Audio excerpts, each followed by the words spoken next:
Everyday life in ancient Greece. This video is purely for entertainment and does not infringe on copyrights or laws. The rights to the novel and image belong to the original author. We do not claim ownership. Don't like waiting and want to listen to this fanfic in full now? Subscribe to our Patreon, where you'll find the best fanfics. Chapter 126 Torture. Xenidus said in surprise, "It's me, baby. You actually recognize me. I thought you were so popular in Athens that you had forgotten me a long time ago." Cerberus said, "Did you rob my ship before?" Xenidus said, "It's me, baby. You are really good at making money. Robbing one ship of yours is equivalent to my hard work in robbing 10 large caravans. It is the biggest regret of my life that I failed to buy you 10 years ago." Cerberus said, "You are just robbing. Why did you massacre my crew?" The number of pirates led by Xenidus was several times that of the sailors on Cerberus' side, but Cerberus did not show any fear.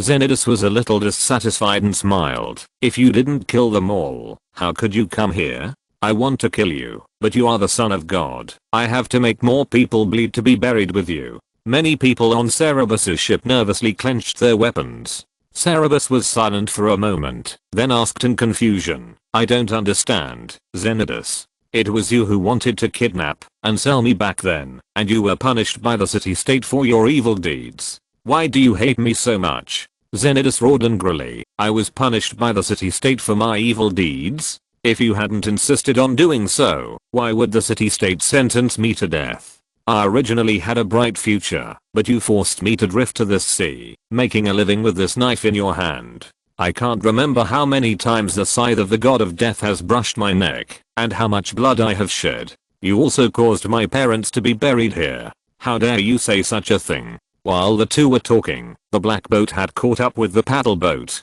Xenidus ordered the pirates, "Go. Whoever seizes their ship will be rewarded with 100 drachmas each, and whoever chop off a head will be rewarded with 100 drachmas. Don't kill the son of God. Whoever can capture him alive will be rewarded with 1000 drachmas and gold coins." When the pirates heard the order, they cheered and waved their weapons excitedly. The black boat in the front was already sailing side by side with the galley. Upon hearing this, it tried its best to get closer to the galley, and more than a dozen hooks and grappling claws were thrown at the galley. The old man beside Cerberus ordered loudly, "Turn the rudder and hit their boat." The captain personally took the helm and turned the steering wheel. The boatswain blew the double flute. The rowers followed the flute and changed the rhythm and speed of the oars. The back half of the galley swung and hit the black boat hard. The black boat was faster than the galley, but the galley was large and well made. The black boat was a bit old. It was too close to the galley and could not avoid it. It was smashed, and the pirates on it fell into the water one after another. Some of the pirates who fell into the water were knocked unconscious, while others adjusted themselves and still pulled the ropes of the hooks and grappling claws, swimming to climb onto the galley. The sailors on the galley, who were protecting the rowers, used their spears to stab them and prevent them from getting close, while they tried to cut the ropes as much as possible. The bright red blood soon dyed the green water around the ship red. The galley smashed a black boat, but the other 3 or 4 black boats soon surrounded it. The captain of the galley appointed by Cerberus was also a good man. He controlled the ship to fight the black boats without the old man's instructions and wanted to knock over the rest of the boats. But the black boats saw the fate of the first ship and did not dare to get too close. When the galley approached them, they retreated. When the galley was farther away, they stuck to it again and threw spears at the galley from a distance. Cerberus also had spears on his side, but the number of people was far less than that of the pirates. Soon, they suffered heavy casualties and were suppressed to hide under the deck or behind the side of the ship. The pirates took the opportunity to board the galley, and a bloody cold weapon melee began on the galley. Cerberus expressionlessly stabbed a pirate's heart with a dagger and was splashed with blood when he pulled it out. He dodged the axe of another pirate sideways. Since the pirates on the first black boat began to climb onto the galley, he personally stabbed a man with a spear, and his perception was numb. He had long known what kind of era this was. After he had spare energy, he hired the best people to train his martial arts. He had never slacked off for many years. Therefore, although he was still young and his physical strength was not at its peak, there were not many pirates who could match him. He killed many people and protected several companions, but he did not feel happy at all, just felt very dazed. If he was not still in the battle and had no time to digest his emotions, he thought he would have vomited all over the floor at this moment. The feeling of killing people with his own hands was really terrible. Moreover, from the moment they were suppressed by the spears and hid under the deck, they were doomed. There were too many pirates and there was nowhere to escape on the sea. No matter how strong he was, there would always be times when he failed or ran out of strength, and that might be the time of his death. He was really unwilling to die at the hands of Xenidus. Looking back over the past 10 years, he couldn't help wondering why the gods had arranged this journey for him. What was the point? The Aegean Sea was as beautiful as ever, and the blue sky was no different from more than 2 years later. The only impact of the slaughter on the sea might be that it would allow the fish in the nearby waters to have a good meal. There were fewer and fewer people on Cerebus' side. The pirates were tempted by the 1,000 drachma gold coins and were reluctant to kill Cerebus directly. They exhausted him and caught him with a fishing net. The few people left on his side had no will to fight and surrendered. Xenidus was ecstatic as he watched Cerebus being dragged to him. He grabbed his hair and forced him to raise his head. He stroked his bloody face and said madly, "You're finally in my hands. I've thought about you every day in the past 10 years. Cerebus, you don't know how many times I have thought about how to kill you. Should I cut open your chest and let you watch the birds peck at your heart alive? Or should I tie you to a boat, fill your stomach with honey and milk, cover your body with honey, and then push the boat into a smelly pond, so that the insects in the pond can get into your stomach, gnaw your internal organs, and finally make nests in your flesh?"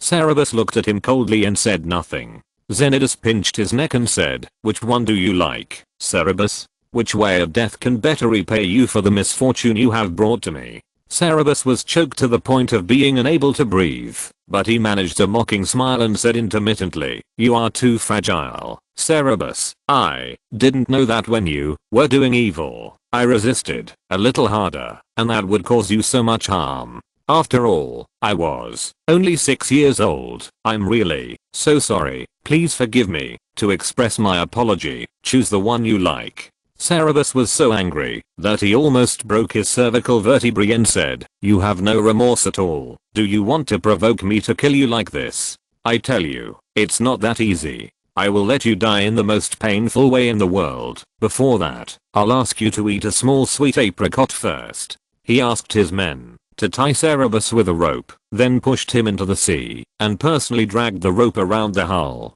The outside of the wooden boat was covered with sharp barnacles, and Cerebus was scratched all over in a moment. Fearing that Cerebus would drown, Xenidus pulled Cerebus out of the water every once in a while to let him breathe. But even so, Cerebus soon fell into a coma. When he opened his eyes again, he was awakened by pain. Cerebus found himself lying on the deck of the galley. Many pirates were rowing, and Xenidus was sitting next to him, digging at his wounds with his nails. Cerebus tried not to groan, and he almost convulsed in pain. When Xenidus found that he was awake, he dug his nails into his body more forcefully, put his face close to his, and said, "You are awake, Cerebus. How can you be so fragile that you fainted after playing for a short time? I haven't had enough fun yet. I really want to play with you for a while, but I'm afraid you will die. I have already decided how you will die. Guess where we are going now?" The ship sailed for most of the day and arrived at a few seemingly ordinary reefs in another sea area. Xenidus Cerebus pulled up and said, "Cerebus, look at where this is." Cerebus fainted several times due to his torture along the way and was no longer able to answer. Xenidus gave the answer himself. "This is Salami. My parents' ship had an accident here and they died here. I wanted to smear honey on you and let the bugs in the stinking mud pond bite you to death. But then I thought that I should use your blood to sacrifice to my parents, so I'll let you die in another way." After that, he ordered his men, "Hang him on the mast, the last oblique mast. I will drain his blood and let his blood flow into the sea." Cerebus was conscious. When he heard his words, he smiled bitterly and thought, "This way of dying is acceptable. At least it is not as disgusting as being eaten by bugs." Soon he was hung up. Before he was hung up, Xenidus stood in front of him with a dagger in his hand and said, "Do you have any final words to say?" Cerberus was a little confused. After thinking for a while, he said with difficulty, "Yes. The little girl you bought to control Fedor, his sister, was taken away from Athens by your parents. Is she still alive? Or did she die here too?" Xenidus thought for a long time, before remembering who he was talking about. He laughed and said, "At this time, you are thinking about an insignificant little slave? Or is she actually very important to you?" Then he said maliciously, "She is dead too, but she didn't drown. I killed her. I found her, but let her be buried with my parents." Cerberus closed his eyes and stopped talking. Xenidus said, "Don't you have anything else to say? Then I'm going to do it.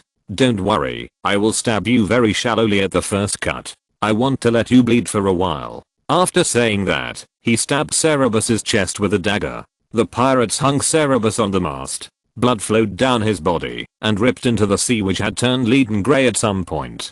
Chapter 127 Storm at Sea. Xenidus looked up in fascination at the blood dripping from Cerberus, who was hung high on the mast. He felt that no scenery in the world could compare to this beautiful scene. In order to prolong this moment as much as possible, he stabbed very lightly with the dagger. He wanted to wait until the blood stopped flowing and then stab again, draining the blood of the son of God bit by bit, and then let the birds peck at his heart. The sky had darkened at some point, and the clouds in the sky had turned lead grey. A pirate came forward and interrupted his enjoyment of this moment. The pirate whispered, "Xenidus, the weather has changed. It seems to be raining."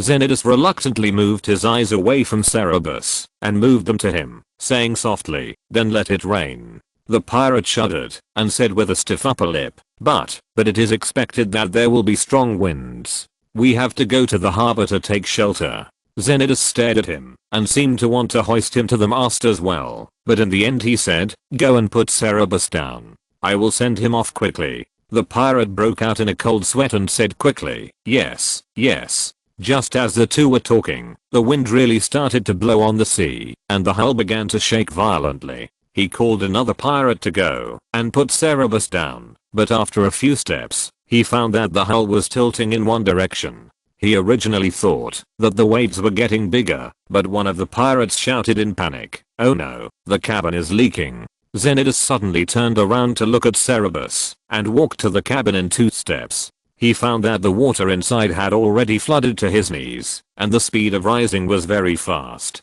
A pirate was bending over and wading in the water to check where the leak was, but there were a lot of debris piled up in the cabin, and it was not easy to find. Xenidus gritted his teeth and said coldly, "It's too late, and we can't plug the hole, even if we find it. This ship is no longer needed, and everyone should return to their own ships." The pirate said in surprise, "Huh?"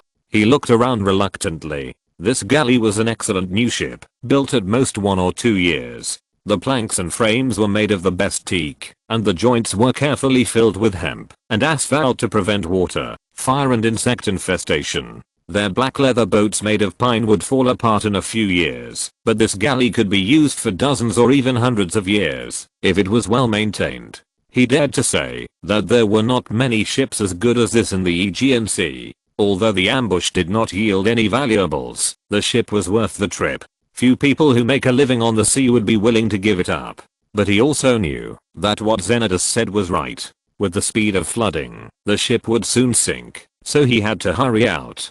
Before he had taken a few steps, another voice outside shouted in panic, "Our ships are sinking too. Look, our ships are sinking too." After capturing the galley, the pirates were very happy to rush onto the galley and tied their black boats to the back of the galley with ropes and towed them away. Many people died on both sides in the previous ambush, and the galleys could carry more people than the black boats, so there was no one left to guard the black boats. This sea area is said to be near Salamis Island, but it is actually far away from Salamis. Although people who dare to make a living on the sea cannot be unable to swim, it is so far away from the land, and it looks like it will rain soon. If the ships sink, everyone's fate can be imagined. The pirates immediately panicked. Xenidus turned around and rushed to the stern, only to see that 2 of the 4 black boats had already sunk halfway. His deputy anxiously shouted, "Someone is scuttling the boat. What are you still doing? Hurry up and jump into the sea to protect the remaining boats." Then he took the lead and jumped into the sea. The pirates followed suit and jumped down, scrambling to swim to the remaining 2 boats, both to protect the boats and to fear that there were too few places on the remaining boats and they would not be able to squeeze in. At the same time, raindrops began to hit the sea with a crackling sound. Xenidus looked up and looked at Cerberus steadily. After a moment, he even wanted to climb up the mast to untie him. His confidant pulled him hard and shouted, "Master, this ship is about to sink. Go. Don't pay attention to him. When the ship sinks, he will be dragged into the sea and drowned." The confidant directly pushed him into the sea and pulled him forward. Xenidus kept turning his head to look at Cerberus swaying in the air blown by the wind. Just as the pirates were swimming towards the last 2 black boats, the stern of another black boat slowly lifted up, and it seemed to be taking on water. The pirates were all excited and went crazy, and they swam forward desperately to speed up.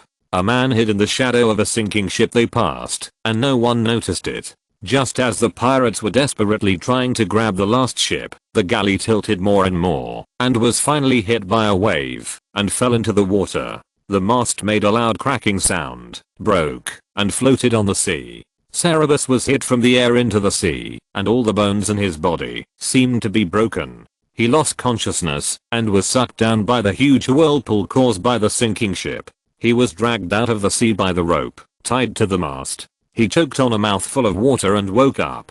He coughed violently, and kicked his legs, to float to the surface of the sea. He was confused for a while, before he figured out what was going on. The wind and rain were getting stronger and stronger, and the waves were getting higher and higher. Cerberus was shivering with cold due to the long-term torture and excessive blood loss. He lowered his head and used his teeth to untie the rope on his wrist, but the rope was tied too tightly, and he couldn't untie it. At this time, a man swam over and stretched out his hand to help him untie it, and said loudly in his ear, "Cerberus, let me help you." Cerberus had a very good memory. He stared for a while and recognized who it was. He said, "Ah, you are the lookout on our ship." The waves were too loud, and he didn't have the strength to speak loudly. The man who helped him untie the rope only vaguely heard the 3 words "lookout," but he also guessed what he said. He nodded happily and said loudly, "Yes, yes. My name is Simon." Simon untied the rope on his hand, and then untied the rope from the crossbar, pulled Cerberus to the middle of the mast, tied himself and his waist to the mast, and floated on the buoyancy of the mast, to prevent the wind and waves from washing them apart. After tying him up, he asked Cerberus, "How is your wound?" Cerberus looked down at his chest and said, "It's okay. The stab of Xenidus was not deep, and the blood has not flowed much. Where are the rest of us except you?" Simon said sadly, "When the ship sank, the pirates wanted to kill us when they left. I hid quickly and jumped into the sea. Some people were killed by them because they couldn't hide in time. I don't know if they were all killed.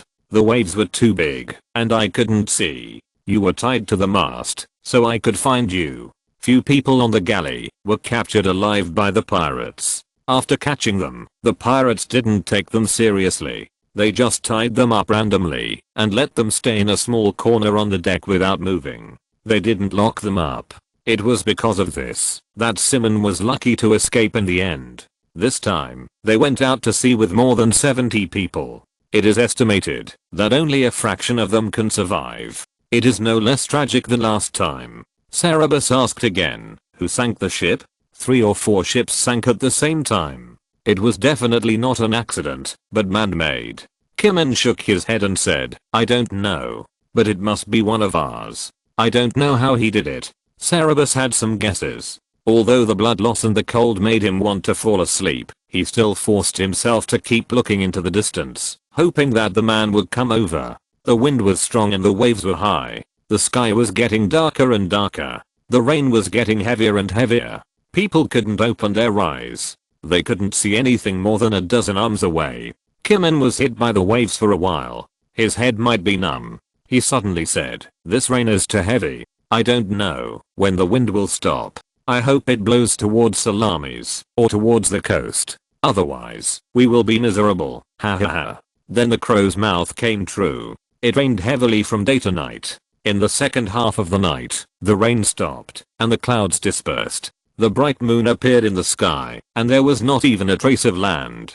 Chapter 128 Media. The sea under the moonlight gradually stopped being violent and became gentle. Kemming was shivering with cold, holding the mast and looking up at the starry sky to try to identify the direction. The navigator on their ship could tell where the ship was on the sea by smelling the wind. Kemming often went to please him and invited him to drink. Sometimes when he was drunk, he would tell him some ways to identify the direction, one of which was to identify it by the stars at night. After looking for a long time, Simon recognized the North Star and said to Cerberus tremblingly, "We are drifting eastward, Cerberus." Cerberus was tortured first and then drifted on the sea in the storm for most of the night. He was too weak, half unconscious and half awake. He restrained himself from losing consciousness and barely pulled himself together and said, "That's good. Maybe we will drift back to Athens."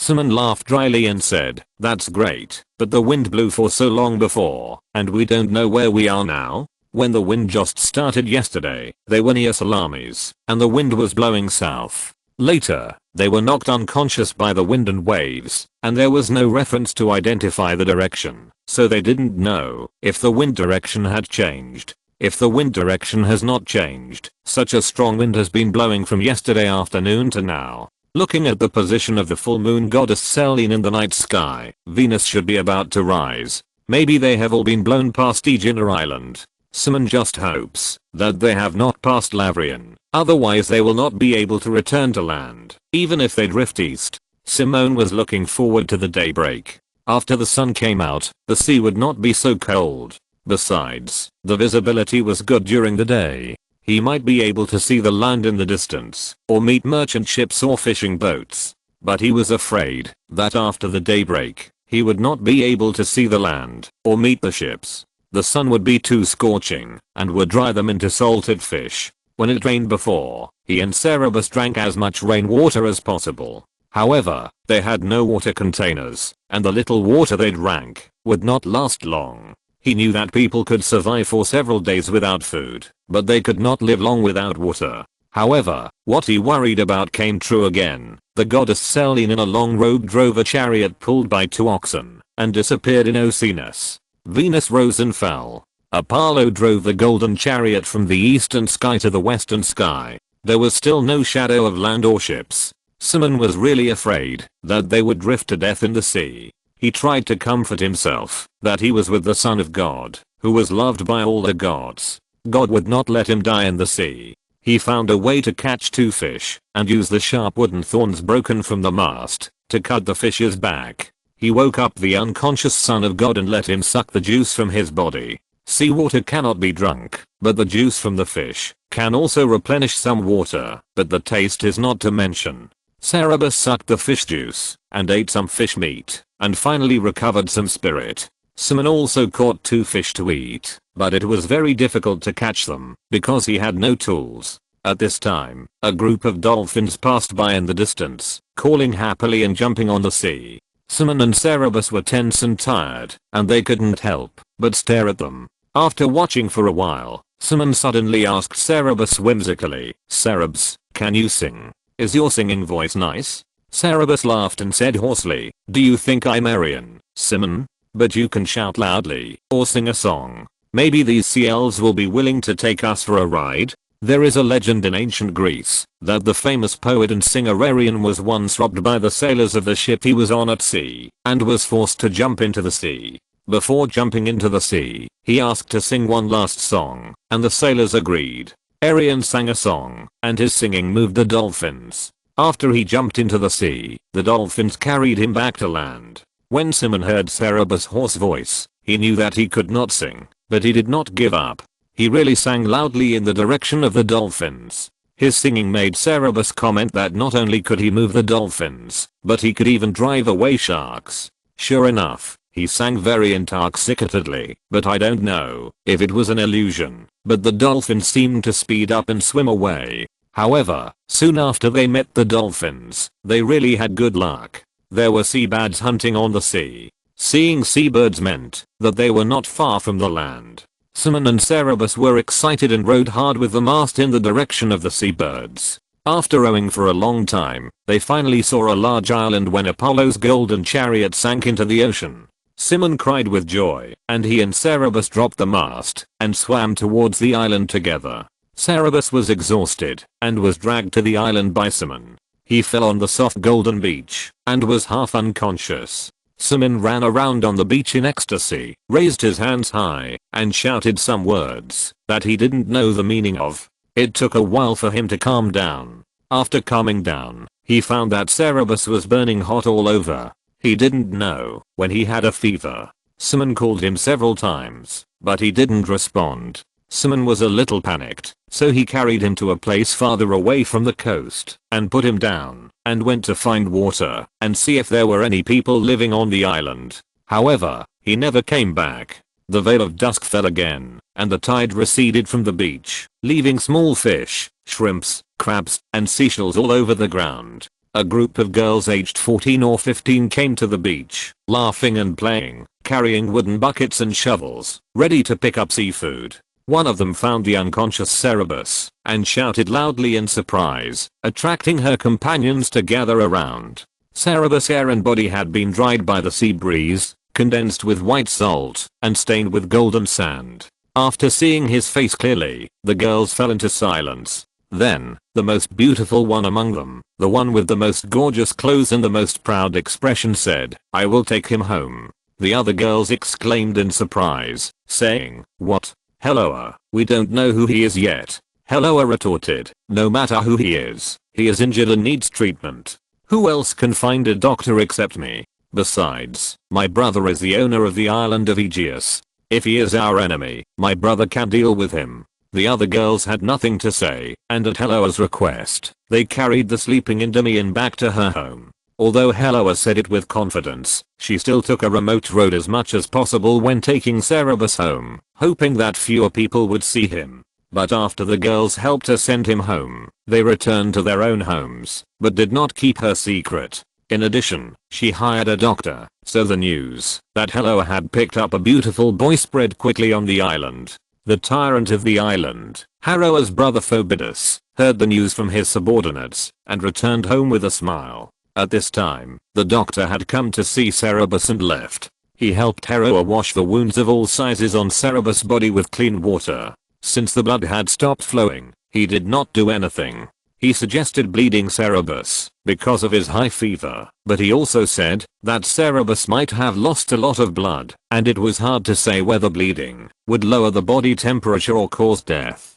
Helloa was undecided, so he suggested waiting and seeing the situation, and told him to feed him more water, and then left. Helloa put Cerberus in her bedroom and fed him water with a pitcher in her own hands. Cerberus could still swallow by himself, so he didn't need to force it. She fed Cerberus water while looking at him infatuatedly. Chloe's slave girl was a little afraid of her master. After being scolded by her master not to touch Cerberus, she hid far away from the bedroom door, but she was reluctant to leave, and her eyes were glued to Cerberus. This was the scene that Phoebus saw when he returned home. Chloe extravagantly lit up all the 7 or 8 candlesticks in the bedroom, making the room as bright as day. Phoebus stepped into her bedroom and saw Cerberus clearly, and was also absent-minded for a moment. After a while, he said, "Chloe, is this the beautiful boy you picked up?"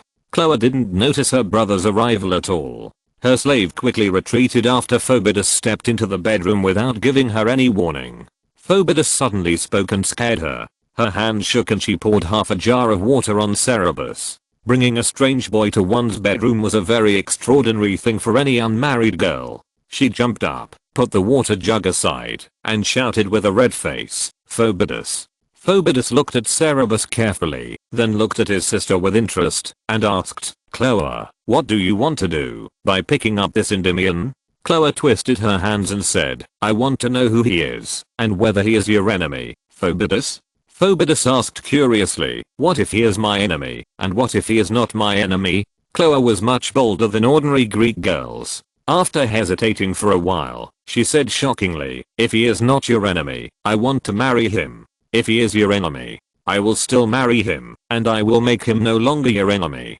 Phoebus laughed and said, "Yes, this is my sister.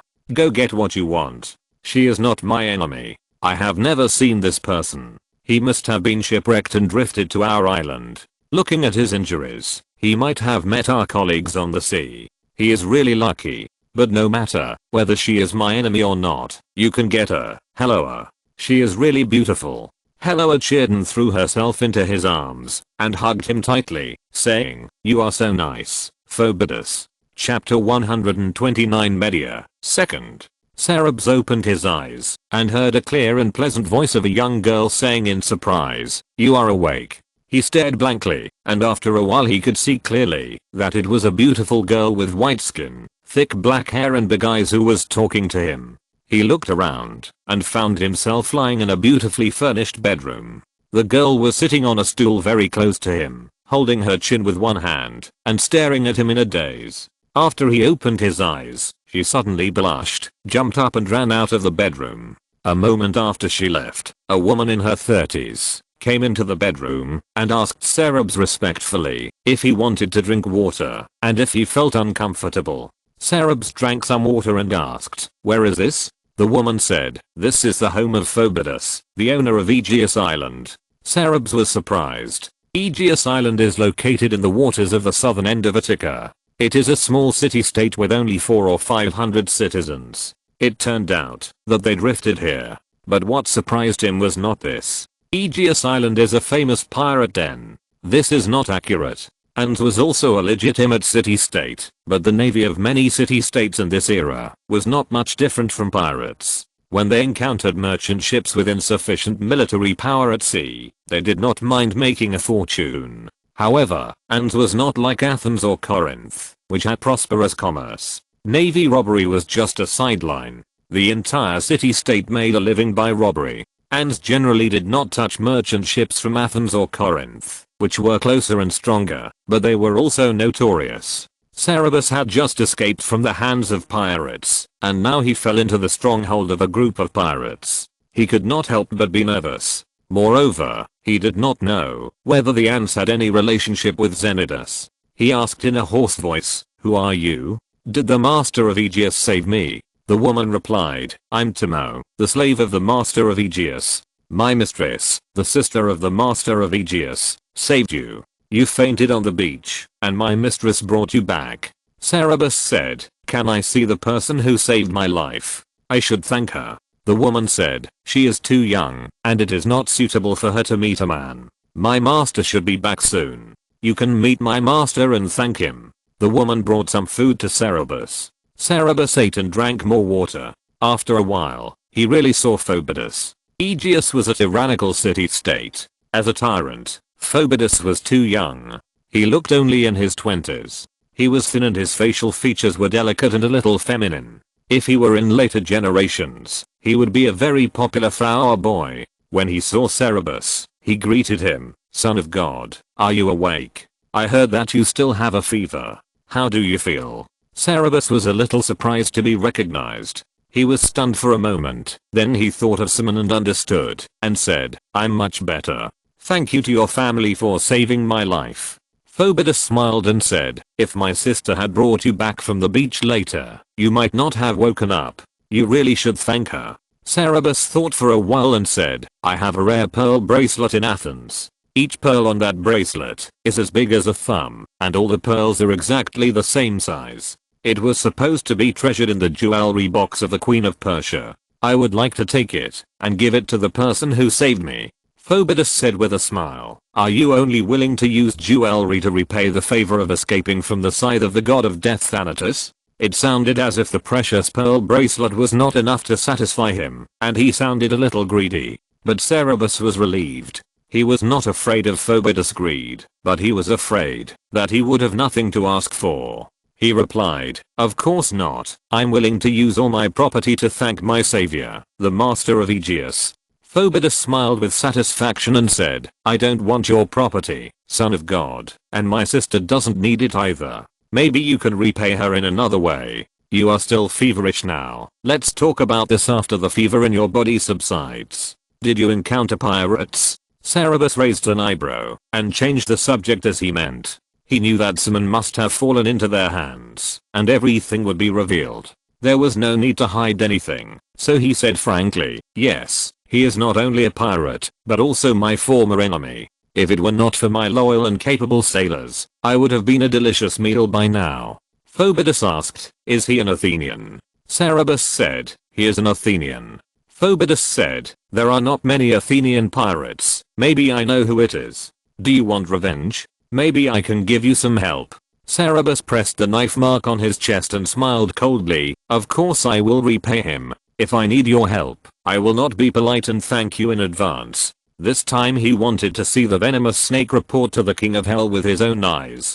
From childhood to adulthood, Cerberus almost never made the same mistake twice, but he fell into the hands of the same person twice, and almost lost his life both times, and escaped by luck. He was so stupid that he wanted to slap himself twice. Phoebus said, if it is the person I guessed, you will know how much your thanks are worth. Cerberus asked, I have another companion who floated here with me. I wonder where he is now? Phoebus said, he is also here, but the owner of the bedroom you are staying in does not allow other men to step in. You can only wait until you recover from your wounds and go out to see him. Cerberus asked, is he okay? Phoebus replied, he is fine, not injured, and as strong as a bull. Cerberus lost too much blood and began to look tired after talking for a while. Phoebus asked him to continue resting and left. Cerberus's wounds were not deep. As long as the fever subsided and there was no infection, there would be no danger. After all, he was young and had a good physical foundation. He recovered almost completely after 2 days of rest. On the third day, he wanted to talk to Phoebus about returning to Athens and Xenodus, but Phoebus took some citizens out to sea. In the evening, they returned with a boatload of spoils and held a celebration party, inviting Cerberus to join them. The style of the banquets on the island of Argos was completely different from those in Athens, at least compared to those Cerberus had attended. Athenian banquets were generally for the host and the guests to eat, drink, and chat. Although they would also invite flute players, harp players, dancers, jugglers and other entertainers to entertain, and let beautiful boys come and go to pour wine, it was still relatively elegant in comparison. The center of the banquet was the host and the guests chatting. At least on the surface it was mainly for chatting. The guests flirted with the entertainers and the handsome boys who poured wine, or even went further, which was usually consensual. But the banquets of Argos were really unbearable. At the beginning of the banquet, the hosts, who were still full of blood and energy, boasted about their rich harvest today and their bravery in battle, and then began to drink and eat excessively. They also pulled the young man who poured wine, the dancers and musicians who performed to entertain them, and played with them wantonly. Some even took off their clothes and had sex in public. Cerberus was also arranged to accompany a charming dancer, but of course he would not touch her. He endured for a while and saw that Phoebus was immersed in desire, so he left by himself. The dancer followed him closely. Several citizens saw him leaving with the dancer, misunderstood, and laughed obscenely behind him. After the two left the central hall of the banquet, Cerberus said to the dancer, I don't need anyone to accompany me. You can go back. The dancer was ordered to pour wine for him at the banquet. She held a glass of wine and took a sip in her mouth, trying to feed it to him with her red lips. After he looked at her coldly, she didn't dare to touch him. Although she had been trying to charm him during the banquet, she was very tactful and did not annoy him again. At this time, she threw herself into his arms and whispered in his ear in a pleading voice, please take me back. If you don't want to touch me, let me sleep at your door for one night. I will die if I go back. Cerberus wanted to push her away, but paused after hearing her words. The dancer wrapped her plump white arms around his neck, as if to seduce him, but when she looked up at him, her face was full of fear. She trembled and whispered softly, it's true. If I go back to the banquet, I will have to accompany many people. When the masters are tired, they will let the slaves come to us for them to see. I was injured at the last banquet, and the injury has not healed yet. If this happens again, I will die, really die. A cold female voice came from behind, saying, let him go. The dancer shuddered, retracted her hand, and hid far away, as if she had been electrocuted. Cerberus looked in the direction of the voice, and found that it was the beautiful girl he had seen once on the first day he woke up. He guessed that she was Phoebus' sister, the one who saved him. The girl slowly came over, looked at him with some grievance, and asked, do you like her? Cerberus was sick, and confused the last time they met, and didn't see her clearly. This time, he saw her stunning beauty. Her hair was thick and dense like seaweed, loosely braided and hanging down to her waist. Her waist was slender, and her facial features were as delicate as if the god of art had carved them out of the finest marble. Her big eyes sparkled, and under the moonlight, she looked like an elf who had strayed into the human world. She was the most beautiful girl Cerebus had seen since he traveled through time. Cerebus didn't speak for a while, ever since she heard that her brother was holding a party and invited Cerebus to attend. The girl Helloa had been anxiously wandering around the central hall. She knew what her brother's party would be like, and she was jealous, but she didn't dare to break in. She was originally happy to see Cerebus come out early, but when she saw him with a woman and still entangled with her, her joy turned into anger. She glared at the dancer fiercely, grabbed Cerebus's hand and said, "Come with me." She saved Cerebus' life, and Cerebus tolerated her a little. He broke away from her hand, looked at the dancer, and left with her. His action of breaking away from Helloa's hand made Helloa even more angry, but he immediately made a gentlemanly gesture to let Helloa go first, and Helloa's anger disappeared again, and her face flushed. Helloa led the way, and brought him back to the exquisite bedroom where he lived now.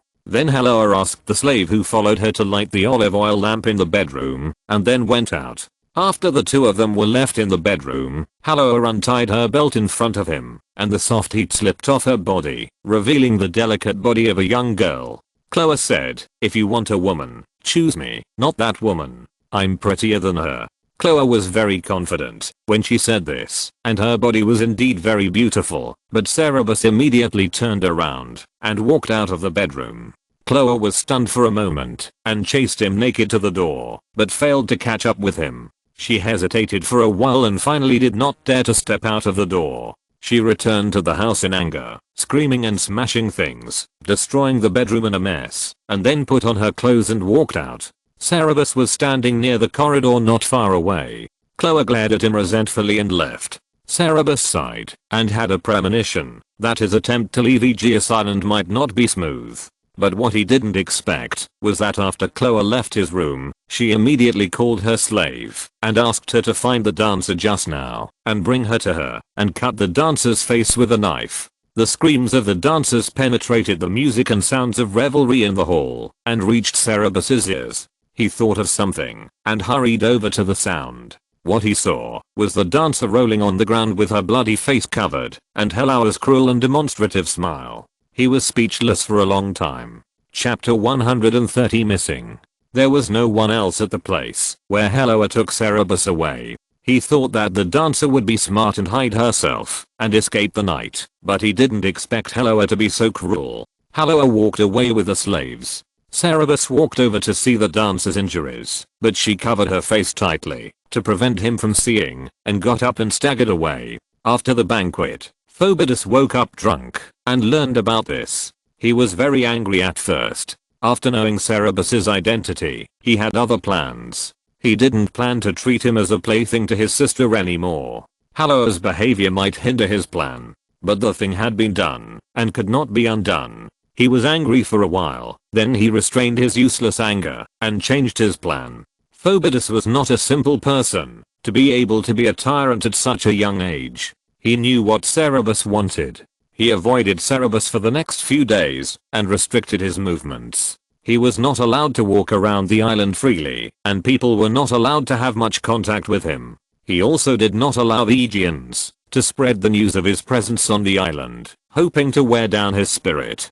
Cerebus knew what he wanted to do from the moment he was under house arrest. The unknown was the most tormenting thing. No one would not have wild thoughts when they were stranded in a brutal pirate's lair and imprisoned for no reason. But Cerebus was very patient. He was not a real 16-year-old boy.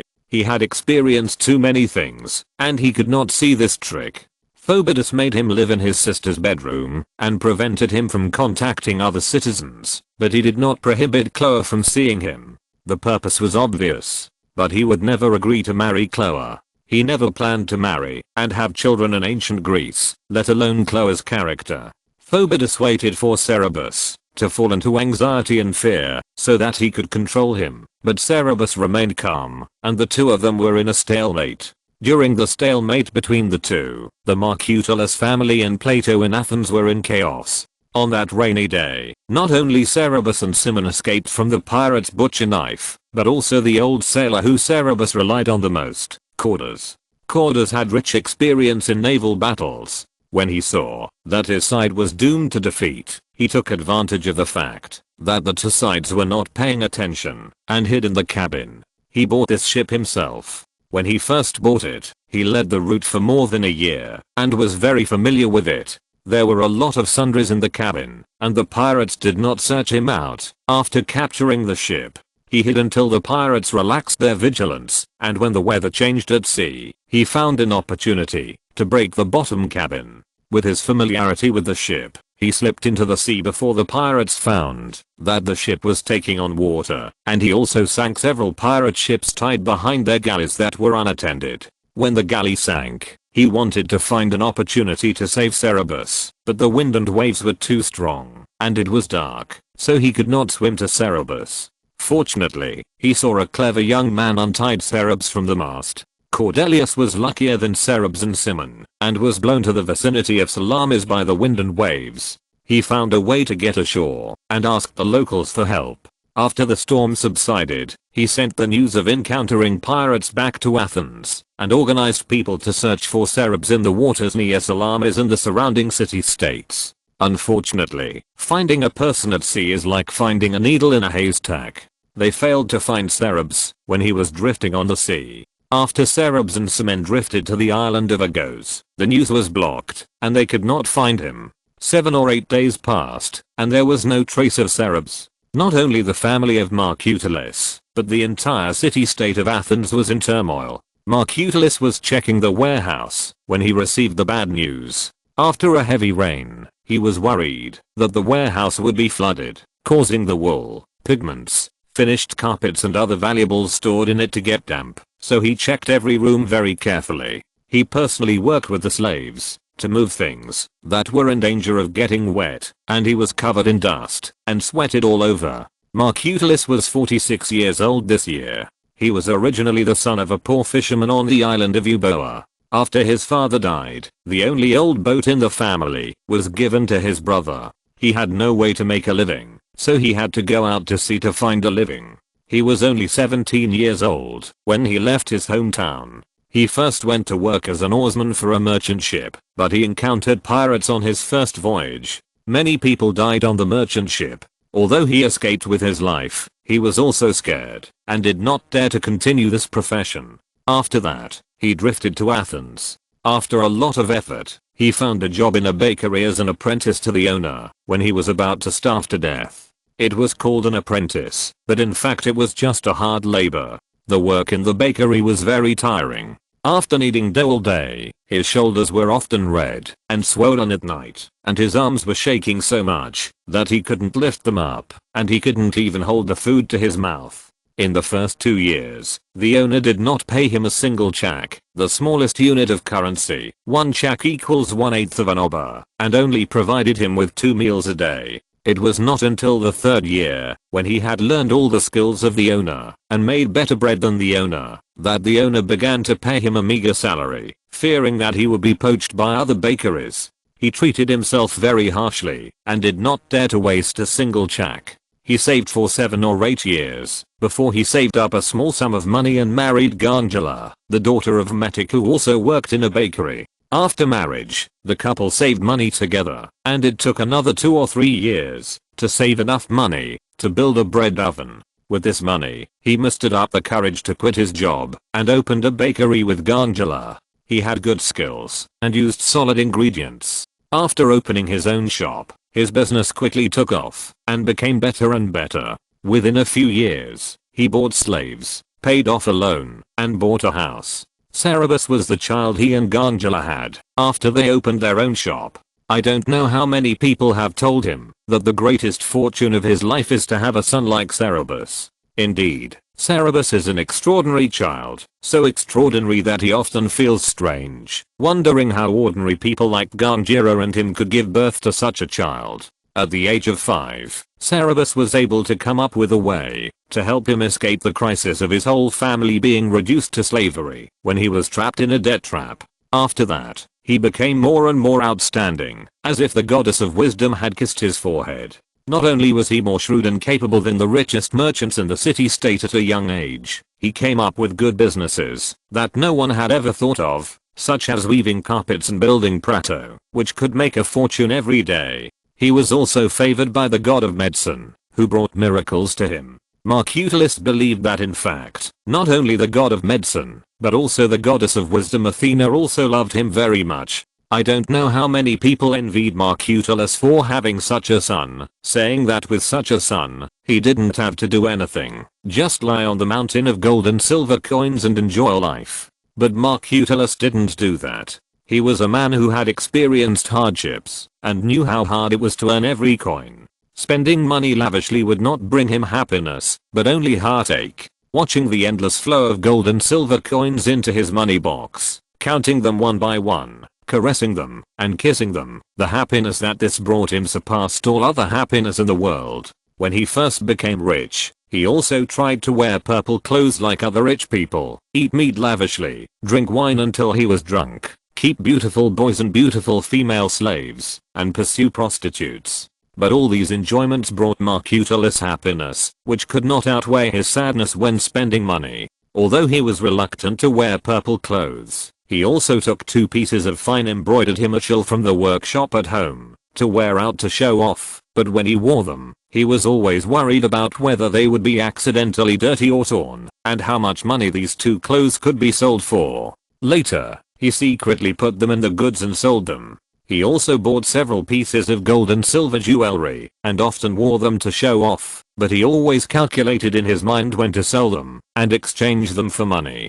As for eating meat, Cerberus had been particular about food, since he was a child, and his requirements were even higher, after he became rich. Even the slaves in his family were fed well, but he was not greedy. He also didn't like the splitting headache he would get the next day after getting drunk. He was not interested in beautiful boys either, and he was only intoxicated with women for a period of time. He didn't want to spend money to buy beautiful female slaves who served people. There were many female slaves in the carpet workshop at home, and several of them were very good looking. He had thought about it. However, the female slaves at home were managed by Megana, who watched them very strictly. She was loyal to Cerberus and Gangira.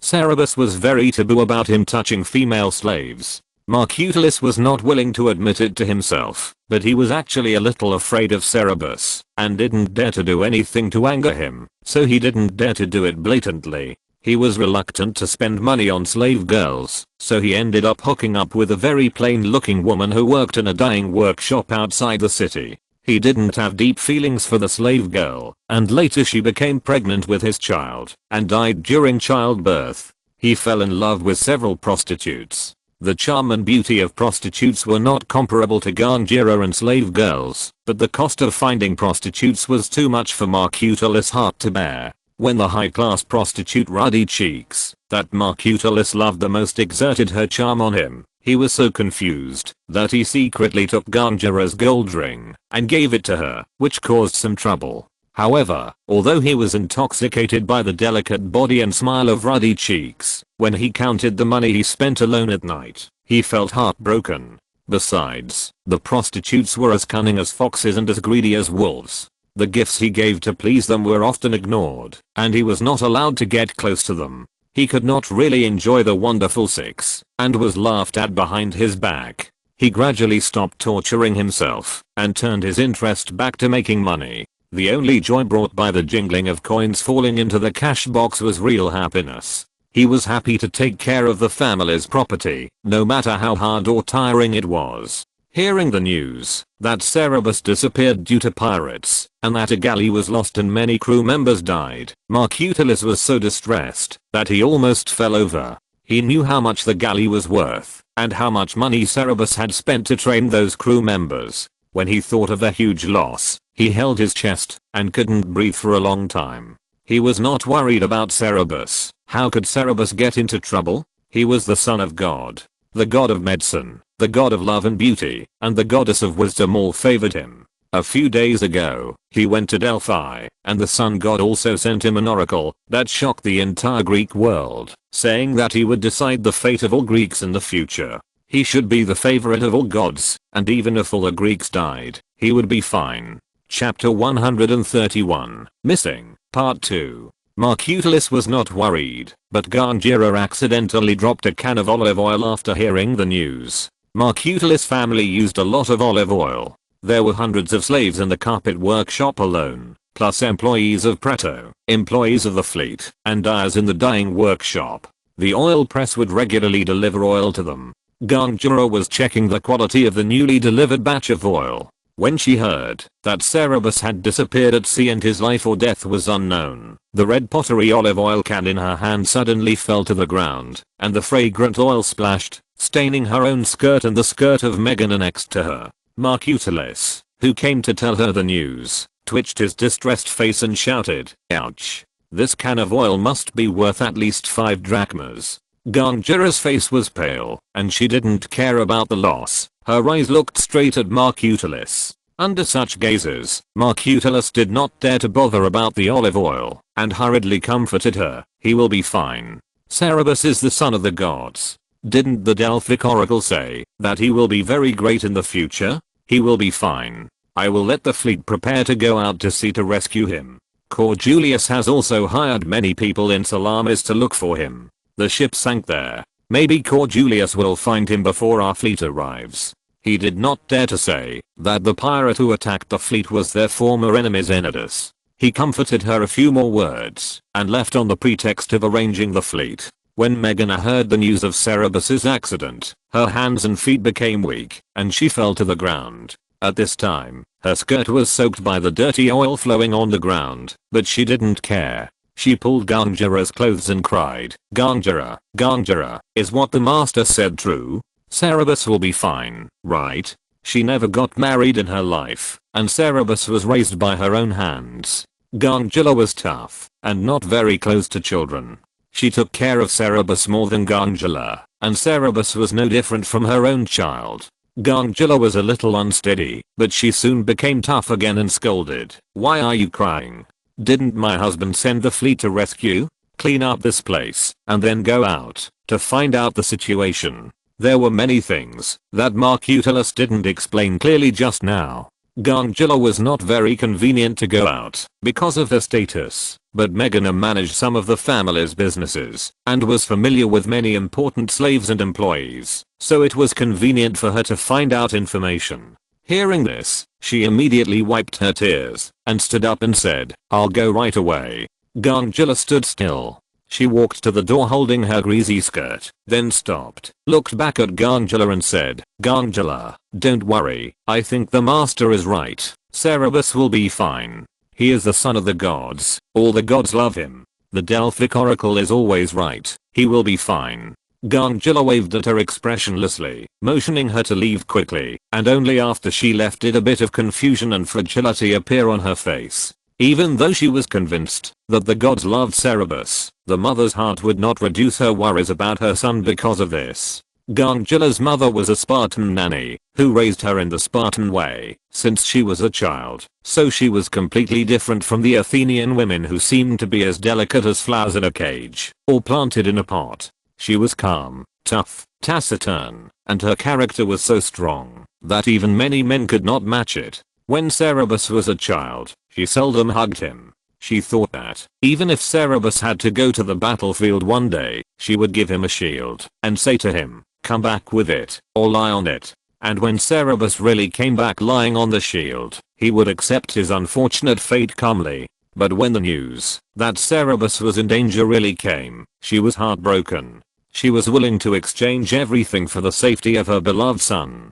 Gangira's father was a poor metic who had no property of his own and made a living as a hired worker. Once he worked in a vineyard and fell in love with her mother, and they had her. Her mother was a slave bought from Sparta by the owner of the vineyard to take care of children. Spartan nannies were particularly good at raising children. Unlike Athenian nannies, they would not use swaddling clothes to bind the limbs of babies, but let them grow freely. They did not overpamper and protect their children. but cultivated their character of not being afraid of the dark, not being afraid of loneliness, not being picky about food, and not indulging their emotions. The children raised were strong, calm and tough, and enjoyed a good reputation in the Greek world. Many people liked to buy nannies from Sparta to take care of their children.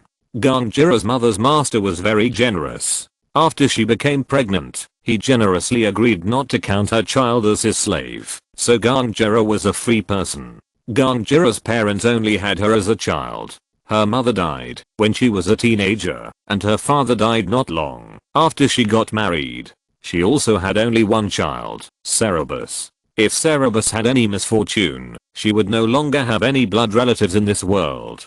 Gangira's father was very poor and had no dowry for her, so he married her to the equally poor Mercutius. Marcautorius married her because she was hardworking and capable. After they got married, they worked hard together, and their family gradually improved. When Cerberus showed his intelligence, the family's wealth and social status changed dramatically. Cerberus respected and cared for his mother very much. When the family had a little more money, he would not let her do any rough or heavy work. Even though she was not keen, he still filled her jewelry box with a wide variety of jewelry. Cerberus was the one who built up the family business. Many slaves only recognized Cerberus and did not care about Marcautorius, but they all respected Gangira very much. It was obvious that he had given her some instructions. Most importantly, Cerberus even gave her the seal of Plato. It was a gold ring. Cerberus told her that with the ring, she could withdraw all the money of Plato. He also told her a few names, all of which were the leaders of Plato and the fleet. He told her that these people would obey all her orders when they saw the ring. Gangira held her chest. The ring was now hanging on her chest with a necklace. Compared with her other jewelry, this gold ring was inconspicuous. Marcautorius did not know the function of the ring and stole it and gave it to a prostitute. Cerberus had to go through a lot of trouble to get it back. Since then, she has always carried the ring close to her body. Gangira knew that Cerberus did not trust her father, and Marcautorius was indeed not trustworthy. She held the ring and never told her husband about it. Maybe this time, she might need the ring. Marcautorius went out and went straight to the port of Piraeus. Their family had a small pier in the port of Piraeus, which was used exclusively for the ships of their fleet. Marcautorius had not been there many times, but he knew where it was. He walked to the pier and saw a dozen shirtless young men sweating and shouting in an old boat not far from the coast, practicing rowing and standing on tiptoes to wave vigorously. The commander standing at the stern saw this and ordered the boat to be rowed back. Standing at the stern was a bearded man in his 30s, tanned, strong, and much taller than Marcautorius. Marcautorius didn't know his real name, but only knew that his nickname was Shark. When the boat approached the dock, before the tow rope was tied, Shark jumped from the bow, baring his white teeth, and asking Marcautorius with a fake smile, "Master, you rarely come here, what do you want?" Marcautorius didn't like Plato dealing with the employees and slaves on the fleet side. They were all from Marcautorius' family, but they only recognized Cerberus and had no respect for him. But Marcautorius was helpless. He had tried to get Plato, but he couldn't figure out Plato's huge and complicated accounts, so he had to return it to Cerberus. He never reached out to the fleet. When he was young, he was an oarsman and was scared by pirates. He didn't want to go to sea again in his life. At this time, he had to deal with them. He said with a gloomy face and a masterly attitude, "Cerberus is in trouble. He met pirates in Salamis and disappeared. You should quickly call all the people in the fleet to rescue him." Shark's face changed drastically and said, "What?" Marcautorius told him the details. Hearing that the ship carrying Cerberus to sea had sunk again, and almost all the crew members were killed or injured, and Cerberus's life or death was unknown, Shark's face was gloomy as if water was dripping out. He lowered his voice and said coldly, "Our fleet was formed not long ago. There are only 2 good ships, and almost all the good sailors have been lost. Moreover, it is useless to find people on the sea with few people and ships. We have to hire people." He took Marcautorius to the busiest place in the port and quickly spread the news that he wanted to hire a fleet and sailors. Plato and Cerberus had a great reputation. When they heard that they wanted to hire people, the best crew members, sailors and fleets flocked to them. Before hiring the man, Shark made it clear that they might have to fight against pirates. Although the reward was generous, it was also very dangerous. He also explained the reason for their trip. The news of Cerberus's accident caused a sensation in the port of Piraeus. Cerberus was well known in Athens. He was favored by the god of medicine and had a reputation for curing diseases and saving lives. Later, he was known for his extraordinary ability to make money and his stunning beauty. Later, he was notorious for his heart of stone. Although he was forced out of Athens by the bad reputation, once the Oracle of Delphi came out, the bad reputation was nothing.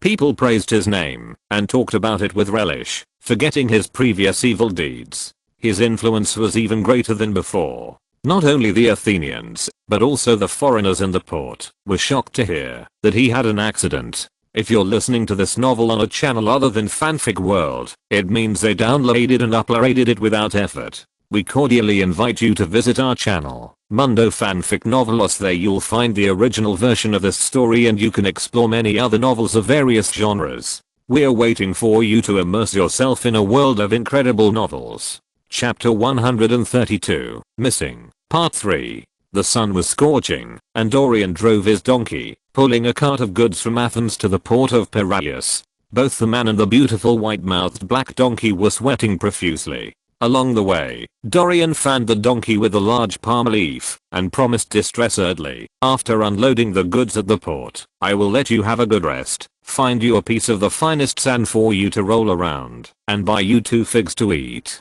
When he arrived at the port, he was stunned.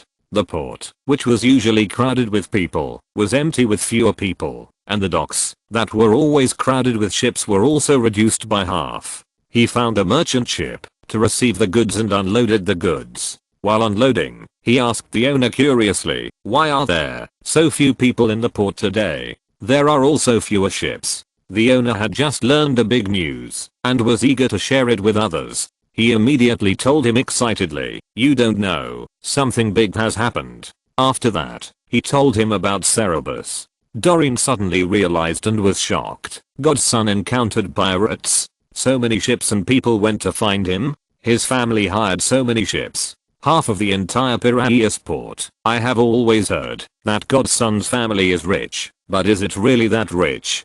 Question mark.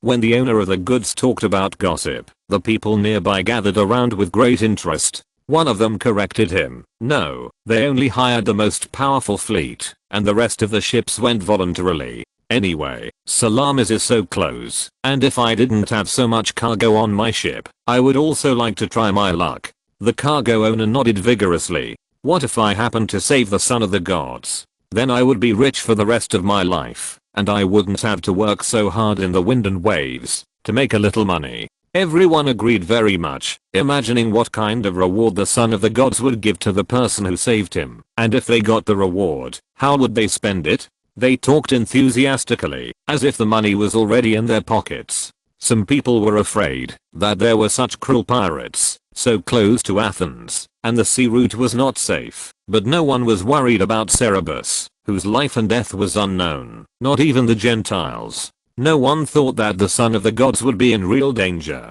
The gods loved him so much, he would definitely be a big man in the future. How could anything go wrong at this time? They had the same confidence in Cerberus's Marcutalis. They also speculated where this wave of pirates came from. The waters near Athens have always been relatively safe. It is rare for such ferocious pirates to break in. After unloading the cargo, Dorian let the donkey rest and discussed with everyone with relish for a long time before leaving with reluctance. He bought 2 figs for the donkey to eat and walked briskly back to the city, intending to tell everyone this big news as soon as he returned. There were more than one person like him at the port that day. The news of Cerberus's accident spread throughout the city like a whirlwind at a speed comparable to the internet and later generations. Before the sun set, it reached Aristides' ears. Aristides hurried to Cerberus's house to inquire about the situation. Marcutalis was not at home. Gangara knew that he was a good friend of Cerberus, and for the first time ever, he came out to meet him in person. Megana was indeed well informed. At this time, she had already found out many small details that Marcutalus had not mentioned, including that the leader of the pirates was Zenodus, and that only Corjulius escaped from Cerberus's ship and was leading the rescue on Salamis. Gongera told Aristides all this, and Aristides comforted her and said, "Don't worry, I know Corjulius, he is a very powerful old sailor, he will definitely find Cerberus. Cerberus will be fine. I will also prepare and go to Salamis tomorrow to see if I can help." Gongera knew that the young man in plain clothes in front of him was actually very powerful in the city-state, and it would be very useful if he went to Salamis. He said gratefully, "Thank you, Aristides." He asked him to wait for a while, went back to the room to get a purse for him, and called a slave to let the slave go with him to Salamis to pass on a message to Corjulius and Shark to cooperate with Aristides. Aristides did not refuse, took the purse, and left with the slave. He was very poor, very poor. Although he didn't have money to go to Salamis, it would be inconvenient if he didn't have money to go out to do business. Aristides' family didn't have much property. He was determined to devote himself to public affairs instead of doing business. He was also very honest. He lived on the meager salary given to officials by the city-state. Sometimes he didn't even have enough food. Cerberus wanted to help him several times, but he refused. He also wanted to help his family do some business, but he didn't agree. Cerberus once said that his behavior was too rigid. He replied, "I know that people with noble morals don't need to reject the honor and generosity of friends' gifts, but I want to use poverty to restrain my desires. If I have enough money, I will inevitably have more social interactions. If I have more contact with certain people, I may be biased towards them emotionally. I don't want to affect my fair judgment of things because of my own compassion or partiality, irritability, or resentment." Cerberus was amazed by his harshness towards himself. If it wasn't already late, it would be almost dark when we arrived at the port of Piraeus, and we couldn't leave the port. Aristides wanted to go to Salamis, but he didn't waste time that night. He found the military commander of the city-state and told them about Cerberus. The military commanders of Athens were 10 generals. Each tribe elected the most outstanding military talent in the tribe, and they were elected once a year and could be re-elected. They all heard about Cerberus's accident, but no one knew the details. After Aristides told them that the pirate who attacked Cerberus was Zenodus, and his purpose was to seek revenge, not to rob money, everyone's faces were very serious. These people were all smart people in the city-state. They would not think that Cerberus would be safe just because of the illusory favor of God, but they were not too worried before. Because if the Son of God fell into the sea, then the fate was in the hands of Poseidon, and mortals could not interfere. The ocean is too big, and it is just self-consolation for ships to go to the sea to search. If the Son of God fell into the hands of pirates, the danger would be smaller. Pirates are all after money. The Son of God is so famous, and Plato has plenty of money, so there is a lot of room for maneuver. But if it is for revenge, that is another matter. Everyone present knows Zenodus. They know that he was sentenced to death because of the Son of God, and escaped from prison before the execution. No one knows how deep his hatred for the Son of God is. If the Son of God falls into his hands, it would be a blessing to kill him with a knife. If he is not killed, the Son of God has such a high reputation, and Delphi has made such a sharp prophecy for him, the city-state must take action. Chapter 133, Crisis in Prato. Cordus divided the team searching for Cerberus into 3 groups. One group searched along the coastline of the Saronic Gulf, one group searched the senior Salamis, and one group searched all the islands in the Saronic Gulf. He did not have much hope of finding Cerberus at sea, but he was not pessimistic either. He thought that they would most likely drift to an island or coast somewhere. Unlike the blind optimism of ordinary people, his judgment was based on rationality. Cerberus was his student. He taught him all the survival experience and skills he had learned at sea. He knew him well, and knew that the wind and waves last night would not kill him. He did not see clearly who the young man who saved Cerberus was, but he was definitely a smart man who could save his life from the pirates, and seize the opportunity to save Cerberus. When they were swept away by the waves, they were still holding on to a mast, so they were not trapped to death at sea. However, what was beyond everyone's expectation was that 1 day passed, 2 days passed, and 3 days passed. After searching for 7 or 8 days, there was no trace of Cerberus. On the first and second days, everyone who was looking for people was full of confidence. On the third and fourth days, almost all the spontaneous boats had left. After all, they needed to eat and drink. They could try their luck for a day or two, but they couldn't do it forever. On the fifth and sixth days, those who searched along the coastline had already walked the coastline from Lerivian to Galatus. Those who searched for islands had also searched all the islands in the Saronic Gulf, but they couldn't find any trace of Cerberus. Undercurrents gradually surged in Athens. On the seventh day, impatient people began to test Mercutius's house. By the eighth day, Athens was like a stove full of dry firewood, which only needed a spark to ignite.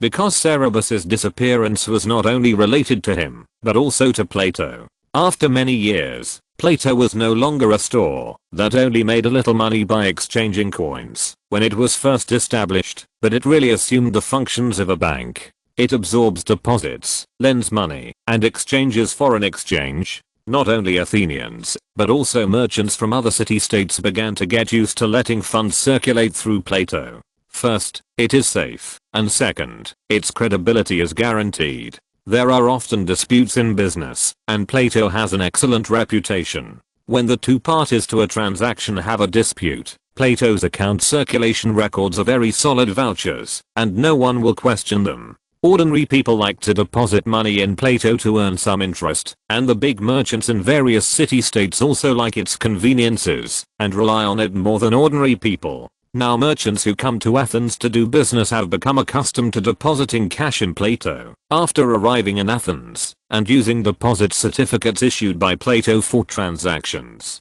Plato's deposit certificates are made of very expensive special paper. Each one has a number, and is secretly marked. Many clever methods are used to prevent counterfeiting, making it impossible to forge, and very convenient to carry.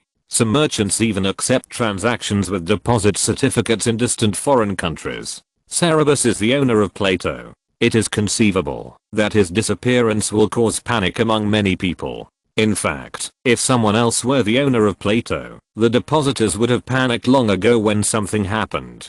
Cerberus was crowned with the halo of God's son, and people had a blind trust in him. It was not until 5 or 6 days later that some people began to go to Prato to withdraw their deposits. But someone took the lead. When Cerberus had no news on the 7th and 8th days, panic began to spread. On the 8th day, a long line of people were waiting to withdraw money at the door of Prato. The current director of Prato is a very courageous person. He put baskets of snow-white new silver coins and dazzling gold coins on the counter. No matter how big or small the depositors wanted to withdraw money, he would cash them without blinking. After one basket was cashed, another basket was immediately moved out to make up for it. At the same time, the guards of Prato also pulled carriages and kept sending money here one by one. This move effectively eased the tension of the depositors. By the afternoon of the 8th day, the number of people withdrawing money had calmed down a lot and no longer increased so much. Seeing that the run on the bank had eased, several directors of Prato breathed a sigh of relief. After getting through the afternoon and closing the business, they counted the accounts and found that 2/3 of the cash stored in Prato had been cashed out. Several supervisors of Prato were trained by Cerberus himself. They were smart and capable. Cerberus also gave them special training for various emergencies that might occur in the bank, including this situation. The mood of several people, who had been slightly relaxed because the situation eased in the afternoon, became heavy again. What banks fear most is a run. Even if a well-run bank has a run, it is easy to go bankrupt due to insufficient liquidity. They can't keep all the money deposited by depositors in the vault, but have to lend it out to earn interest. If all depositors suddenly come to withdraw money, their reserves will definitely not be able to turn around. Diphilus, the supervisor in charge of dealing with the mint, also told them a worse news. He had a hard time getting new coins from the mint today. The boss of the mint dragged his feet and made excuses. He didn't want them to get the coins. He also used the excuse that the silver plates used for minting were insufficient, and he wanted to settle the accounts for this month in advance. In addition, they had to settle the new coins one by one in the near future. The cooperation model between Prato and the Mint was originally monthly settlement. In recent years, the Mint basically stopped exchanging money for the outside world. No matter how much money was minted, it was directly taken by Prato and settled at the end of each month. This sudden incident was another heavy blow to Prato, which was already in crisis. In recent years, as Prato's strength has become stronger, the cooperation between the Mint and them has become more and more harmonious. The boss of the Mint always greeted them with a smile. At this juncture, this sudden move made things worse for them, and everyone was very angry. Megacles, the director of the overall operation of Prato, asked hurriedly, "Have you agreed?"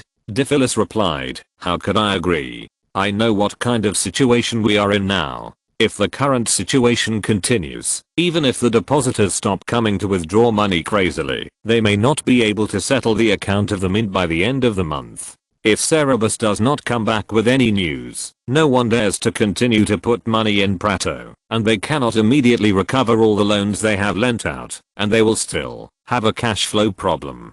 Megacles asked curiously, "Then why did the owner of the Sophonic's Mint ask for so many new coins?" Diphilus was silent for a while and replied, "I didn't ask for many new coins. Most of the boxes pulled back today are stones, so I didn't let anyone put them in the treasury." He led everyone to the door of the treasury and opened a pile of boxes stacked there to show them that they were indeed full of rubble. The other manager suddenly realized why he did not let the treasury accept these money boxes. After realizing it, they became even more worried. Although Diphilus's move temporarily appeased the depositors, there was not enough real money to guarantee it.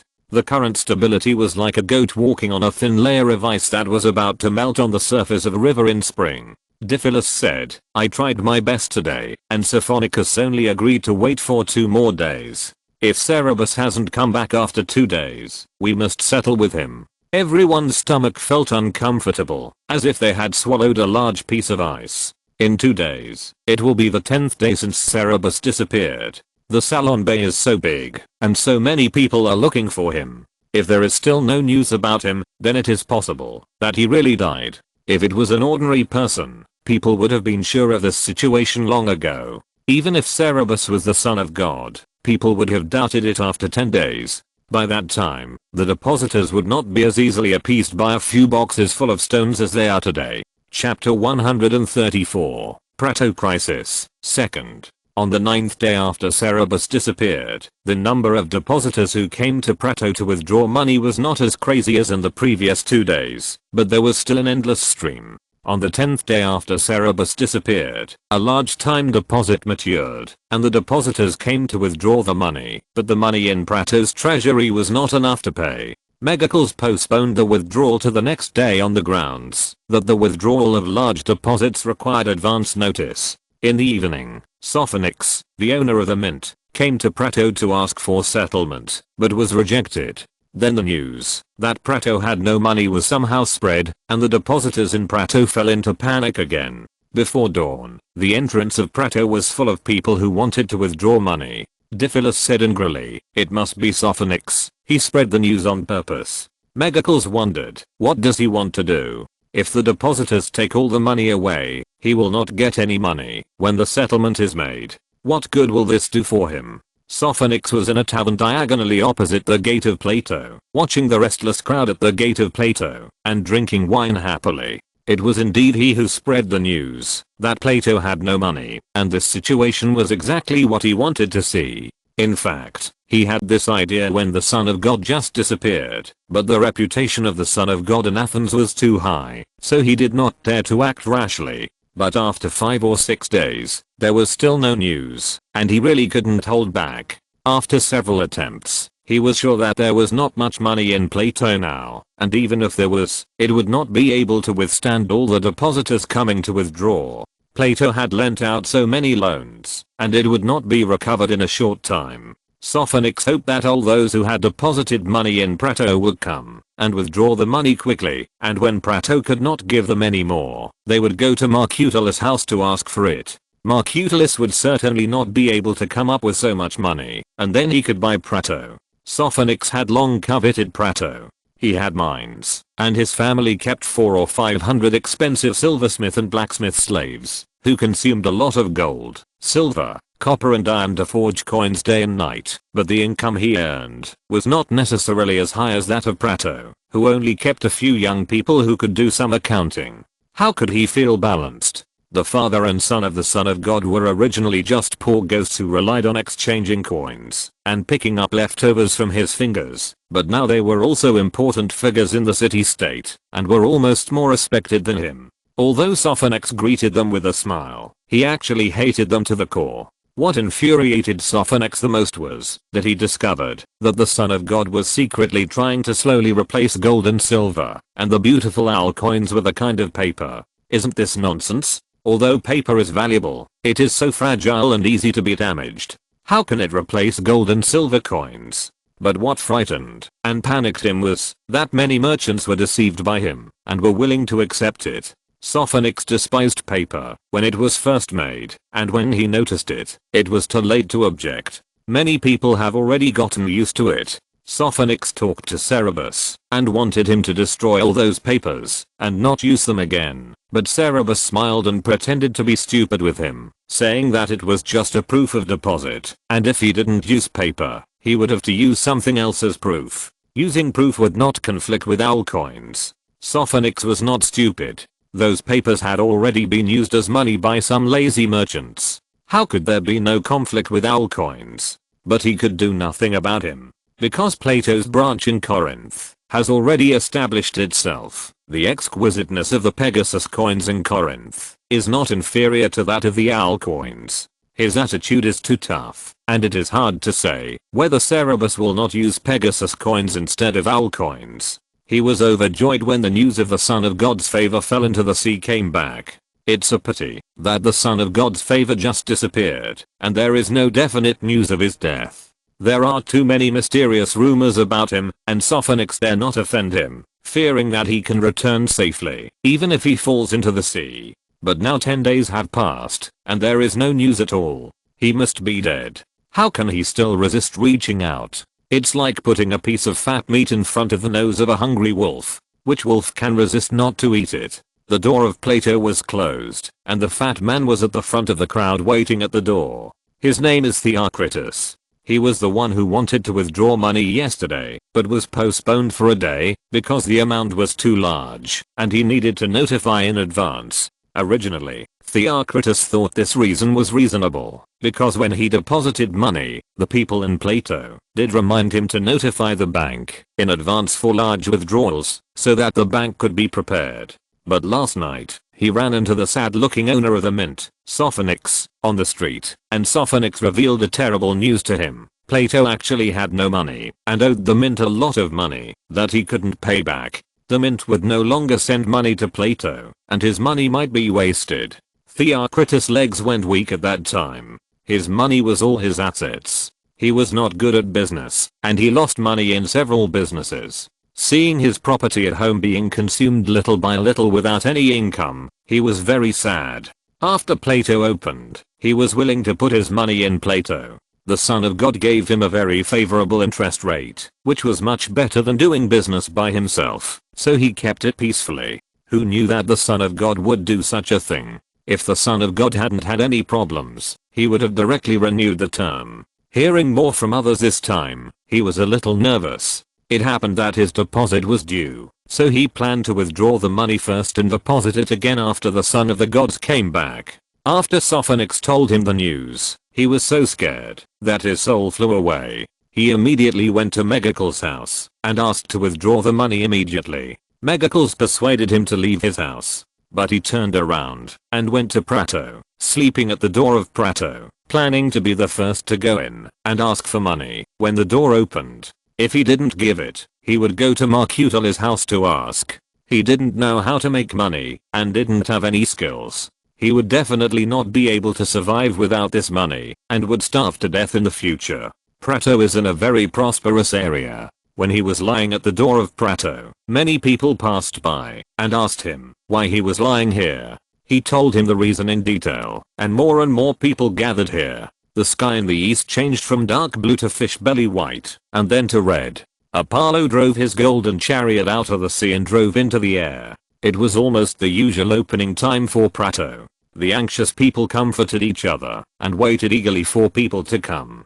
Finally, several executives of Prato appeared at the intersection together, as if they had discussed it and walked here. When they got closer, people hurried to make way for them. The executives seemed to have no reaction to the scene in front of them. One of them took out the key to open the door, and the other stood on the steps and shouted to the crowd, "Everyone line up! Line up! Wait a minute, the door will open, and you can enter one by one in order. Don't squeeze." Directing people to line up. Seeing Theocritus, he said, "Theocritus, you are here so early? Then you stand first." Theocritus smiled at him, standing at the front and constantly wiping the oily sweat on his fat forehead with the hem of his clothes. Under his command, the crowd quickly formed a long line. While queuing, the employees of Prato also came one after another. They were surprised to find that the executives came so early today and hurried into Prato. Megacles, the supervisor in charge of the queue, said to the people in line, "Everyone wait a moment, let us clean up." While he was talking, several bullock carts came in at the intersection. There were armed Prato guards in front and behind the vehicles, guarding them vigilantly. The carts were carrying money boxes, leaving deep ruts on the ground. The bullock carts arrived at the entrance of Prato, and Prato employees came out to carry the money boxes in one by one. After they were brought in, they were directly placed on the counter and the lids were opened in front of everyone. Only those who couldn't fit in were carried to the back. Many people had never seen so much money in their lives, and many people who didn't withdraw money also surrounded the entrance of Prato to look at this rare spectacle. The Prato guards drove them away nervously, not letting anyone in, and those who took out money had to go out one by one. Megacles explained to the people in line that they were afraid of causing trouble. When the people who took out money saw so much money, they calmed down, understood their worries, and didn't mind the slow efficiency. Theocritus was the first to go in. Plato had already prepared his money, 3 talents, in a large wooden box, and asked him to count it, and asked him to carefully check the quality of the silver coins, and weighed them for him to see. Then he asked him, "Is everything okay? You have to watch it carefully. We are not responsible if there is any problem after you leave Plato." Theocritus checked it back and forth several times, and said with relief, "Everything is okay." But the supervisor who counted the money for him said, "There is a problem." Theocritus' heart tightened and asked hurriedly, "What's the problem?" The supervisor pointed to the box and asked, "How are you going to take it away? It's very heavy." "Ah." Theocritus was dumbfounded. 3 talents of silver are heavier than an adult man. Theocritus is a fat man with a weak constitution, not a strong man, and he can't move it alone. He did bring a slave, but it was too unsafe for him and the slave to carry so much money on the street. Even if he put it at home, it would feel very unsafe. The supervisor shook his head and said, "If it were normal times, I would have asked our guards to help you send it back. But today, we are also worried about safety and cannot spare any manpower. You can ask your slaves to go home and call more people to take it. You can wait here first." Theocritus thanked him gratefully, and the supervisor helped him move the box to the side before letting the second depositor in. Plato did not become chaotic as Sophonicles expected, and he was very angry and puzzled where they got the money. What he didn't know was that after Theocritus made trouble at Megacles' house, Megacles summoned all the supervisors and went to Marcutullus' house late at night. They found Marcutullus and told him about Plato's predicament, hoping to get some help from him. Marcutullus knew about Plato's situation long ago, and he had been worried for the past few days for fear of getting himself involved. As a result, Cerberus's people came to him for money. He was furious and flatly refused. Megacratus and others tried their best to tell him the consequences of Plato's collapse of credibility. If Plato can't come up with the money tomorrow and cause more depositors to panic, they will most likely come to Marcutullus for it. Marcutullus is Cerberus's father and must be responsible for all his son's actions. At that time, all the properties of Marcutullus' family may not be preserved. If they can stabilize the depositors tomorrow, Plato will still have room to maneuver. Marcutullus was furious and cursed for most of the night. In the end, he had no choice but to compromise and let them take 4 talents of silver coins from home. Gangula heard the news and sent them another small box with 600 drachma gold coins in it. In addition to Plato's seal, Cerberus would give Gangula money every now and then for her daily spending. This small box of gold coins was brought back by Cerberus for her to play with and spend because it was made very beautifully. The exchange rate of gold to silver is 14 to 1, and this small box of gold is worth more than 1 talent. With this money, they will most likely be able to survive tomorrow. Megacritus and his companions also came up with an idea to slow down the withdrawal of money from depositors tomorrow, so that it would be safer. Several people did not sleep all night and carefully discussed how to deal with it the next day. At dawn, they received another good news. Phaedo, who was far away in Delphi, received the news that Cerberus was in trouble and Plato was being run, and rushed back with a sum of money overnight. The money he brought back was as much as 20 talents. Although it was far from enough to solve the crisis in Plato, at least they had confidence in the next few days. Chapter 135, Phaedo and Chloe. Megacles and Phaedo were in a corner of the Prato business hall, talking in low voices while looking at the people queuing outside. Megacles said gratefully, "Phaedo, thanks to you for coming back in time this time, otherwise we would be in trouble." Phaedo traveled all night and was very tired, but his spirit was still tense and he couldn't relax. He replied, "The money I brought back may relieve the situation for a few days, but if Cerberus doesn't come back, Mercutius can't give people confidence, and Prato will not be able to hold on." Megacles has witnessed the ruthlessness of his partners in the past few days, and said with a wry smile, "This is also what I'm worried about. In fact, our finances are very healthy, we have very few bad debts, and the return rate of the loaned money is very good. As long as there is no run on the bank, there will be no problem. But after Cerberus's accident, no one trusts us. But what I'm most worried about is not this, but something else. Sophonic's has already shown an ugly face. I guess he wants to swallow Prato. I don't know how many people like him there are behind the scenes. Even if the run on the bank is over, I'm afraid Mercutius will not be able to keep Prato." Megacles and his men were not stupid. They soon figured out the intentions behind Sophonic's abnormal behavior. Phaedo said with a sullen face, "Cerberus will definitely come back. We must keep Plato. This is his hard work. We can't wait for him to come back and find that nothing is left. If that happens, how can we face him?" Megacles valued Plato more than he did. All the employees of Plato were very dependent on Plato. Most of them were children of poor citizens of Athens. They had no money to receive a good education and only knew some simple reading and writing before coming to Plato. It was Cerberus who personally taught them various skills and gave them well-paid jobs, which greatly changed their fate. Especially Megacles and his men. Their social status has changed drastically compared to the past. In the past, they were poor boys who could not even get enough food at home, but now when they walked on the street, even the big men in the city-state would talk to them politely. Merchants from various city-states flattered them, as if they were flattering the king. Without Plato, they would lose everything. So even though Cerberus was young, they all loved and were loyal to him. When Cerberus disappeared, everyone was angry and worried. However, apart from taking good care of Prato, they could do nothing else but pray silently. Megacles asked, "Do you have any ideas, Phaedo?" Phaedo pulled him to a place where no one could hear their conversation and told him his plan. Megacles opened his eyes wide in surprise. The fine sand was like gold, and the blue waves came and went. Cerberus stepped barefoot on the fine sand, and the snow-white immersion fluttered in the sea breeze, like the wings of seagulls appearing and disappearing among the waves. There were other people on the beach too, some children playing in the water and picking up small fish and crabs, and some old fishermen weaving nets to dry seafood, but everyone stayed away from Cerberus and no one spoke to him. In the distance, a large rock cast a shadow.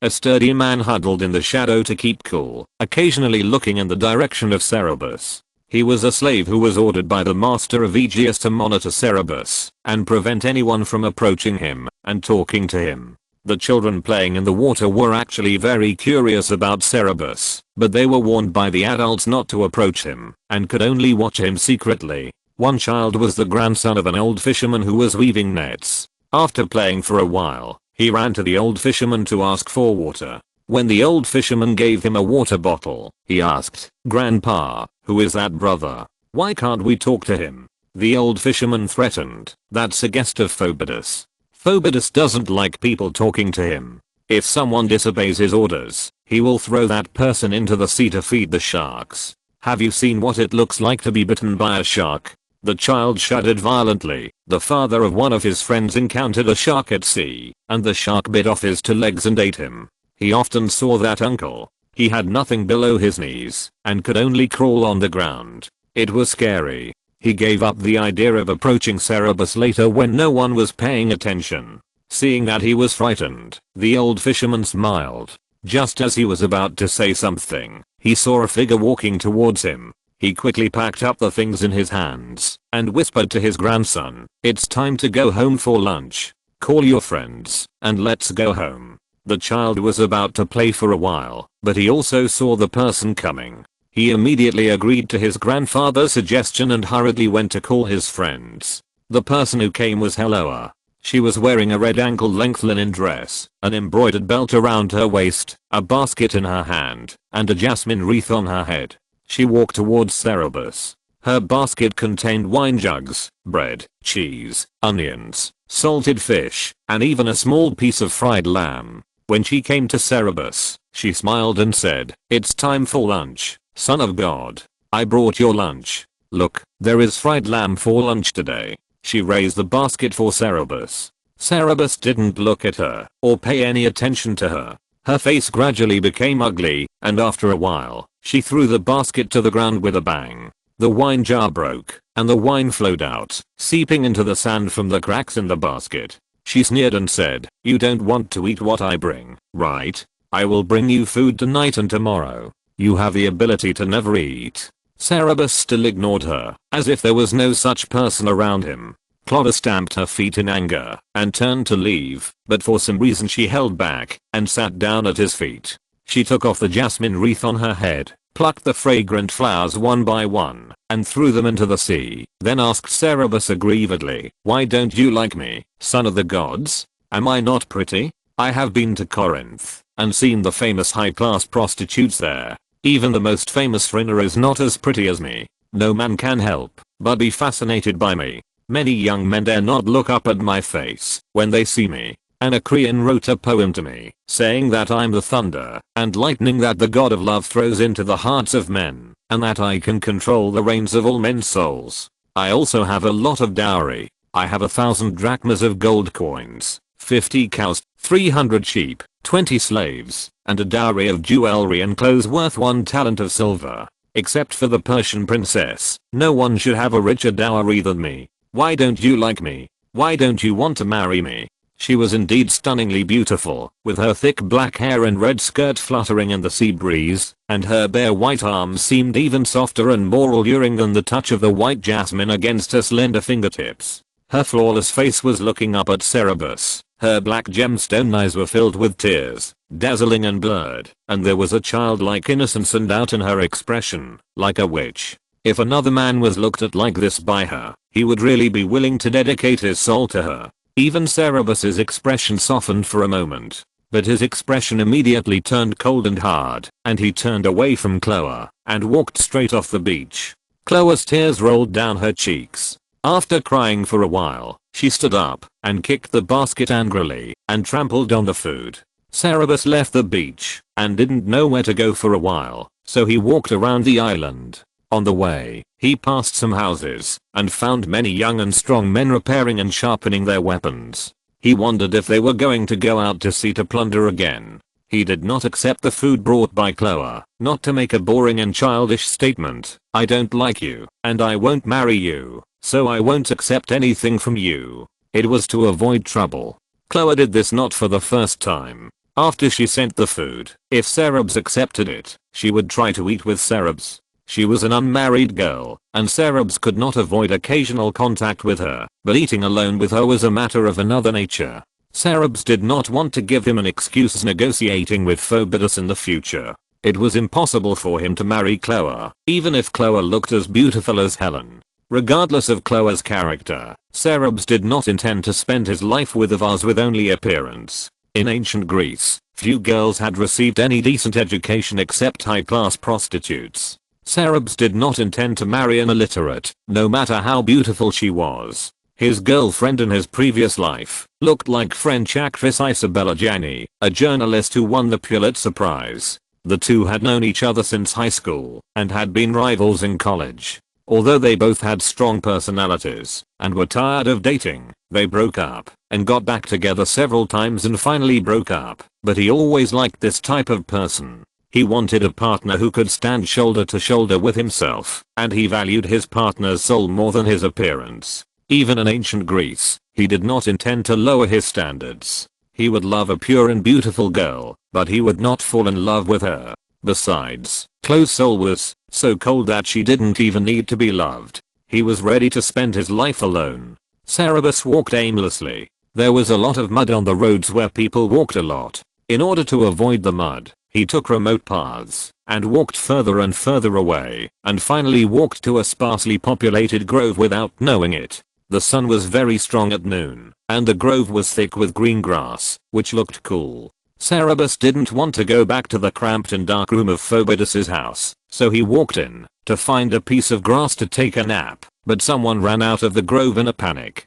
It was a woman with a slim figure, covering half of her face with a piece of linen, revealing only a pair of beautiful eyes. Cerberus recognized that it was a dancer whose face was scratched by Chloe, and was a little surprised. The dancer lowered her head and ran away in a hurry. Cerberus stood for a moment and still walked into the woods. There was another person in the woods. When he saw Cerberus, he nodded to him calmly and walked away leisurely. Cerberus recognized that it was a face he had seen at Phobidus' banquet. It should be a citizen of Aegeus Island. In this situation, it seems that the citizen is secretly meeting with the tyrant's female slave. Having an affair with a female slave is not a big deal, but Cerberus looked at his back and was thoughtful. Chapter 136 Back. That night, Phobe held another banquet, drinking and eating with a group of people, holding female slaves and beautiful boys to have fun. When the banquet was in full swing, the dancer whose face was scratched by Helloa held a few jars of fine wine and distributed them to the guards on duty today, saying that it was a reward from the master. The wine was at most half water, which was a good wine that Phobe could only drink normally. The guards drank it happily, as if they had found a treasure. At the end of the banquet, most of Phobe's guests were either drunk or fell asleep exhausted from enjoying the supreme happiness of sex. The guards were also drunk to the point of unconsciousness. Phobe was lying on a bench with his head supported by his hands, watching the chaotic intercourse of several slaves. He was also drowsy, and several guests came to him. One of the guests held up a two-handled ceramic cup and said, "Phobidus, I want to toast you a glass of wine for the joy of today's feast." Phobidus laughed and took the glass of wine poured by the slave girl leaning on him, and drank it all. When he raised his head to drink, the toasting person suddenly pulled out a short dagger with cold light from his loose kimono, and stabbed him in the abdomen, saying viciously, "You tyrant, die." The slave girl was splashed with blood, screamed and crawled to the side to hide. The man tried to stir after stabbing, but Phobidus screamed and grabbed the man's hand, shouting in fear, "Someone! Someone! Help!" Another person went around behind him, also pulled out a dagger from his clothes, and cut his neck fiercely. The blood from Phobidus' neck spurted out high, pouring all over the head and face of the person who stabbed him in the lower abdomen. The person put down the dagger and laughed with his body bathed in warm blood. This sudden change shocked everyone in the banquet hall. Those who were asleep were awakened by the shock, and those who were drunk had their wine turned into cold sweats, watching this scene in fear. There were also people who were loyal to Phobidus who wanted to step forward to protect him, but the murderers acted too quickly. Before they could step forward, Phobidus' throat had been cut. After killing Phobidus, these people turned around and faced the crowd. They all had weapons in their hands, and the rest of the people came to the banquet without bringing anything. In addition, the guards outside the banquet hall didn't know why no one came in to see such a big change, so no one dared to act rashly. The assassins, weapons dripping with blood, said, "Phobidus, the tyrant, he and his father relied on foreign mercenaries to make themselves the masters of the abused people. They took the biggest share of every harvest of the citizens of abuse to enjoy themselves, regardless of the fact that it was paid for with our blood. Today we have eliminated him, and from now on power will return to the hands of the people. Is there anyone here who is his companion? Do you also want to exploit the citizens of Aguse? Of course, there was silence in the hall, and no one dared to speak. Phoebidus could become the tyrant of Aguse, not because of his high prestige and the abused people were convinced by him, nor because his father was a tyrant and the citizens naturally recognized that he should inherit his father's position, but because he had a group of 50 foreign mercenaries in his hands. His father was originally just a wealthy nobleman, and it was because he spent money to hire these 50 foreign mercenaries that he later became the tyrant of Aguse. Later, his father died and left this mercenary army to him. The main task of this mercenary army was to protect his safety. There were only 400 or 500 citizens in Aguse, excluding the old, weak, sick and disabled, and the farmers and herdsmen who were not warriors. There were only about 300 young and strong people. Even if they were dissatisfied with the tyrant, it would cost a lot to resist 50 well-armed and strong mercenaries. Moreover, in addition to protecting Phoebidus, the mercenaries would also obey Phoebidus' orders and fight with the citizens when they went out to sea to rob. They were very important to supplement the fighting power of the few citizens of Aguse. Therefore, although Phoebidus was young, not fair in his dealings, and greedy and enjoying himself, few people thought of resisting him, and he was a stable tyrant. But he was suddenly killed today, and the guards outside the drinking hall did not react. Everyone in the hall was in doubt. They didn't know that this was the work of the dancer whose face was scratched by Chloe. She added jasmine root powder to the wine she sent to the guards. Jasmine root is poisonous and can make people unconscious or even die if taken internally. The guards drank and were unconscious. In addition to the guards, she also sent wine to the mercenaries who were not on duty today and knocked them down. She was originally the daughter of a nobleman from a small city-state that was looted by ants. She was taken as a slave by Phoebidus and lived a life worse than death every day. She was already resentful, and Chloe scratched her face, so she naturally hated the brother and sister even more. A secret enemy of Phoebidus noticed her hatred and secretly contacted her, asking her to send spiked wine to the mercenaries today. In fact, they had not originally planned to do it today, but today she and the man met in the grove and were caught by Cerberus. Fearing that something unexpected would happen, he hurriedly acted in advance. Fortunately, everything went well. After being disfigured, she was no longer qualified to serve guests at the host's banquet. After knocking down the guards, she hid outside the banquet hall and peeked. Seeing that Phoebidus was killed, the big thing was settled. She was ecstatic and took a knife to find Chloe. The screams in the banquet hall woke up many people. Many slaves came out to see the dancer passing by with a knife and were shocked. They asked her what happened. The dancer shouted happily, "Our master Phoebidus has been killed. Our master Phoebidus has been killed. Everyone, run for your lives." The slaves were immediately in chaos. Harrower had already gone to bed late at night. When she heard the dancer's shouts, she rushed out of the room barefoot without wearing shoes, trying to find out what happened. The dancer happened to come to her door and bumped into her. After seeing her, the dancer's eyes burned with fire, and she smiled grimly. "Bitch, your brother is dead. I will send you to be with him." Then she swung the knife at Harrower. Harrower screamed and dodged backwards, but hit the wall. She had nowhere to hide. She hugged her head with her hands in fear and huddled up, waiting for the sharp blade to fall on her. At the moment, when the blade was about to hit Harrower, the dancer's wrist was grabbed by someone. The man snatched the knife from her hand easily and pushed her away. The dancer looked carefully and saw that it was Cerberus. She was shocked and angry and asked, "It's you, Cerberus, why did you stop me from killing her? Have you forgotten what she did to you? Have you forgotten what she and her brother did to you?" Cerberus was neatly dressed, as if he had not even touched the bed at this moment, when the morning star was about to rise in the sky. He said, "I'm sorry, she also saved me. I can't let you hurt her." The dancer looked at him, and then at Chloe, who was blocked behind him. She roared like an angry she-wolf, trying to push Cerberus away, and reaching out frantically to grab Chloe. Cerberus did not entangle with her, but slapped her on the side of the neck. She closed her eyes unwillingly and fell softly and fainted. Cerebs put her down against the wall with a little regret and said to Chloe, "Put on your shoes and follow me." Chloe grabbed his arm and asked in a trembling voice, "What happened? Is my brother really dead?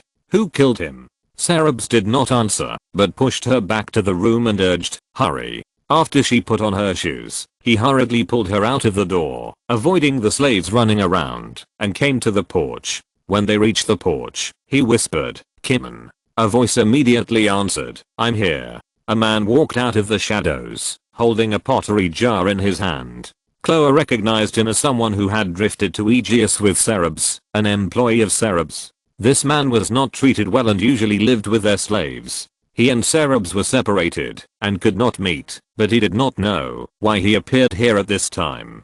Cerebus said, "Let's go." Many slaves in the courtyard were crying and shouting and running around aimlessly. The gate was open, and some unfamiliar faces who did not belong to the Phoebidus family were pouring in from the gate with torches and weapons, while the guards of the Phoebidus family were lying on the ground, not knowing whether they were alive or dead. They did not dare to go through the gate, so they went up to the second floor, took a sheet from a house, twisted it into a rope, and fell from the roof to the street, and then went straight to the dock. On the way, they also met some people who were going to the Phoebidus family and tried to stop them, but Cerebus and Simon knocked them down mercilessly and took away their weapons. When they arrived at the dock, the three jumped onto a boat. Simon looked at the sky, poured the contents of the pottery jar onto the deck, and said, "This is not far from the stream. I'll go get a jar of water." He carried the jar and left quickly. Cerebus saw that what he poured out was actually some dried meat, bread and other food.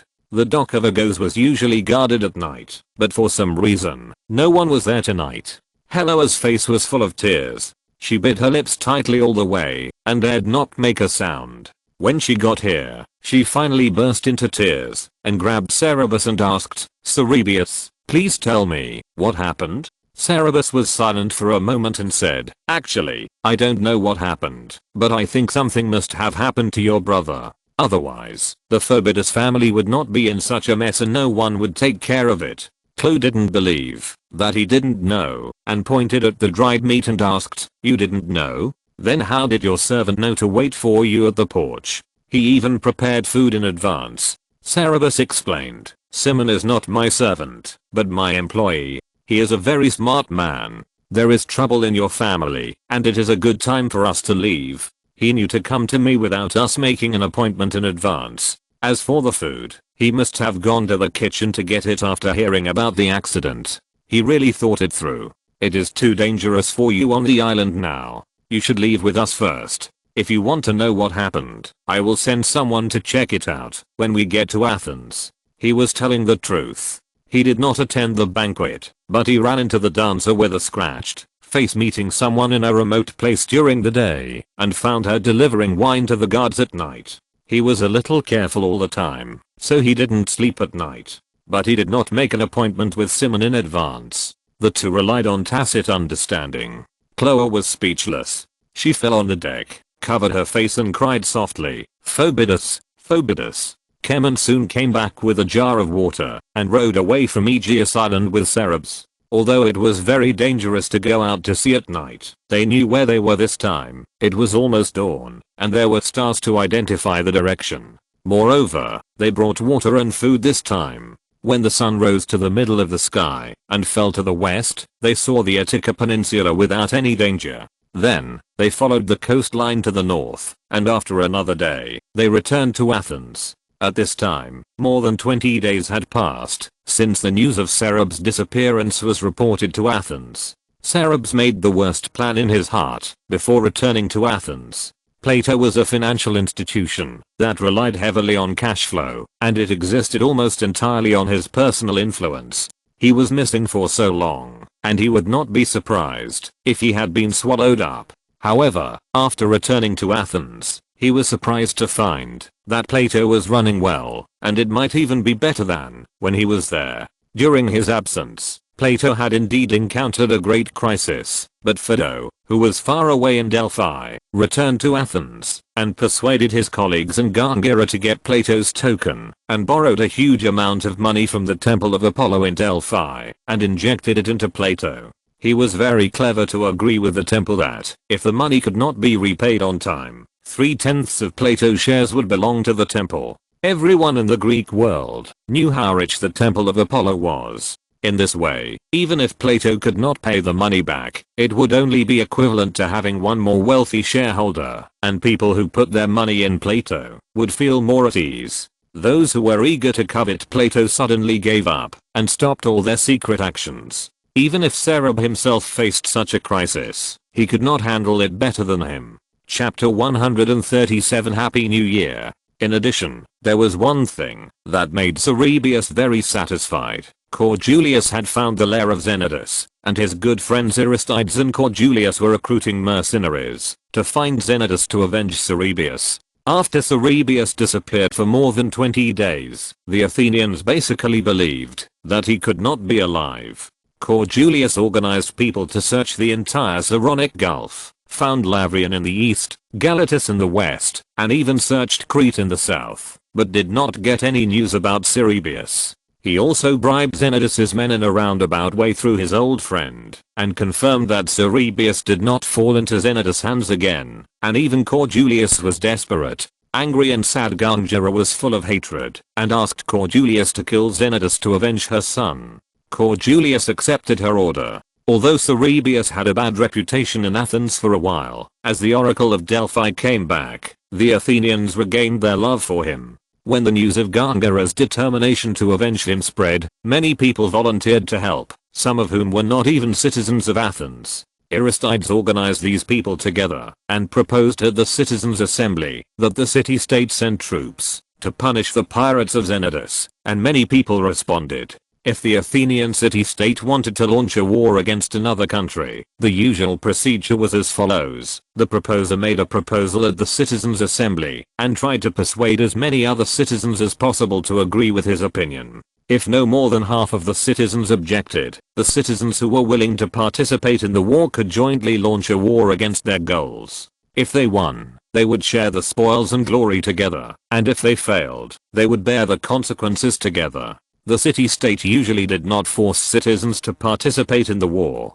People who did not want to go to the battlefield could sometimes not go to the battlefield for their entire lives, but few people did so, at least in Athens' current prosperity. Participating in the war can get spoils on the one hand, and on the other hand, cowards will be despised by everyone. Athenians valued honor more than their own lives, and few people were willing to bear this price. Aristides was very prestigious in the city-state, and Cerberus was a beautiful young man who was loved by everyone, and was favored by the gods. He was also the person who was predicted by Delphi to determine the fate of the Greek world.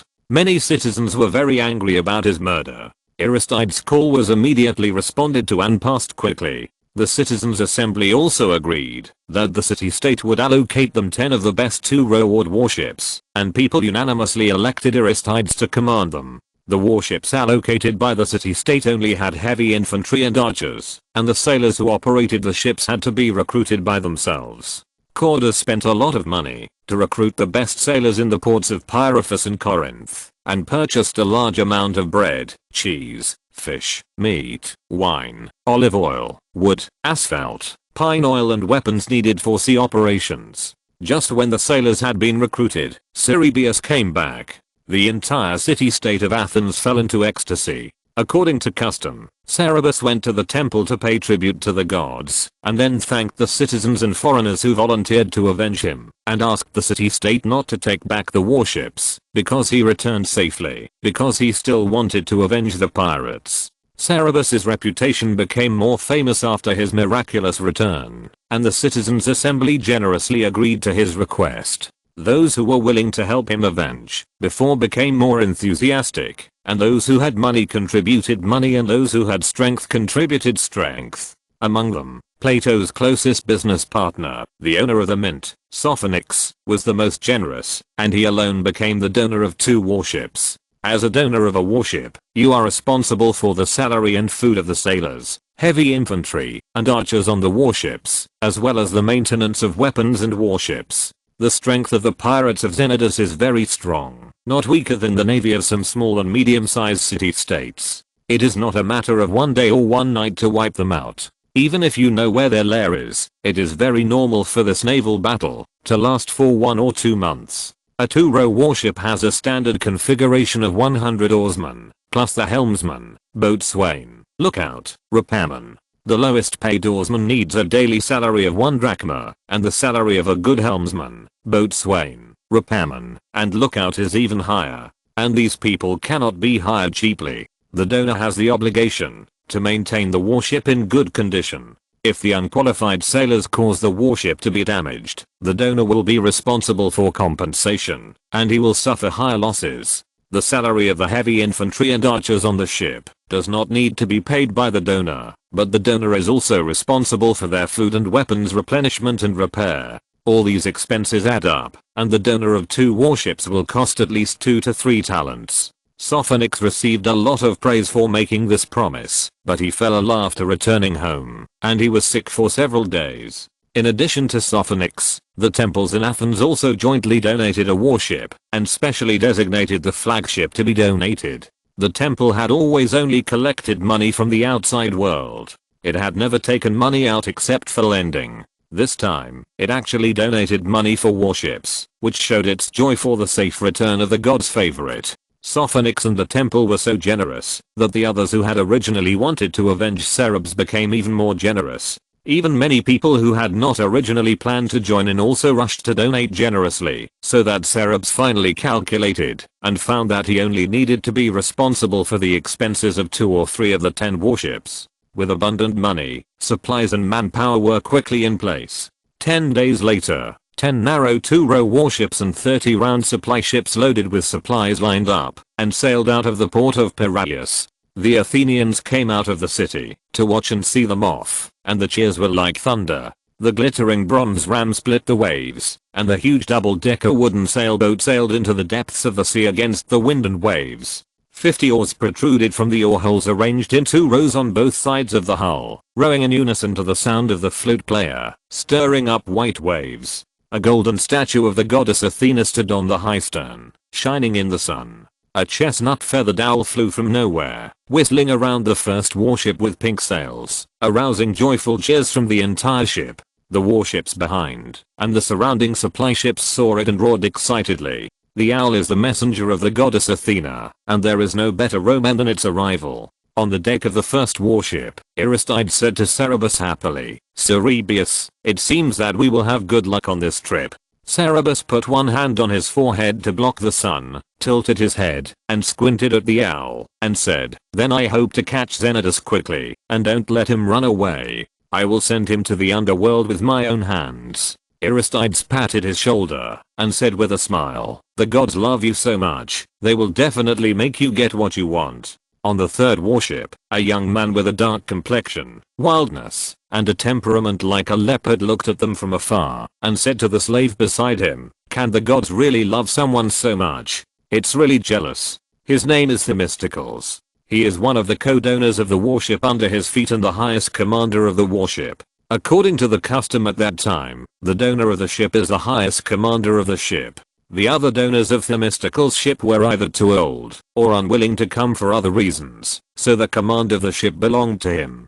Although he had the supreme command of the warship, he still had to obey the fleet's commander-in-chief, who now belonged to Cerberus. His slave was a sturdy big man. He smiled wisely, which was inconsistent with his honest appearance. He said, "I often have this thought when I look at you.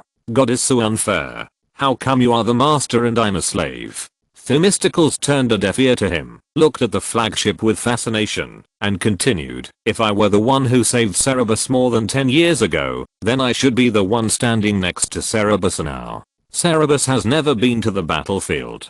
He must know nothing, and listen to Aristides and everything. This is a great opportunity to make achievements. If we win this battle, we will not only gain fame, but may even be one step closer to the position of one of the 10 generals.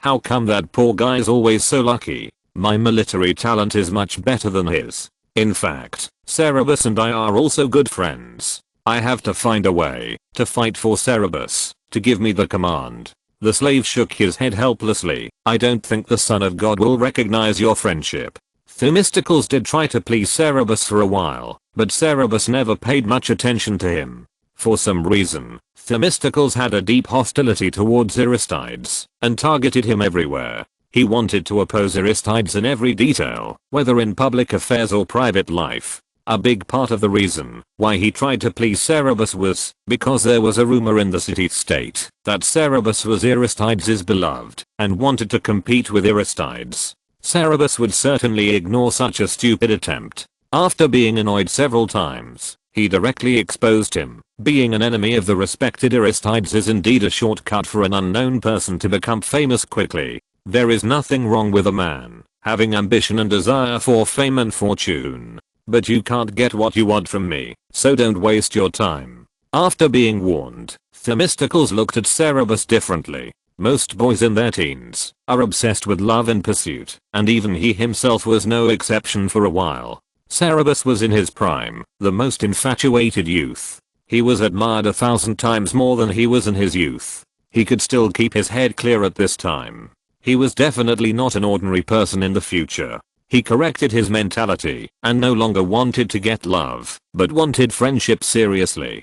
But Cerberus was always busy. It was difficult to see him in the stadium, theater, and banquet. Themistocles could never find any opportunity to approach him, so he had to give up after a long time. But Themistocles firmly believed that Cerberus also looked at him differently. He thought that his military talent was like a torch in the dark, and Aristides was just a rigid mediocrity who could not compare with him at all. Since Cerberus was a smart man with a clear head, as long as he showed his talent, he would naturally know who should be given the command. So when the fleet anchored at an island in the evening, he went to find Cerberus. When he went there, Cerberus and Aristides were walking around the island, stretching their hands and feet that had become stiff after sitting on the boat all day and chatting while exercising. Cerberus asked Aristides a question that puzzled him. Aristides, why are the sails of the flagship pink? It seemed a little disgusting to him. Chapter 138, Debate, Rewriting the Veracia storyline. Aristides was about to answer, but frowned in one direction. Cerberus turned his head and saw Themistocles striding towards them. Themistocles walked up to them and greeted Cerberus with a smile, then said to Aristides, Aristides, don't show this expression when you see me. You know, when I saw you and Cerberus standing on the flagship together, I felt more uncomfortable than you. When I thought that the fleet was commanded by you, I was worried and couldn't eat. I was afraid that we would set sail in triumph amid the cheers and expectations of the crowd, but return empty-handed and lose face. With your talent, you would probably just let us go directly to the pirates, attack their nests, and fight them head-on. But you don't know that war is also a wonderful and profound art. Especially this time is not like the wars you have participated in before. It is a war with other city-states. This time we are going to wipe out the pirates. If that is your plan, then I'm sure that we will definitely fail this time.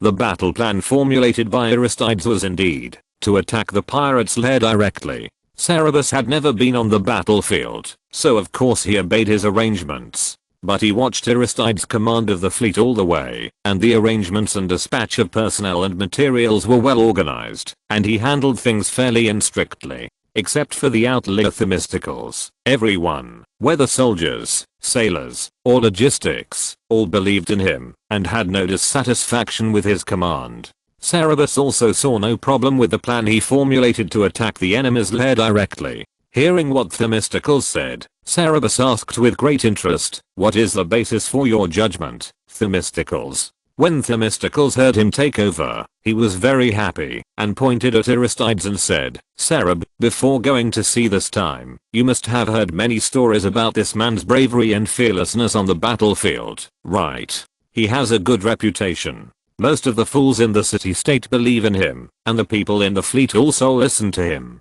Moreover, he has commanded naval battles alone and won great victories. You must have thought that there would be no problem with his command this time. But since I knew that I had to use a bireme to eliminate the pirates, I knew that this trip would most likely be in vain. After listening to my reasons, you will definitely agree with my conclusion. You have dealt with pirates and seen pirate ships. You must know that most pirate ships are small, simple and light. They do this for speed considerations. If the pirate ship is not fast, it will not be able to catch up with the merchant ship and rob, and then the pirates will starve to death. Our bireme is also very fast, but compared with the pirate ship, the bireme has a big disadvantage. The bireme is heavy and has a deep draft. The pirate ship has a light hull and a shallow draft, so 2 or 3 pirates can easily drag the ship out of the water and hide it in the bushes. When encountering dangerous shallows covered with reefs on the seabed, the bireme cannot pass, but the pirate ship can easily escape from there. The pirates we are going to deal with this time have their lair on a small island at the northwestern tip of Crete. Your spy said that the hydrology and geography there are complex, with many undercurrents and reefs, and it is very close to Crete. The northwest tip of Crete is full of continuous high mountains and deep canyons. If we accidentally let them escape to the island, there will be no hope of catching them. And this possibility is very high. In a battle with a hostile city-state, citizens will be willing to fight head-on to protect their own city-state, but pirates will definitely flee when facing a powerful enemy. Although our soldiers are brave and fearless, and although we have many warships, we are not familiar with the situation around the island, and it is impossible for us to surround the entire island, so we will definitely not be able to trap them. We attack their lair. Even if we can destroy their base, they will reunite and build a new base after a while. I think that for you, the purpose of revenge is not achieved, right? Cerberus pondered for a while and asked, then what do you suggest? Themistocles was shocked and said with a smile, my suggestion is to turn around and go back to Athens to change ships. Just kidding. My suggestion is to set up an ambush. Use merchant ships to lead the pirates to a certain sea area, and the warships will ambush nearby. When the pirates enter the encirclement, they will be wiped out in one fell swoop. The 2-rowed warship cannot pass the shallows, but its speed in the deep sea is not slower than the pirate ship. There is nowhere to escape on the sea. This is the only way to eradicate them. Cerberus asked Aristides, which one do you think is more feasible, this suggestion or our current plan? Aristides glanced at Themistocles and replied, although I hate this man, and I'm sure you've heard about him, how easily he goes to extremes in pursuit of his goals, which leads to tragic failures. But if we only compare this suggestion with our current plan, which one is better, then this one is better. To eradicate a group of pirates, it is indeed more effective to kill them at sea. We originally wanted to attack their lair directly, and only intended to kill as many pirates as possible, and the most important goal was to kill Xenodus. There are too many uncertainties in setting an ambush. No one knows when the pirates will take the bait, and how many days it will take to ambush them. The fleet consumes a lot of money every day, and your family cannot afford such high expenses alone. But now that you are back, and the warship has so many donors, money is no longer a problem, and you can decide which plan to adopt. Corinth. A 6 or 7 kilometer long stone towpath crosses the isthmus, connecting the Gulf of Corinthia and the Gulf of Thessalonica. Ships traveling between the Ionian Sea and the Aegean Sea can shorten the voyage by more than 300 kilometers by passing through here. Corinth is the connecting point between Greece and the Peloponnese Peninsula. Traffic between the two places must pass through here. With this geographical advantage, Corinth became the richest city-state in the Greek world, and the city of Corinth became the richest city in the Greek world. To the south of this rich city, its Acropolis stands on a dangerous hillside. There is a magnificent and gorgeous temple in the Acropolis, and its luxury is difficult to compare with the temple of Apollo in Delphi. This temple is the temple of Aphrodite, the goddess of love, born in the foam of the ocean. The temple is decorated with basket-shaped buttercup sculptures everywhere. There are more than 1,000 beautiful priestesses living in it. Their gorgeous clothes are like the flowers blooming in the fields in May, and their shining jewelry is like the stars in the night sky. The fragrance of their bodies infects the whole temple. The superior geographical location brings together merchant ships and passengers from the south and the north to Corinth, and the priestesses make people who come here linger and are unwilling to leave until they have spent the last copper in their pockets. People who come to Corinth will offer sacrifices to the temple of Aphrodite. The priestesses in the temple of Aphrodite will have sex with those who offer sacrifices. They are gentle and affectionate, so that the sacrificers can enjoy the greatest happiness in the world and be blessed by the power of the goddess. The priestesses are the most charming pearls of this city. In a room in the temple, a ginger-haired priestess in her 30s, extremely charming, was using an iron rod heated over a fire to curl the black hair of a 14 or 15-year-old girl sitting in front of a dressing table so that it would hang in a beautiful arc just above her eyelashes. Behind the two of them, many priestesses holding silver plates, kettles, mirrors, various paint boxes, spices, jewelry, and beautiful clothes filled the room like a team, watching with a smile. After curling her hair, the priestess tidied up her long hair that had already been curled and draped over her back in waves, stepped back and looked at her, and then used smoke black to draw the tail of her eyebrows and deepen her eyelashes. Finally, she used cinnabar to paint the girl's lips like a gorgeous rose, hung a snow white, dense double-layer pearl necklace around her neck, and put on an elegant purple robe for her. After doing all this, she said with satisfaction, "Stand up and let everyone see." "Step aside." The girl stood up and looked at the priestesses a little shyly. The priestesses knew her, but now they were all stunned and couldn't take their eyes off her. The ginger-haired priestess walked around her proudly, looking at every part of her body, and said, "Aphrodite loves you so much, my child. I think Helen, who caused the Trojan War, was no more beautiful than this." If you're listening to this novel on a channel other than Fanfic World, it means they downloaded and uploaded it without effort. We cordially invite you to visit our channel, Mundo Fanfic Novelos. There you'll find the original version of this story and you can explore many other novels of various genres. We're waiting for you to immerse yourself in a world of incredible novels. Chapter 139, Revenge, Modification of the Veracia storyline. The priestess handed a bouquet of flowers to the girl, held out her arm for her to take, and smiled and said, "Let's go, Veracia. Go to the statue of Aphrodite and take the oath. After the oath, you will also be a priestess. Gratina and I will hold a ceremony for you, and everyone will participate." Veracia nodded nervously, took her arm, and walked out of the house with her. Veracia was 15 years old this year, and was dedicated to the god of love by a pirate.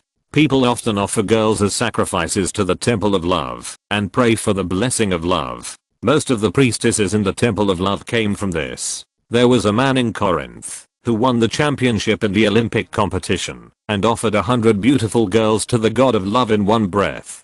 Veracia was originally dedicated to the god of love, because she was almost tortured to death in the pirate's lair. The pirate was originally a slave trader. Although he later changed his career to become a pirate, he still had a business mindset, and felt that it was a bit of a waste to kill her in vain, so he brought Veracia to Corinth to sell her. At that time, Veracia was so sick that no one wanted to buy her. The pirates had no choice but to offer Veracia to the Temple of Love. Fortunately, the priestesses of the Temple of Love did not despise Veracia. They accepted her, kindly took care of her, and restored her health, and took care of her growing up. When Veracia first came to the Temple of Love, she was like a frightened bird, afraid of all men. It was the priestesses who carefully enlightened her, and she found that the men who came to the Temple of Love respected and admired the priestesses, and were not as cruel and rude as the pirates to her, so she was not so afraid of them. But she was still afraid of the men outside the Temple of Love, and was very glad that she could become a priest, hoping to never leave the Temple of Love. However, although Veracia hoped to never leave the Temple of Love, the pirate who sacrificed her to the god of love wanted her back very much at this moment. If it were not for the fact that things dedicated to the gods could not be taken back, if Veracia was sold to ordinary people, he would have taken her back long ago, even if he had to use robbery. He wanted to take back Veracia in order to blackmail Fedor.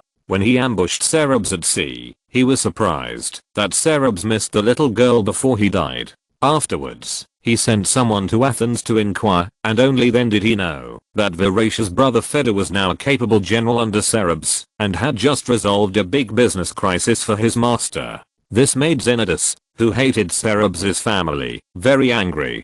Crete was too far away from Athens and Corinth. After the shipwreck, Cerberus's reward for finding the little girl in Corinth and Athens did not reach his ears at all. If it had reached his ears, he would have used this little girl to do something. Why wait until now to kill Cerberus? Crete was too far away from Athens, and he did not know that Cerberus was not dead, and returned to Athens safely. The ambush and killing of Cerberus caused Xenodus to suffer heavy losses. After returning to the pirate island, another group of pirates took the opportunity to attack, and wanted to annex his forces. Xenodus fought with them for a long time, before he won with difficulty. Although this victory made him stronger than before, it also made him unable to distract himself for a long time, and it became slower to obtain news from the outside world. Not only did he not know that Cerberus was not dead, but he also did not know that the Athenian navy had already rushed to Crete. However, even if he knew, he would not take it to heart.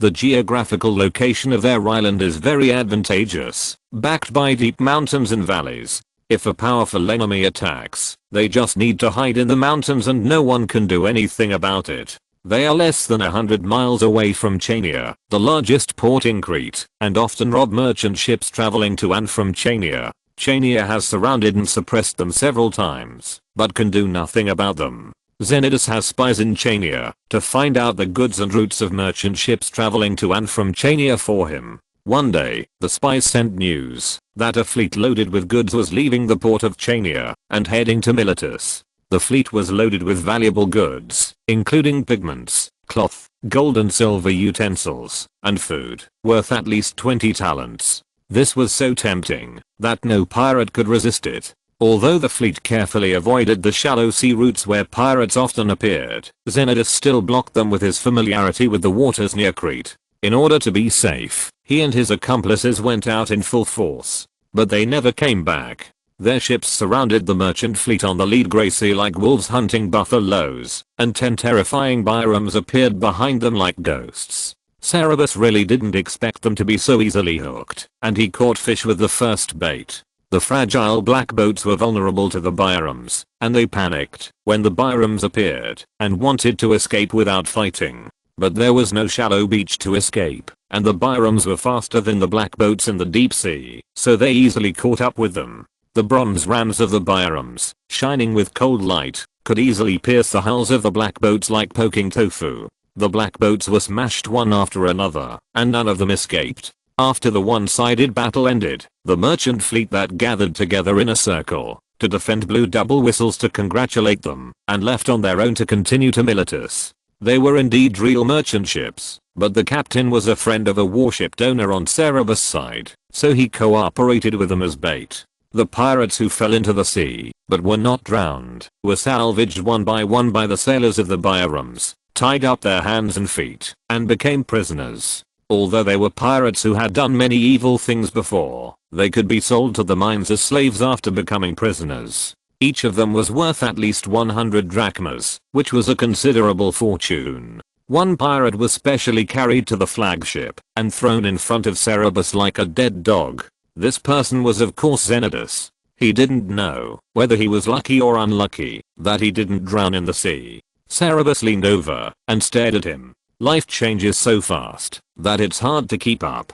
Just over a month ago, his life and death were hanging in the hands of this person, but now the two have switched positions. When Xenodus saw Cerberus standing on the flagship on the black boat, he knew something was wrong when he was not dead. At this time, under Cerberus's cold gaze, he sweated profusely and said with heavy gasps, "You can't kill me. I didn't kill the girl named Viraxia, Feda's sister. She's still alive. Only I know where she is. If you kill me, you will never find her again." Cerberus asked softly, "Do you think I will believe it?" Xenodus hoarsely said, "What I said is true. She really didn't drown. I brought her back to our island for a while. Many of my companions have seen her. If you don't believe me, ask. Later, I took her away. Now only I know where she is. If you don't kill me, I will tell you."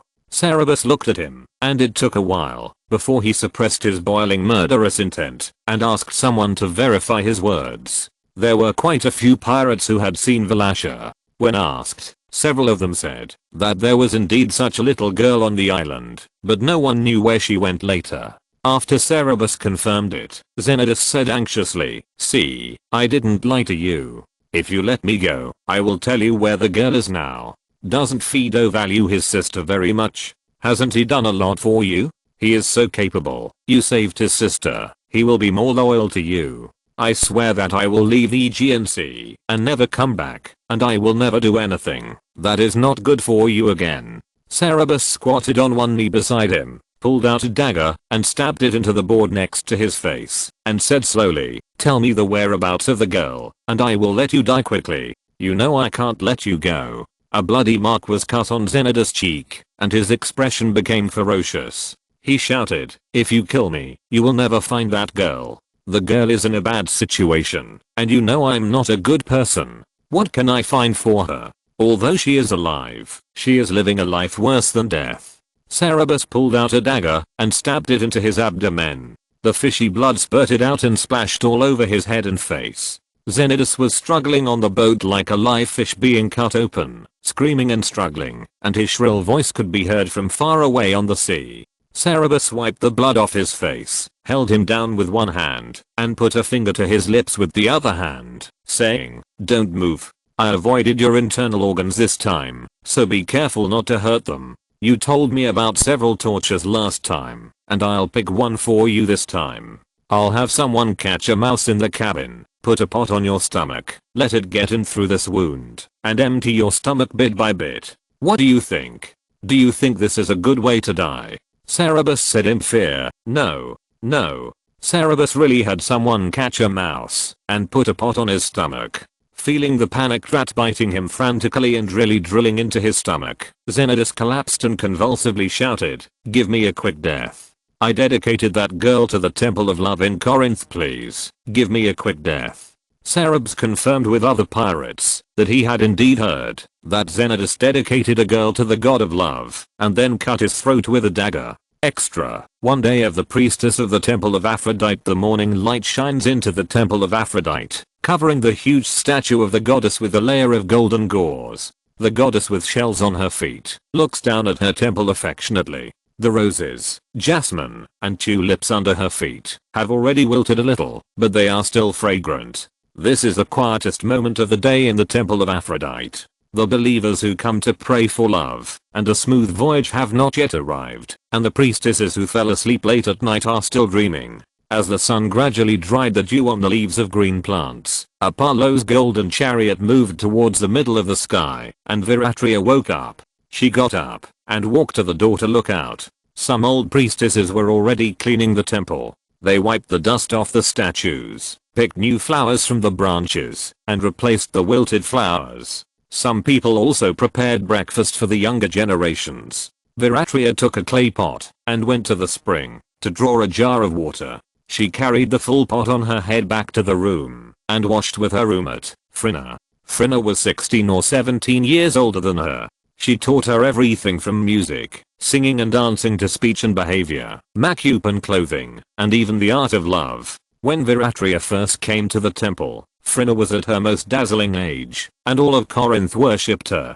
On the day of the Aphrodite festival, she let her hair down, took off her clothes, and walked slowly from the beach to the sea in the spotlight, as if she was Aphrodite rising from the sea. She was getting older now, and was not so popular, but in the eyes of Viraksha, she was still the most charming priestess in the temple. After washing off the makeup from last night and having breakfast, Phryna and Viraksha sat in front of the mirror and carefully made themselves up with perfume, paint, jewelry and beautiful clothes. At this time, Phryna would make herself up and show her the tips of makeup, how to use perfume and paint to make her face more charming, how to use jewelry to make herself more shining, and what kind of hairstyle, makeup, and jewelry should be matched with what kind of clothes. She was very good at this. Her hairstyle and makeup were always unique, and the jewelry she wore and the clothes she wore would often quickly become popular in Corinth. After putting on makeup, the two went to the temple to worship the goddess, and then they chose a favorite place, sometimes by the column, sometimes in front of the rose bush, sometimes on the steps, or even sometimes just back to their own room, chatting,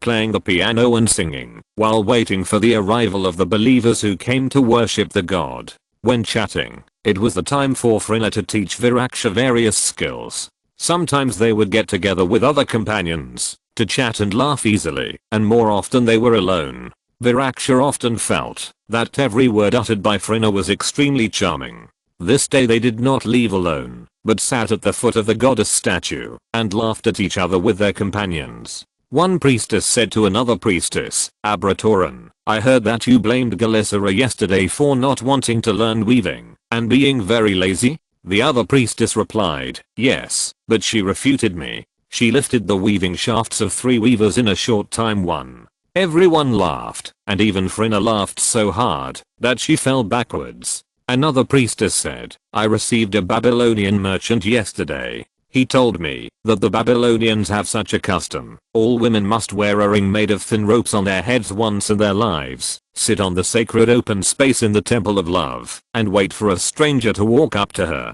throw her a gold coin, and have sex with her. This is her obligation to the god of love. If she does not fulfill this obligation, she cannot leave. Some women are not good looking and may not get gold coins, even after waiting for 3 or 4 years. It is very pitiful. He said that each of us does not need to wait so long. As long as we go to the temple, men will come to us immediately. He also asked me, why don't you wear thin ropes on your heads? When she talked about the strange custom at the beginning, the other priestesses were very surprised. When they heard the doubts of the Babylonian merchant at the end, they all laughed again. In such a relaxed atmosphere of chatting and laughing, believers came to the temple one after another. Aphrodite was born in the ocean. In addition to being in charge of the elusive love, she also controls the unpredictable ocean and is a patron saint of navigation. Corinth is an important sea route, and the sea route is extremely dangerous. There are many captains who come to pray for Aphrodite's blessing.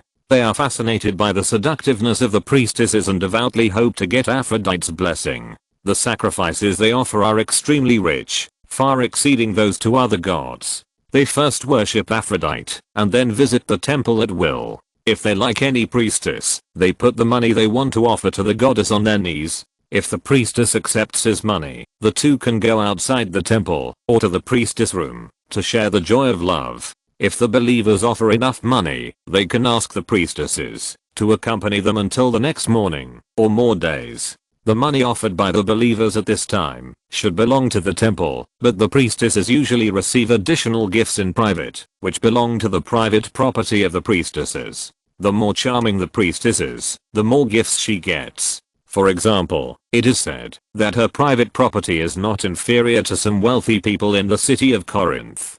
Phryna and Viraksha sat at the foot of the goddess statue, and the believers who came by couldn't take their eyes off them. Several people tried to put money on their knees, but Phryna refused. She was a very smart woman. To win her favor, one had to be very rich or very famous. She didn't like any of the people who came to ask for sex today, and she didn't allow Viraksha to receive anyone who was not worth enough. It was not until dusk that a wealthy captain took Viraksha away with a large sum of money and let her go late at night. When Viraksha returned to her room, the room had been prepared for her to take a bath, but Phryna was not in the room. She washed herself with a bit of disappointment, lay down on the bed, and wanted to sleep, but she seemed to hear the sound of a harp in the distance. She happily put on her white robe and ran out of the door, following the sound of the harp out of the temple, and came to a high place where she could overlook the sea. Phryna was sitting on a rock, playing the harp and singing in the moonlight, and several priestesses were dancing barefoot on the soft grass beside her. They often do this kind of entertainment in their spare time. When the dancing priestesses saw Viraksha, they all smiled and called out, "Viraksha, come and dance with us." Viraksha shook her head, walked to Phryna, and sat down at her feet. Phryna's hair fluttered gently in the night breeze, and she lowered her head and smiled at her. Viraksha couldn't help but laugh, like a lily suddenly blooming in the dark night. Some of the dancing priestesses noticed this scene and exchanged glances with their companions with a smile. Phryna finished singing a song, and the priestess begged, "Sing another song, Phryna. Sing another poem of Sappho." The moonlight was beautiful, Phryna was in a good mood, and didn't want to go back to sleep, so she agreed to this request. She plucked the strings again, and sang in a beautiful voice, "To be honest, I would rather die." When she left, she wept long and hard. She told me that this departure must be endured. Sappho, I go, not of my own accord. I say, go, live happily, but remember that you know well that the one who leaves you wears the chains of love. If you forget me, Think of our gifts to Aphrodite and all the sweetness we shared and all the violet headdresses that surrounded your young head. A bunch of rosebuds, dill and saffron, fragrant myrrh scattered on your head and soft cushions, maidens with their loved ones.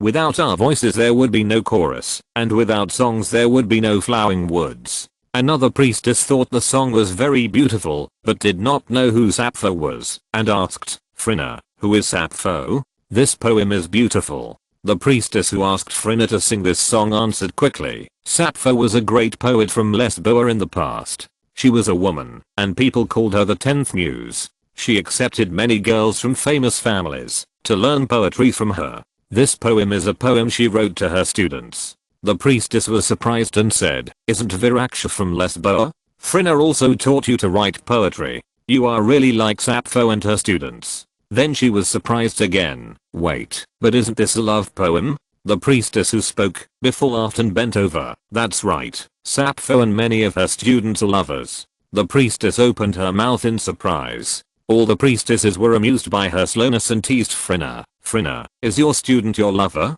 Phryne was not angry. She plucked the strings casually and said, maybe in the future. Viraksha, who was sitting at her feet, blushed all of a sudden, and even the dim moonlight could not cover her discomfort. The priestesses laughed even harder, and their laughter floated far away under the moonlight. As the night deepened, the priestesses gradually became tired, after talking and laughing for a long time, and decided to go back to the temple to rest. The day of the priestesses in the temple of Aphrodite ended like this. The night breeze was as gentle as the hand of a lover. Viraksha walked side by side with Phryne on the way back to the bedroom, secretly looking at her beautiful figure, really hoping that such time could last forever. One in Greek, the mast of a ship and the weaving beam are the same word, which here refers to the seafarer. Chapter 140 Searching for People. This is a fairyland-like lagoon. The turquoise, blue, and emerald waters are deep and shallow, like a huge transparent crystal jelly, so clear that you can see the white and fine sand, the dead tree roots, the tiny shells and the free-swimming fish at the bottom of the water without any obstruction. The boats sailing on it seem to float in the air. The beaches are dreamy light pink, like the skin of a girl. The mountains of the islands in the distance are rusty red, with lush green trees on them. Who would have thought that in this fairyland-like beauty, there lived a group of vicious pirates? The warships that were waiting were anchored outside the lagoon to block the sea surface. 50 light boats were originally vying to rush to the island with murderous intent, but they were shocked by such a beautiful scenery and their murderous intent dissipated a lot. Some ships even slowed down a bit. These small boats and warships were the fleet of Cerberus. After encircling and annihilating the pirates of Xenodus, they came to the pirates' lair. Pirates rob merchant ships all year round, and their nests often accumulate rich wealth. They interrogated some captives, and learned about the true and false of the pirate island, so they came here. The pirate island is surrounded by cliffs that are difficult to climb on 3 sides, and there is only one place with relatively flat terrain and people looking out from the high place. It is a good place that is easy to defend and difficult to attack, but there are only a few pirates left. When they saw Cerberus's fleet from afar, they immediately fled off the island and got on small boats and fled in the direction of Crete. The fleet divided some ships to chase, and the other part went to the island and searched it hurriedly, catching the pirates who had not yet escaped, and gathered the women, boys, and their families who were abducted by the pirates to guard together. There is a warehouse on the island, which stores a lot of food, miscellaneous goods, and some gold and silver jewelry and utensils, but not as much as expected. Cerberus and his companions did not believe that the pirates only had these accumulations, so they interrogated them again, and used threats and inducements one by one, and finally learned from several people that they did have another place to hide their wealth, but in the mountains on the island of Crete. It took a lot of effort to find out the location, and after a lot of trouble, they found the money. After moving it out, Cerberus and other warship donors divided it equally according to the donation share. The things in the warehouse on the island were also divided. Whoever the pirates caught would be theirs. Cerberus wanted the pirates' families and the captured women and boys, and compensated other donors for this. After Cerberus asked the captured women and boys about their wishes, He gave a small sum of money to those whose families could go home and sent them to the port of Chania to let them find a way to go home. Those who were homeless planned to be taken back to Athens and temporarily taken care of for a period of time so that they could find a way to be independent. The pirates' families could not be dealt with in this way, so they were all given a little money and put in the port of Chania to let them make a living. The spoils obtained from the pirates were not small. After deducting the expenses, the other warship owners made a small fortune. Only Cerberus might have to pay some compensation because of these people, but he didn't care. Compared with the expenses of the fleet, it was just a small amount of money. After dividing the spoils, the warships and the ships of other donors returned to Athens. Cerberus, Aristides, and Themistocles went to Corinth. The former wanted to help Cerberus find someone, and the latter was a scoundrel who had to follow. This was not the first time Cerberus came to Corinth. Aristides had come here for official business before, and Themistocles was even more so. His father was a wealthy merchant who often traveled to Corinth. Cerberus accompanied his father many times and even went to the Temple of Love. Cerberus and Aristides had never been to the Temple of Love. After arriving in Corinth, according to Themistocles' reminder, they went to the merchants to buy some gifts, beautiful cloth, spices, and a sheep, and took them to the Temple of Love. Cerberus thought it would be hard to find her, because they didn't know what Veracia looked like now. The little girl might have changed her name, and no one knew where she came from. She might have left the Temple of Love, or even died. But they didn't expect to see her immediately after they arrived at the Temple of Love and offered gifts. After offering the gifts, they asked a priestess sitting next to the statue if there was a 15-year-old girl named Veracia in the temple who was from Lesbos. Before she could describe it in more detail, the priestess, who was originally looking at them with a slightly red cheek and stunning and affectionate, replied with loss and jealousy, "Are you here for Veracia too? She is there." She pointed with her hand. Cerberus and the other two looked in the direction of her finger and saw a beautiful girl with black hair, purple robe, slim figure, and skin as pale as marble standing there, talking to a man with an obsessed face, holding a pair of golden bracelets and stuffing them into her hands. As if she noticed their gaze, the girl turned her head to look at them, and both of them were startled at the same time. The girl's facial features were very similar to those of Phaedo. Cerberus, Aristides, and Themistocles walked over.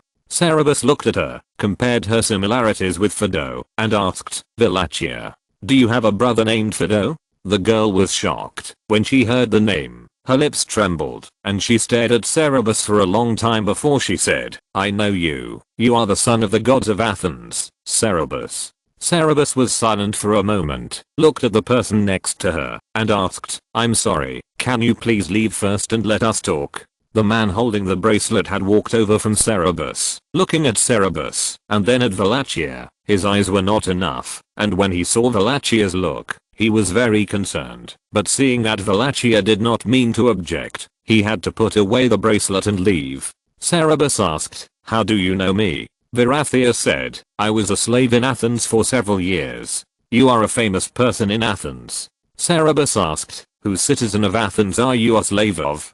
Veracia replied, "Callimachus. Later he and his wife went out to sea on a boat, fell into the sea and drowned, and I fell into the hands of his son Xenidus." Cerberus was silent for a while, and said softly, "Xenidus." Veracia said, "He was a pirate. Later he dedicated me to the Temple of Love. I remember that he was still your enemy, right?"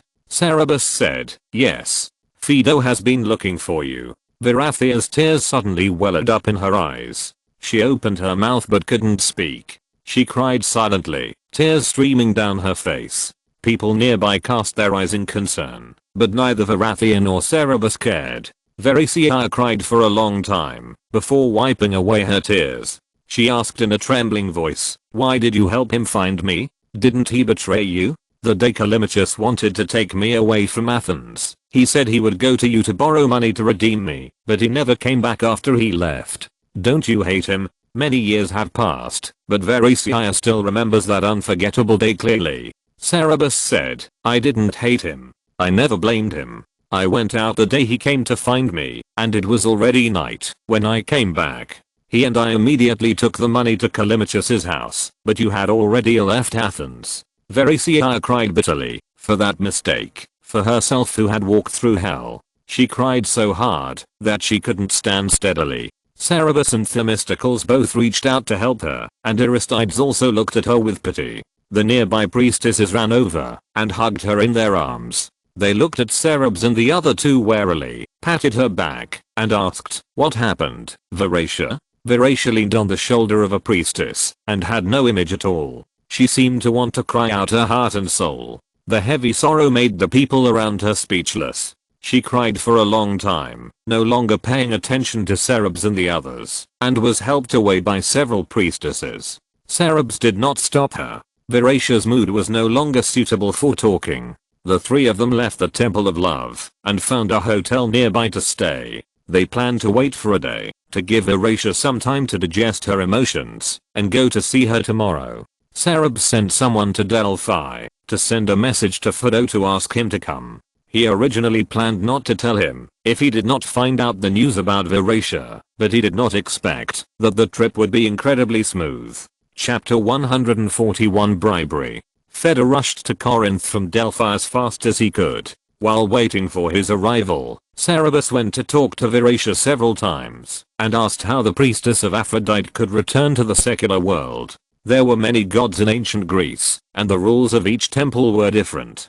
Generally speaking, male priests served male gods, and female priests served female gods. Occasionally, there were exceptions, such as the female Pythia in the Temple of Apollo in Delphi. These priests were usually appointed by the city-state, and the appointment methods varied, drawing lots, elections, relying on birth, and sometimes even auctions. In fact, it was just a special position. The terms of the priests were long or short. In order to distinguish themselves from ordinary people, and to better communicate with the gods, they would abide by certain rules during their term of office, such as abstinence, or there were certain dietary taboos, such as the priests of the goddess Athena could not eat cheese produced in Ithaca, and the priests of Poseidon were not allowed to eat sea fish. When the term of office was over, they could return to ordinary people. There were also priests who needed to serve the gods for life. For example, the priestesses of the Temple of Athena and the Pythia of Delphi not only had to serve the gods for life, but also had to remain chaste for life. Once they became priests, they could no longer return to the secular world. In the past, when the Pythia was held by young girls, there was an incident where a young Pythia eloped with a man. But the priestesses of the Temple of Aphrodite were different from all other priests. The priestesses of Aphrodite were called priests, but in fact they were slaves of the gods, a kind of prostitute. They were slaves, offered to the temple by believers, and had no personal freedom. Moreover, they were different from ordinary slaves. Ordinary slaves could be bought and sold at will, and they could regain their freedom, as long as the owner agreed, but the temple usually would not sell slaves, and they could only wait for the temple to release the slaves. The temple nominally pitied the misfortune of the slaves, so it did not engage in slave trading. The temple often received slaves offered by believers and city-states. Sometimes, if there were too many slaves, some would be released, but the time was not fixed. No one knew when they would think there were too many slaves. Sometimes they might release slaves a few times a year, and sometimes they wouldn't release slaves for years or even decades, all depending on the temple's own will. Moreover, the Temple of Aphrodite was different from other temples. Even if they released slaves, they would only release old and ugly priestesses, and it was impossible to release young priestesses, especially since Veracea was so beautiful. It was not an easy task to help Veracea get out of the Temple of Aphrodite. But even if it was not easy, they had to find a way. Cerberus inquired about the preferences of the high priest in charge of the Temple of Aphrodite, and spent a lot of money on a set of sapphire jewelry including earrings, necklaces, bracelets, brooches, and anklets in the market in Corinth, as well as an extremely exquisite gold rose crown. He went to see the high priestess on the pretext of wanting to hold a large sacrificial ceremony, and gave these things to her as a personal gift. The high priestess was an old woman who couldn't even straighten her waist. Her snow-white hair was braided in an exquisite bun. She was dressed in chic clothes, and she spoke beautifully. When she received the gift, her eyes suddenly lit up. She caressed it lovingly and said, "I know this set of jewelry and sapphire jewelry. Aren't they the treasures of old Shark's gold shop?" Old Shark said that no one can take it away if the gold is less than 100 drachmas. You actually bought it and gave it to an old woman like me. And this rose crown, I recognize it as the work of Icus. That old thing, his craftsmanship is unmatched in Corinth, but the price he asks for is also very high. This crown uses a lot of gold, but Icus's price may be more than this gold. Cerberus said, I'm glad you like it. The high priest smiled and said, I like it very much. But young man, I'm afraid you are not here to perform a sacrifice? There is no need to give me such an expensive gift for a sacrifice.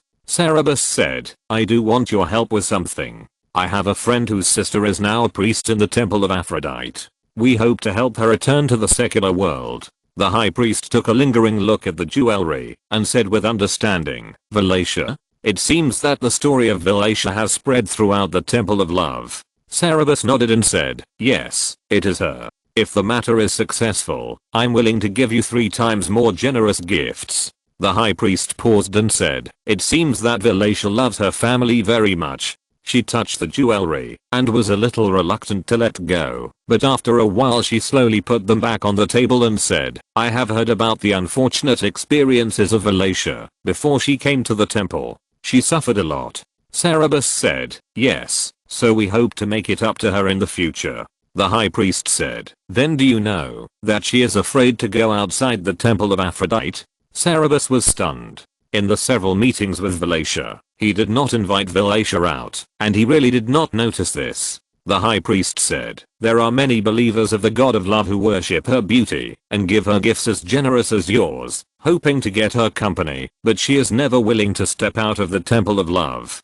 The temple of love does not restrict the freedom of priests. Corinth is so rich and prosperous that even an old woman like me who has difficulty walking is willing to go to the docks and the market to take a look at those new and interesting things when I have free time, but she has never been interested in the outside world. Cerberus' heart sank. The high priest said, young man, you should ask her if she is willing to return to the secular world. You can take your gift back first. Cerberus did not take it and said, I will go and talk to her. We did not protect her well in the past, but we will never let her suffer such harm in the future. She is very smart, and I believe she will understand that the outside world is not terrible. Leave the gift here, and I believe we will need your help in the end. Cerberus left the high priest with some worries. Aristides and Themistocles accompanied him to meet the high priest. The two had not spoken the whole time.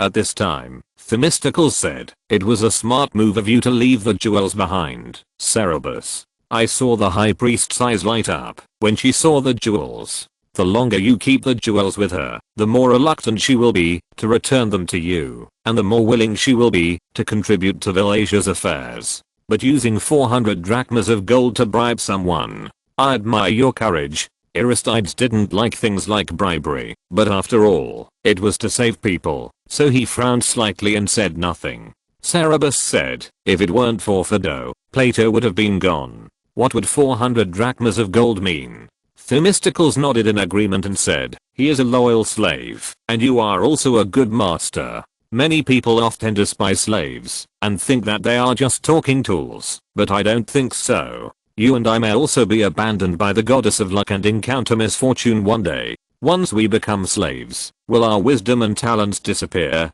Of course not. You value your slaves, and they will bring you unexpected rewards. This statement is a bit utilitarian, but the truth is correct. Cerberus corrected, I agree with you, but Phaedo is not my slave, he is my friend. Themistocles said with a grin, I misunderstood. You are really good to your friend. We are also friends. I will be loyal to you like Phaedo. If I get into trouble, can you be as generous to me as you treat Phaedo? Cerberus glanced at him coldly. Themistocles coughed and changed the subject, then asked, are you going to talk to Veracia now, Cerberus? Cerberus replied, no, I will wait for Phaedo to come and let Phaedo talk to her. Phaedo can gain her trust more. It would take at least 5 or 6 days from the time the messenger sent the letter to Phaedo to the time he rushed back from Delphi. In the leisure time of waiting, in addition to meeting Veracia several times and checking the operation and management of the Corinthian branch of Plato, Cerberus often strolled around the city of Corinth with Aristides and Themistocles.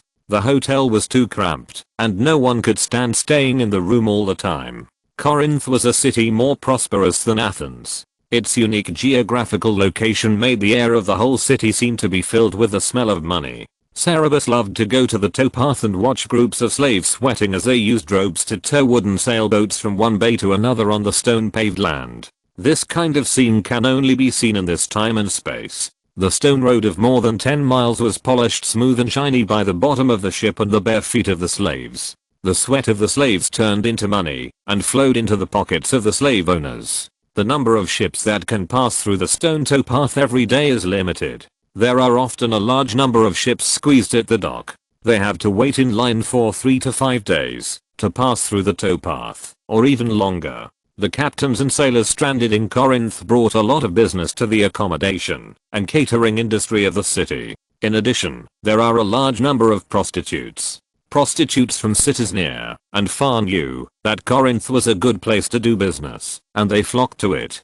There were more than 1,000 priestesses in the Temple of Love, and the number of prostitutes in Corinth might be 10 times that. No matter which corner of Corinth, you can see the gorgeous figures of these bridge girls and moths. They often pass by the sailors and captains with fragrant winds. Their special shoes step on the ground, leaving the 3 words "follow me," and then "look back and smile," which can hook people's souls away. Living on the sea was hard and dangerous, and when they reached a place where they could relax, sailors and captains usually rewarded themselves, spending money like water for enjoyment, without any scruples. Money flowed from their hands into the hands of prostitutes, and from the hands of prostitutes into Corinth, which was another reason why Corinth, in addition to its geographical advantages, was famous for its wealth among the Greek city-states. Chapter 142 Aegina. Every time Cerberus came to the towpath, he could not help but calculate how much the navigation efficiency would be improved and how much manpower could be saved if a canal was dug next to it.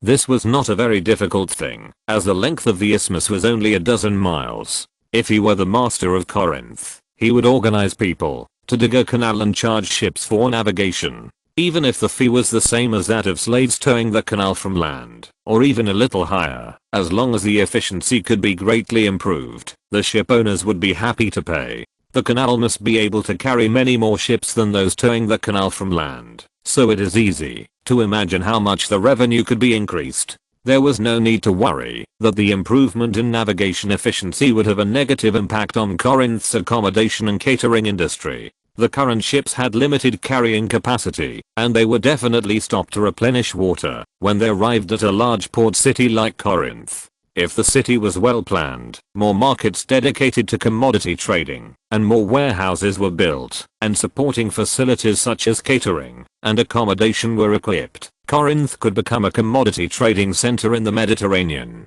At that time, merchants from all over the Mediterranean could be attracted here, and Corinth would become their destination for commodity trading. In that case, Corinth could prosper 100 times more. In his opinion, the current mode of operation of Corinth is really a waste of its unique geographical location. Themistocles prefers to go to the Gulf of Corinth and the Gulf of Thessalonica to see the passing triremes. The so-called trireme is a giant paddle ship with 3 layers of oarsmen in the hull, 2 layers of oarsmen below the deck. Each layer has 27 people, and 1 layer of oarsmen on the deck has 31 people. At that time, it was an invincible giant in the Mediterranean, similar to the battleships or aircraft carriers of later generations. Corinth had dozens of such warships, while Athens had none. Every time he saw these ships, Themistocles would say with jealousy and envy, if Athens had so many triremes, it would not take 30 years to take revenge on the Aegina people.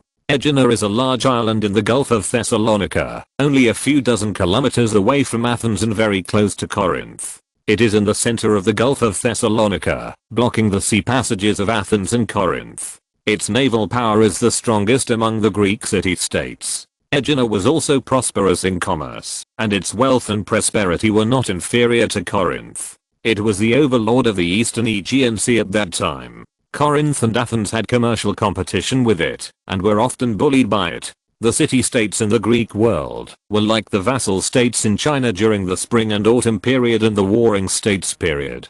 Sometimes one city-state was stronger, and sometimes another city-state was stronger. Aegina rose after the previous overlord Samos was killed by the Persians more than 20 years ago, and the regime became a puppet. Before Samos, Miletus, Thebes, and Lydia were all powerful at one time. Although Corinth was also rich, its maritime power was not as strong as Aegina. Aegina and Athens were enemies. Decades ago, Athens gave another city-state a statue carved from the most sacred olive wood, and the city-state that accepted it promised to pay tribute to Athens every year. Aegina snatched the statue, but refused to pay tribute to Athens, and killed almost all the envoys sent by Athens to question it, and Athens was helpless. Just last year, the Aeginetans, together with the Thebans, had not declared war and attacked Athens, looting many cities in Athens, and Athens was unable to retaliate. The oracle told the Athenians to take revenge on the Aeginetans 30 years later, but the Athenian navy was too weak, and could only endure it. The frustration and anger in the hearts of young people like Themistocles can be imagined. Themistocles and Aristides were mortal enemies. The two hated each other, and would fight, as soon as they met. This time they stayed together for a long time in Corinth, and the atmosphere was tense. But every time, after watching the trireme, Themistocles would be more restrained in his attitude towards Aristides, because he tried to persuade him to propose at the citizens' assembly that each shipbuilding district in Athens should build a trireme. After the reform of Cleisthenes, the city-state of Athens was divided into 10 tribes, each of which consisted of 3 parts: the urban area, the coastal area, and the mountainous area, also known as the Trinity district, and each Trinity district was divided into 5 demos. Demos are also called shipbuilding districts. When the city-state needs it, each demo has the obligation to provide a warship for the city-state. These ships are the source of the Athenian naval warships. The city-state has no rigid regulations on the specifications of warships, and whatever ships are available in the shipbuilding district will be provided.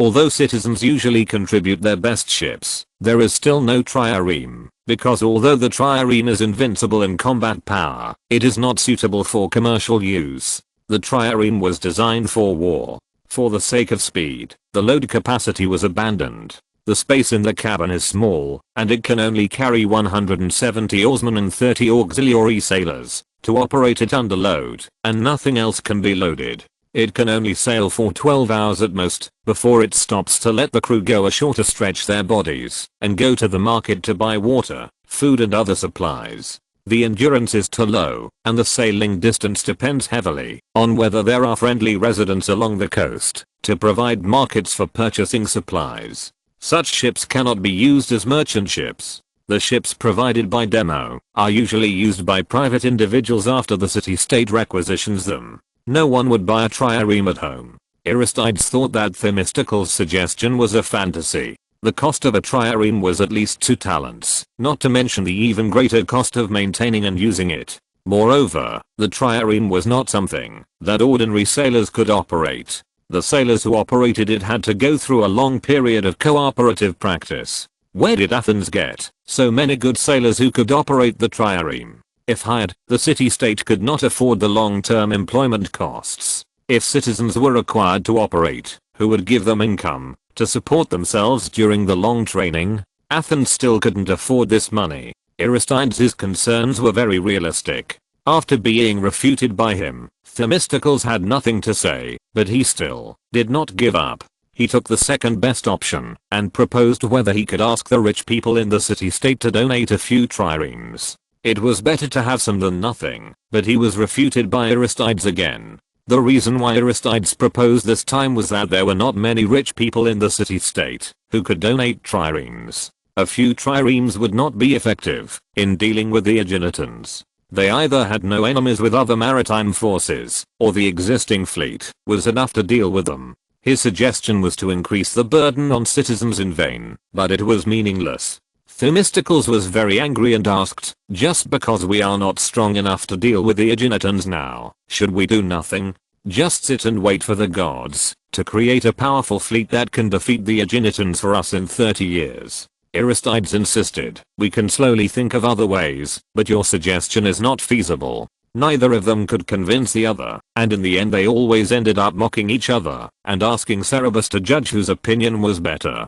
To be fair, Cerberus agreed with Themistocles' opinion, but he also understood why Aristides was unwilling to put forward this suggestion at the citizens' assembly, because this proposal was unlikely to pass. This is a huge burden for the rich. Even if someone is willing to donate ships, such as himself, there must be many citizens who will oppose it, because even he can't afford to keep a trireme for a long time. If he donates the ship, someone must donate the subsequent maintenance, upkeep, and use costs. The rich in Athens already have a lot of various donation obligations, and no one is willing to add such a huge burden. Especially this burden can't see any benefits in the short term. He raised this point to Themistocles, who became even angrier, but could do nothing about it. Perhaps to relieve his depression, Themistocles summoned high-class prostitutes to his room several nights, and also tried to recommend high-class prostitutes to Cerberus, but was rejected by Cerberus.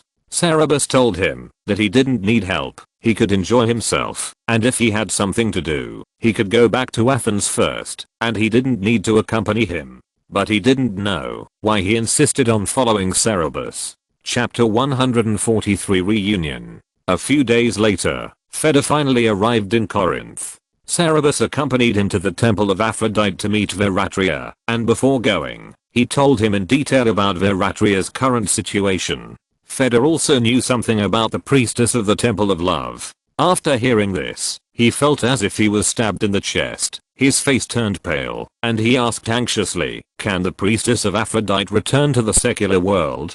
Cerberus replied, "It's not easy, but it can always be done, by thinking of some ways. But the biggest obstacle to Veratria's return to the secular world is not here." He told Phaedra about Veratria's idea. Phaedra tore his hair in agony, beat his chest and blamed himself, saying, "It's all my fault. I knew she would suffer a lot. Zeus, why didn't you let me suffer all this pain? Even if it's 3 times, 10 times.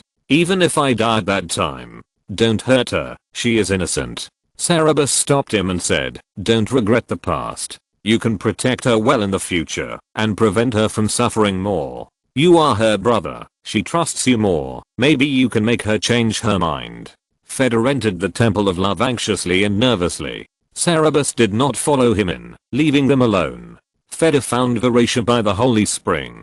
Veratia's story had spread throughout the temple. When Phaedra entered the temple, the priestesses saw his face clearly and immediately showed him the way enthusiastically, telling him where Veratia was. Veratia was pruning the roses beside the holy spring. She was not dressed up, only wearing a simple white linen dress and a rose wreath on her head, but she was as beautiful as a fairy in the mountains, forests, and swamps. Men who passed by were stunned and stopped. Phaedra stared at her. Veratia had grown up so big, and the little girl 5 years ago looked like this. Veratia seemed to notice this unusual gaze, looked up, and then her whole body shook, and the flower branch and dagger in her hand fell to the ground. Phaedra slowly approached her and whispered, "Veratia." Veratia cried out in extreme sorrow, "Phaedra, Phaedra," and threw herself into his arms and cried loudly. She cried and asked, "You came to see me. Why did you come only now? That day you said that you would bring money to save me soon. Why didn't you come back? I have been waiting for you for a long time, and I have encountered many terrible things." Phaedra's heart was broken, and he was filled with remorse and guilt. He hugged her tightly and cried like rain, saying again and again, "I'm sorry, I'm sorry, I'm sorry." The crying of the two attracted many people to watch. Some believers who didn't know what was going on wanted to ask them what was wrong, but they were stopped by the considerate priestesses. The two hugged and cried for a long time, before moving to a remote place, where no one would disturb them to talk. Phaedra described his experiences over the years in detail. In fact, Cerberus had said all these, but Veratia still listened attentively, not wanting to miss every word. After he finished speaking, Veratia also talked about her own experience, how she got to the pirate island from Callimachus, and how she came to the Temple of Love from the pirate island, but she vaguely ignored the suffering she had suffered. However, even if she didn't say anything, Phaedra could guess what had happened. He was almost drowned in guilt and heartache. He couldn't wait to take her away from the Temple of Love immediately, to give her all the good things he had, to make sure she would never be hurt again, and to take her home.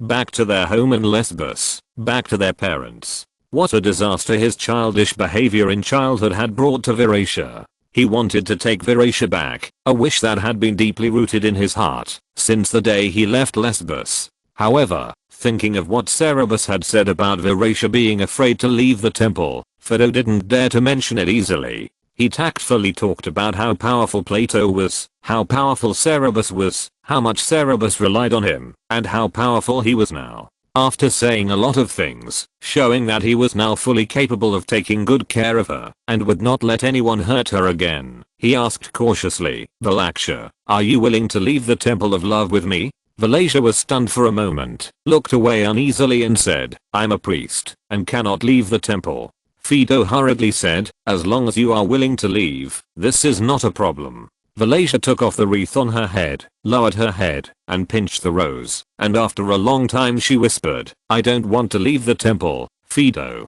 Fido felt a pain in his heart, and softened his voice and asked, why, Viracia? Are you worried that someone will hurt you if you leave the temple? I swear to Aphrodite that I will never let this happen again. Viracia didn't speak. Fido was a little anxious and said, I want to take you home, Viracia. I have the ability to take you home now. Don't you want to go back to our father and mother? Viracia suddenly looked up. Back to father and mother? Fido said, yes. When I was a child, I foolishly took you on that ship, causing father and mother to lose both of us at the same time. How sad they must be. Father and mother loved us so much, especially you. When you were a child in Lesbos, you were the most favored of all the noble girls. I remember very clearly that your clothes were always the most beautiful, and the jewelry you wore was always the best. Father would even play games with you personally, and he would not feel tired, even if he could accompany you to make garlands for a whole day. Viracia said blankly, I already don't remember anything. She was only 5 years old when she left Lesbos. She could only remember a few fragments of her childhood life, and she couldn't even remember her parents' faces. Tears welled up in Fido's eyes again. He hugged her in his arms and said with a sob, it doesn't matter if you don't remember. Father and mother won't mind. He told Viracia a lot of things about her childhood.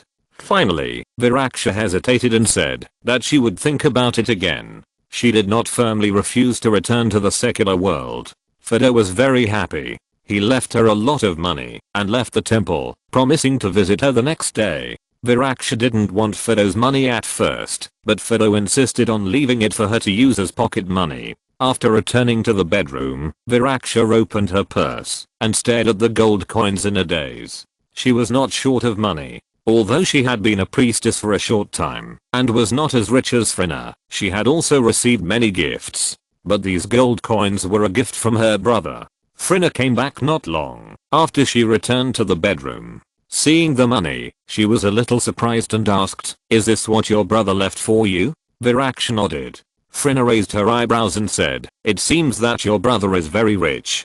He can buy your time for so many days and not let you receive other believers. I heard that he also bribed the high priest with a large sum of money and still has so much money to give you. What does he want? Viracia looked at her helplessly and whispered, he wants me to return to the secular world. Frina sat down next to her and asked, do you want to return to the secular world? Although it is rare for a priestess to return to the secular world at such a young age as you, since your brother is so rich, this will not be a problem. Viracia smelled the fragrance on her body and was a little flustered. She said, I don't know. I don't want to leave the temple, but he said he would send me back to my parents. I want to see my father and mother. Frina nodded and said, it's great that you still have parents. But you are already 15 years old. After returning to your parents, you should get married soon, right? Do you want to get married? Marry? Viracia shuddered and said in horror, I don't want to get married. If she left the temple to return to her parents, she would still have some desire, but if she had to marry a strange man, she would never leave the temple. Frina said, but if I leave the temple, I'm afraid I can't avoid getting married. You can't live with your parents and brothers for the rest of your life. Viracia immediately said, then I don't want to return to the secular world. Frina said, this is not a trivial matter. Think about it carefully. Viracia nodded obediently, but she had already made up her mind. Frina looked at her expression and smiled slightly. Although Fido agreed with Viraksha to visit her the next day, he couldn't help but come to the temple again in the evening. He bought a lot of expensive food such as figs, almonds, raisins, and small things such as mirrors and lead powder that he thought girls would like, and sent them to the temple in a basket. He didn't immediately urge Viraksha to make a decision quickly, as if he was very happy just to see her accept it. The next day he came to the temple again and took Viraksha to the market to buy jewelry, clothes and eat delicious food. He seemed to want to make up for all the years he owed her. On the third day he took Viraksha to see Prato and intuitively felt the energy of Prato. He also used his connections to get the supervisor to take out many exquisite jewelry that customers had given to Prato for her to choose. This time Viraksha firmly refused. Viraksha had been unable to express her decision under his earnestness. This time when he sent her back to the Temple of Love and was about to leave at the door, she mustered up the courage to tell him, "Fido, I don't want to leave the temple." Fido originally thought that her attitude had loosened up. When he told Viraksha about her parents, she was clearly very concerned. He asked in surprise, "Why, Viraksha? Don't you want to go back to your parents?" Before Viraksha could speak, a beautiful figure walked out of the temple and said, "She can't go back to your parents, right?" Fido looked at her intently and saw that it was Frina. In the past few days, Viraksha has not said the word no. Frina thought she was wavering again, and she became a little anxious, so she kept paying attention to them. Chapter 144, Viraksha's Decision, Revised. Fido knew Frina and knew that she was Viraksha's teacher. After reuniting with Viraksha, Viraksha often mentioned her and said that she had received a lot of teaching and care from her in the temple. Fido specially visited her and gave her gifts. Fido knew that she had a great influence on Viraksha, and after hearing what she said, he asked vigilantly, "Frina, why do you say that?" Frina walked up to them. Her eyes first swept over Viraksha's face, then she smiled at Fido and said, "Don't get me wrong, Viraksha's brother. I have no intention of stopping Viraksha from returning to the secular world. Although there has never been an example of a priest as young as Viraksha leaving the temple and returning to the secular world. If the priest really wants to leave the temple will not be unkind. It's just that Viraksha is 15 years old. Even if she returns to the secular world, she should get married soon. How long can she stay with your parents?" Fido said, "Don't worry about it. My father is a prestigious citizen of Lesbo, and I have money now. We will prepare a generous dowry for her and choose a good husband.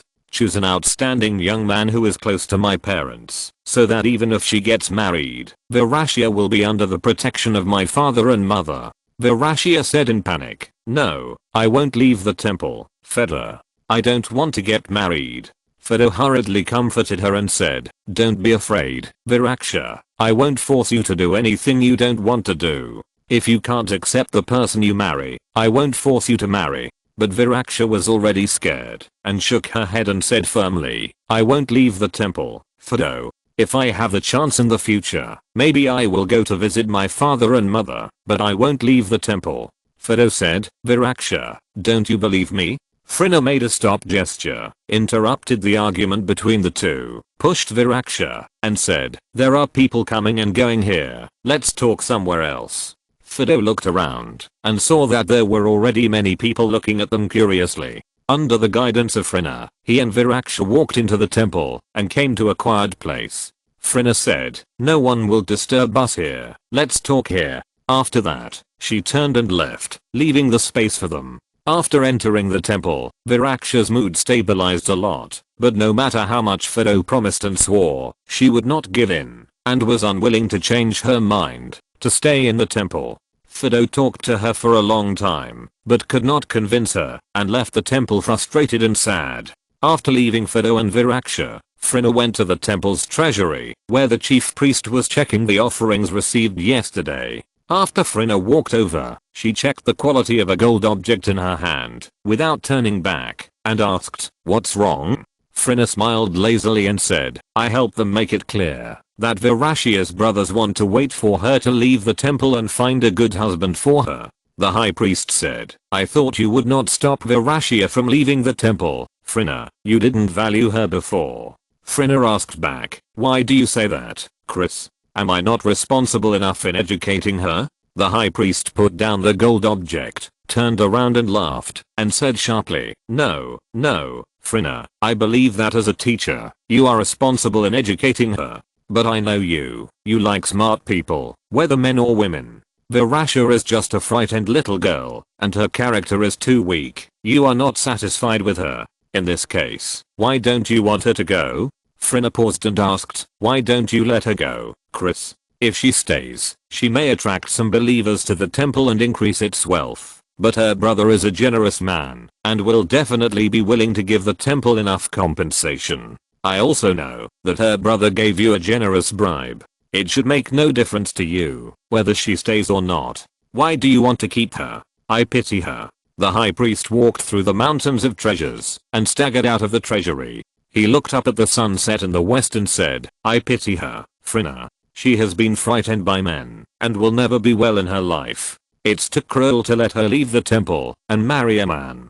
Besides, I think that child is smart by nature. If she is taught well, and her character weaknesses are corrected, she will become a more dazzling pearl than she is now. It's a pity to let her fade and wither in a man's backyard like an ordinary woman. Frina followed and stood beside her. She looked back at the treasury and whispered, I also think it's better for her to stay. They both believed that Virasha would not leave the temple, because it was impossible for Fido to promise that she would not marry after returning to the secular world. But after Fido went back and talked with others, he made a decision that was beyond their expectations. Fido returned to the inn where he lived. Cerebus saw that he looked wrong and asked him what happened. He told Cerebus. Cerebus asked perceptively after hearing this. She changed her attitude after you talked about marriage. She doesn't want to get married? Fido said sadly, yes, I have promised her that I will find a good husband for her. Cerebus frowned and said, she doesn't want to get married. What's the point of you promising her to find a good husband? She has had such an experience. It's normal for her not to want to get married. It's not that she is dissatisfied with her marriage partner. Feda felt a pain in his heart and said, but women have to get married anyway. Cerebus didn't think that ancient Greek marriage was good for women. He said disapprovingly, since you have decided to take care of her for her whole life, what does it matter whether she gets married or not? Why not give her the greatest freedom? Feda thought for a long time and finally made up his mind and said, you are right. Feda went to find Virasha again and swore to her that she could do whatever she wanted after leaving the temple, whether she got married or not. Even if her father and mother did not agree, he would protect her wishes. He would take her back to her parents first. If her parents could not accept her not getting married, he would take her back to Athens. Or if she liked Corinth more, he would take her back to Corinth and he would support her for the rest of her life. Virasha's original determination to stay in the temple was shaken. Although the shelter of the god of love could make her feel at ease, she was not too afraid of the men who came here, but if she could not have sex with them, it would certainly be better. Her brother made such a promise, and she could not help but be tempted. But if she left the temple of love, she might never see Frina again, and could no longer be with her day and night. She was very attached to Frina, and the thought of this made her heart ache. Just when she was struggling with the contradiction, Frina got the news, and hurried over to ask Virasha, Virasha, have you decided to return to the secular world? Virasha shook her head in panic and said, I haven't thought about it yet. Frina's heart sank for a moment, and she said to Fido, can I talk to you, Virasha's brother? Fido agreed. Frina said, we priestesses of Aphrodite love to spread the glory of Aphrodite to believers, so sometimes we are criticized by some fools. Virashia's brother, is this the reason why you must let Virashia return to the secular world? Fido looked at Virashia nervously and said, no, of course not. I just hope to compensate Virashia a little. She suffered too much because of my stupidity when she was a child. I want to take her back to her parents and take good care of her. Frina said, how are you going to take care of her? She is afraid of the world outside the temple of love. You should know that. I heard that you promised that she cannot marry after returning to the secular world. So how will she spend her life? Is she trapped in a small house at such a young age until she dies of old age? Fido said, of course not. I will give her the greatest freedom. She can do whatever she wants. If she changes her mind and wants to get married in the future, she can do so at any time. If she never wants to get married and doesn't want to stay at home, that's fine too. He turned to Virasha and said, I can teach you some small business to relieve your boredom, or you can come with me to Prato to work for Cerberus. You can read and do arithmetic. Cerberus doesn't care whether the employees are male or female. If you want to go, he will welcome you. I have asked him. If you want, you can live like a man and don't have to care about anything. He will treat his sister the same way Cerberus treats Belle. Belle has received the same education as boys under Cerberus's wings and has the same freedom as boys. Now she has begun to manage some of the family's businesses. Fido used to think that this was not suitable for girls, but now he thinks, why can't Virasha live like this? Frina and Viraksha were both stunned. After a while, Frina half covered her mouth and laughed in surprise. Young man, I was wrong. I thought you were just a fool who believed that women could be happy as long as they married a good husband. There are some stupid high-class prostitutes and priestesses who envy the married life of ordinary women, but in my opinion, those women are the truly pitiful people.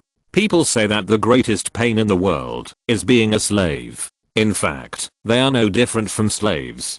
They have been trapped in a small courtyard since birth. Before they get married, they are slaves of their fathers. After they get married, they are slaves of their husbands. When they are old, they may even be slaves of their sons. They have never known the taste of freedom in their lives. They are like raised cattle and sheep, but they are used differently from cattle and sheep. You are willing to let Viraksha live like a man. Why don't I have such a good brother? But since you don't want to lock Virasha up at home, why do you have to let her leave the Temple of Love? Although your master, Plato, has become somewhat famous in Corinth in the past 2 years, he is nothing compared to our Temple of Aphrodite, not to mention that you are just his employee. The Temple of Aphrodite has been in Corinth for thousands of years. We were there before the city-state of Corinth existed. Corinth is famous for its wealth in Greece, but if the city-state wants to wage a major war, it has to borrow money from us. We can influence the political situation in Corinth. I may be the next head of the temple in the future, and my influence will not be inferior to that of the Archon of Corinth. Virasha is my student. She can get much more by staying in the temple than by leaving the temple to do some small business, or by being an employee like you. Frina's ambitious words made Fido stunned for a moment. He looked at Viraksha and then replied, Frina, you are an ambitious priest, but Viraksha's character is different from yours. I just hope that she can live freely and happily in the future. The life in the temple is not suitable for her. Frina failed to convince Fido in the end.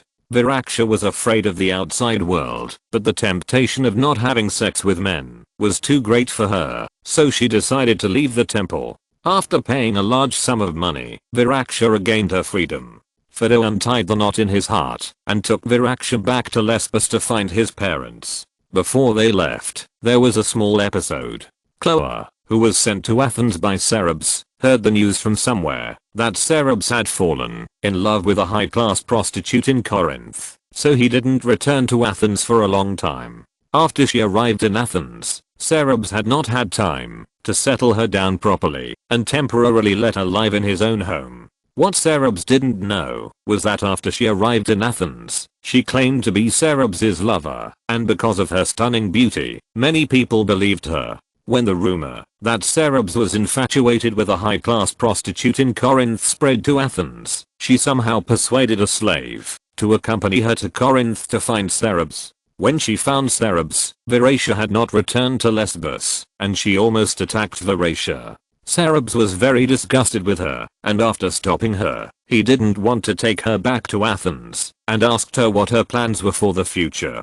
After the fleet that went to fight pirates returned to Athens with the spoils, Cerberus was given an aura of bravery and war, and the rumors were exaggerated tenfold. Chloe believed those words, and asked him to go to Aegeus, to kill those who killed her brother and avenge her brother. Of course, Cerberus refused. Chloe also asked him to marry her, but Cerberus refused. Disappointed and angry, Chloe rushed out of the inn and never returned. Cerberus looked for her for several days, but couldn't find her. He had to ask the people of Plato to keep an eye on her, and returned to Athens with Aristides and Themistocles. At this time, Cerebius could never have imagined how much trouble this woman would cause in the future. Only 3 short months later, all the citizens of Argos were massacred by the Persians led by her. Chapter 145 Athens. After Phaedo and Viracia left Corinth, Cerebus, Aristides, and Themistocles also returned to Athens. Their return caused some commotion among people from all walks of life in Athens.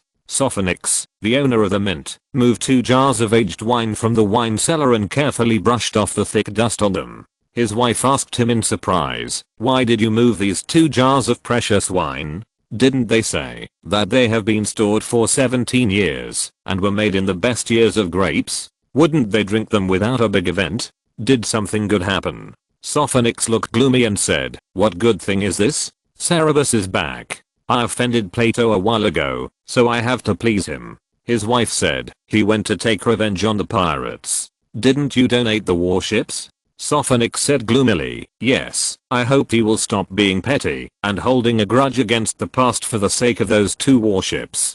Plato without Cerebus was like a piece of fat meat, and no one could help drooling.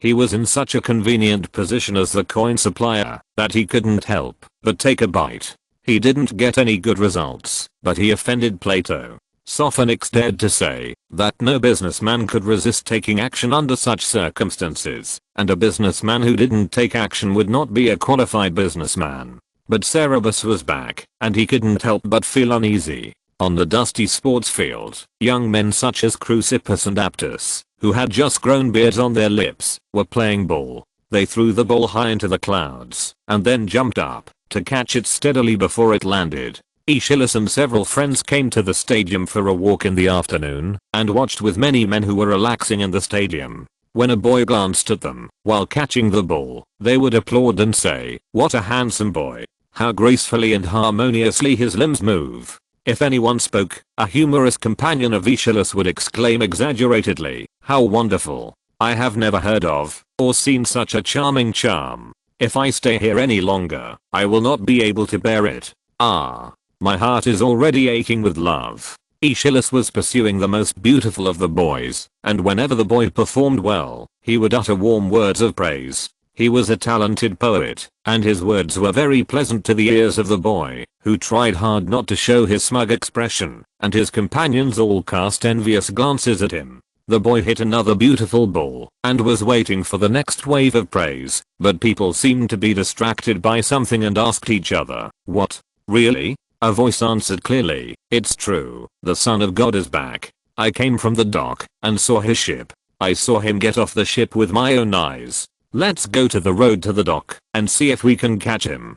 People were no longer interested in watching the boys exercise, and they all left. Even Kypes excitedly threw the ball and said, "Let's go and see." The Son of God was attacked by pirates, and disappeared for many days, but returned safely. As soon as he came back, he formed a fleet of warships to take revenge on the pirates. Soon, the warships returned with rich spoils. These experiences were too legendary. He was only 15 years old. He was the most watched boy in Athens. He was shrouded in many mysterious auras. With these legendary experiences, people paid more attention to him. The boy's face fell. It has been like this since childhood.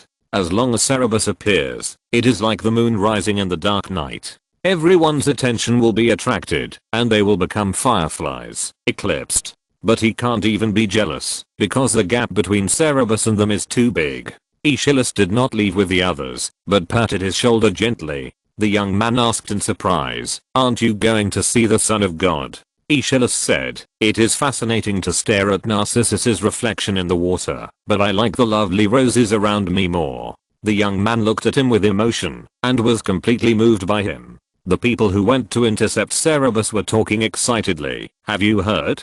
After the son of the gods fell into the sea, it was the dolphins that carried him back to the shore, just like they saved Arion 1. Otherwise, how could people who fell into the sea survive? When the son of the gods led the warships to leave the port of Piraeus, I saw with my own eyes the white owl flying towards their warships. My relative was on the ship, and he said that the owl flew around the fleet for a long time. It was a messenger sent by Athena. The son of the gods is really favored by the gods. A neighbor of mine participated in the war, and the spoils he brought back were worth hundreds of drachmas. Everyone who went to see this time made a lot of money. I wonder how much the wealth of the son of the gods has increased? After the prophecy of Delphi was passed back, the Athenians forgave Cerberus for his rebelliousness, and forgot many of the previous blames on him. This time he survived the fall into the sea, and they used their imagination to add many magical deeds for him.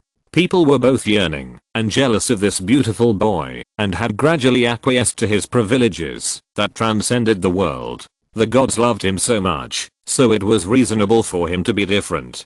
People were still crazy about him, although it was different from the previous craze for the beautiful boy, but the enthusiasm was no less. When they heard that he was back, they rushed to see him. As expected, Cerberus returned to the city from this road. The people who watched him were not only those who came from the stadium, but also the whole of Athens who heard the news came to watch him, and many followed from the dock. The narrow road was crowded with people, and it was more lively than the Dionysian festival. Aristides and Themistocles did not dare to separate from him. They surrounded him with the slaves, and pushed him back home through the gaps between people before leaving. When he left, Themistocles laughed at him. Cerberus, the triumphant Olympic champion, only has such glory.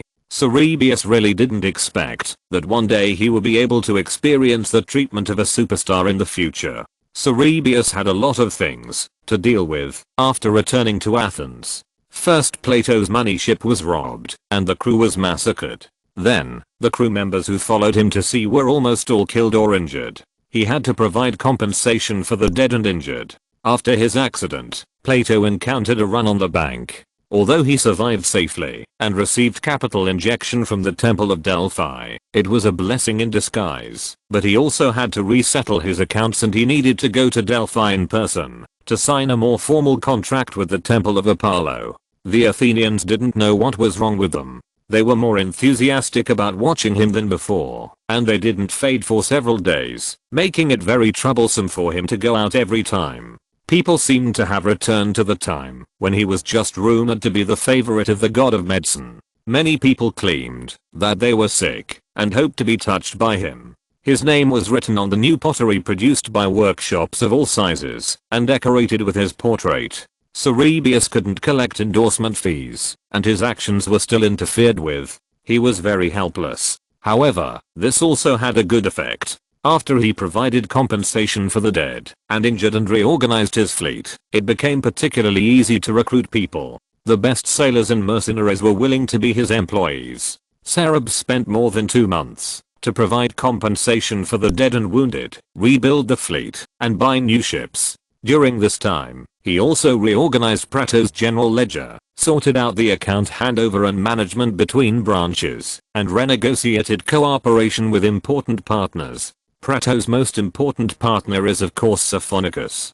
Cerberus has long intended to replace precious metal currencies with paper money. Stephanicus took advantage of Plato's crisis. Cerberus unceremoniously used the tight cash flow as an excuse to suppress the price of buying owl coins with gold and silver. In the past, Cerberus gave most of the profits to the mint when exchanging gold and silver for owl coins. This time, Cerberus suppressed the price by 30% in one breath. Stephanicus' face turned green, but he still didn't dare to turn his face, because even if he gave up 30%, Plato was still his largest customer. If the cooperation collapsed, his casting craftsmen would immediately have to pay for themselves. If he dared to sell the silversmiths, he said that it would suit Cerberus's wishes, and he could immediately buy them and build his own mint. By then, there would be no place for Stephanicus in Athens. He temporarily endured his anger and took this loss, intending to stabilize Cerberus first and think of other ways later.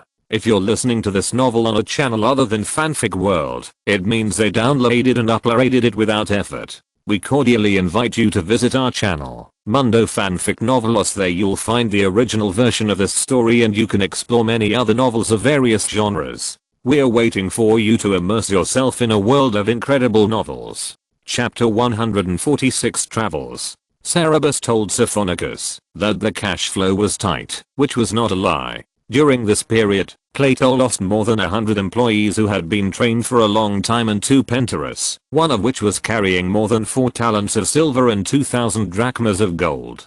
Going to avenge the pirates, other warship owners made profits, but he lost a lot of money to free the poor people and pirates' families who were captured by pirates, and then spent a lot of money to redeem Veracia. Even with the injection of funds from the Temple of Delphi, Plato's capital chain was still tight. After paying for the compensation of the dead and wounded, rebuilding the fleet, and buying ships, Cerberus actually wanted to terminate the cooperation with Siphonicus. Athens has city-state silver mines and private silver mines. The silver produced by several mines is of high purity. This is another reason why altcoins are popular in addition to their exquisite casting. The city-state did not have a unified currency. Families with silver mines and some old noble families would mint some coins with their own coats of arms for their own use, which could also be circulated in the market. In other words, if Cerberus wanted, he could also mint coins himself. The mint was in the hands of others, and he was greatly restricted. In the past, he used the exchange of altcoins as Plato's main business, because he was not strong enough. He could not afford to support the casting craftsmen, and could not buy high purity silver blanks, but now these are not a problem at all. His influence in the city-state is expanding day by day, and his strength is getting stronger and stronger. Now if he wants to buy silver blanks, many people will be willing to sell them to him. There is no technical obstacle. Before, he asked the craftsmen to try to cast coins by casting, but they were unsuccessful. However, during his disappearance, the craftsmen improved the stamping method by themselves, and they could cast coins that were as exquisite as owl coins. The so-called stamping method is to use the characteristics of bronze that is harder than gold and silver to make 2 coin molds, one positive and one negative, and sandwich the silver blank in the middle, and hit it into shape with a hammer. This is the common coin casting method of this era.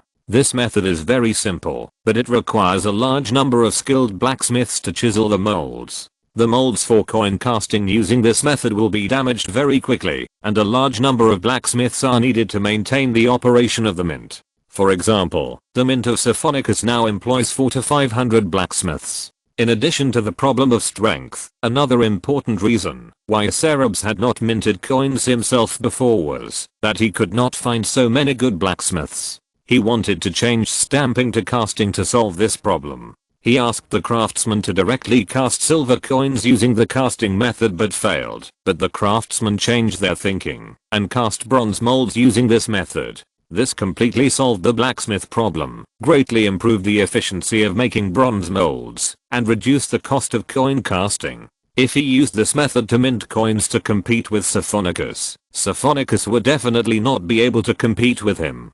But Cerberus was still a little hesitant. If he wanted to open a mint, Siphonicus would probably turn against him immediately. Cerberus was certainly not afraid of falling out with Siphonicus, but a huge amount of owl coins flowed through Plato every day, and the mint could not be built in one day. Now that the capital flow was so tight, if Siphonicus turned against him, Plato would immediately face considerable trouble. And there was another problem. Athens' annual silver production was roughly fixed. Although Cerberus could buy high quality silver billets now, if he wanted to buy silver billets that could be used to cast coins that could support Plato's operation, he would probably have to buy all the good silver billets. Siphonicus had also been rooted in Athens for decades, and there were intricate interests behind him.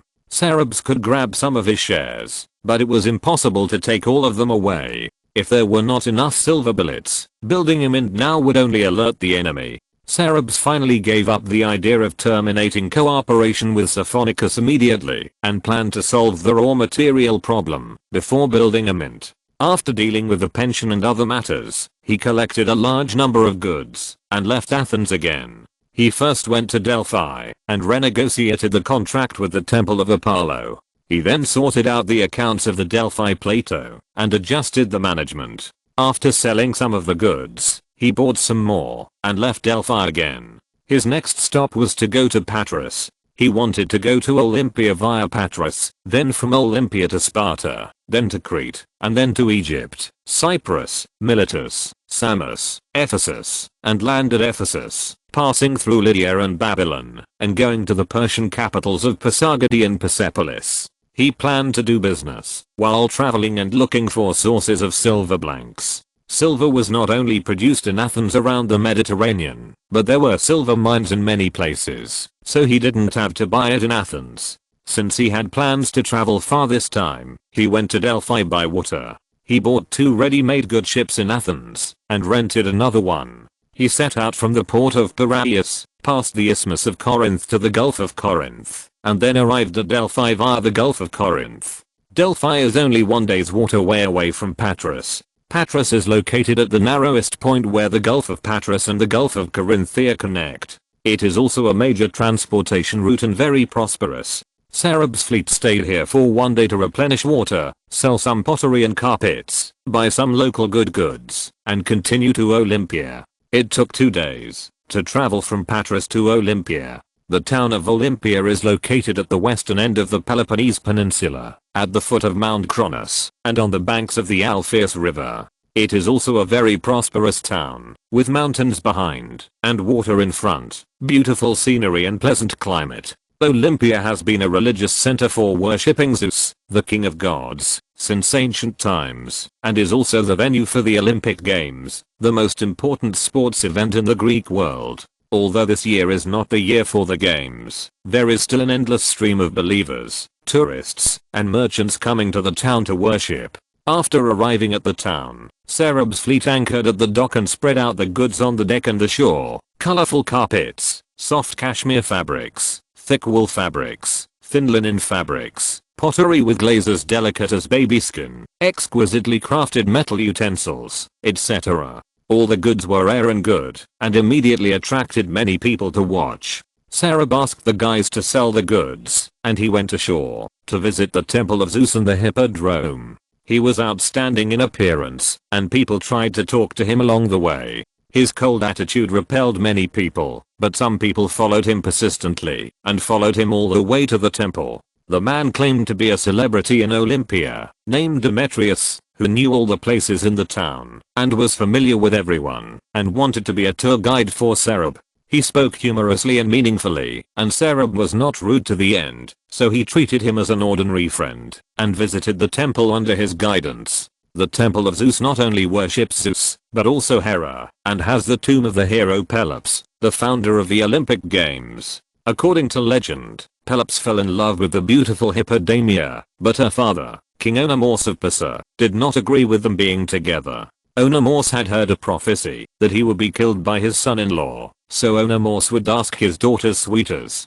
to challenge him in a chariot race. The winner could marry Hippodamia, and the loser would be killed by him. Pelops and Oenomaus raced in chariots, and Pelops won and married Hippodamia. Oenomaus fell off the chariot during the race, and was dragged to death by the chariot. The Olympic Games were established to celebrate this victory. There is a huge olive tree near the temple of Zeus, and the crown of the Olympic champion is a branch cut from this tree. Dmitri told Sarab that the branches for the champion wreath must be cut from the trunk by a young man with flowers on both sides using a golden knife. The so-called flowers on both sides means that both parents are alive. He asked Sarab if both parents were alive. After getting a positive answer, he was very regretful and sighed why Sarab was not an Olympian. He said that if Sarab was an Olympian, this honor would belong to him. The temple is full of statues of heroes and Olympic champions in myths and legends, made of stone and bronze, and some are inlaid with gold, silver, ivory and gems. The style of the statues is relatively rigid, without the exquisite skills of the art treasures left by later generations, but it also has a unique ancient beauty. The statues of heroes are mostly dedicated by believers, while the statues of champions are carved by artists after the athletes win the championship, and then erected here. This is the supreme honor. In addition to the statues of heroes and athletes, there is a row of special brown statues in the most conspicuous position beside the shrine. They are all carved with Zeus throwing lightning. The dedicatees of these statues are neither believers nor champions. The stone foundation at the foot of the statue says a reason why they were erected here. XXXX from the city-state cheated in the XTH Olympic Games in what way, and was fined so much. This statue was built to let everyone remember his shameful behavior. When Demetrius introduced this row of statues, Cerberus looked with interest to see if there was an Athenian, and found that there was indeed one. Cerberus had heard of his name. There was a big fuss at that time. This person was ordered not to participate in any competitions from then on, and was expelled from the city-state because he brought great shame to Athens. Unexpectedly, a statue was erected here. For the Athenians of that era, this was indeed a very shameful thing. In addition to believers who came to offer sacrifices, there were orators and their students, street musicians, tourists, and locals who came here to stroll and socialize, and even to do physical exercise. The Temple of Zeus is not only a religious place, but also a public space. Demetrius introduced many people to Cerberus. When these people learned that Cerberus was a merchant, they immediately expressed their desire to see his goods. After Cerberus visited the Temple of Zeus, he went to visit the stadium, and these people followed him to the stadium. The venue for the Olympic Games was no different from the stadium in Athens, except that it was larger and there was a pile of eternal flames on the altar. The track and the horse and chariot tracks were all dirt roads, as were the venues for wrestling and other competitions. There were many people training, and the dust was flying. The dust and sweat were all over their bodies, and the strength and beauty of the human body were amazing.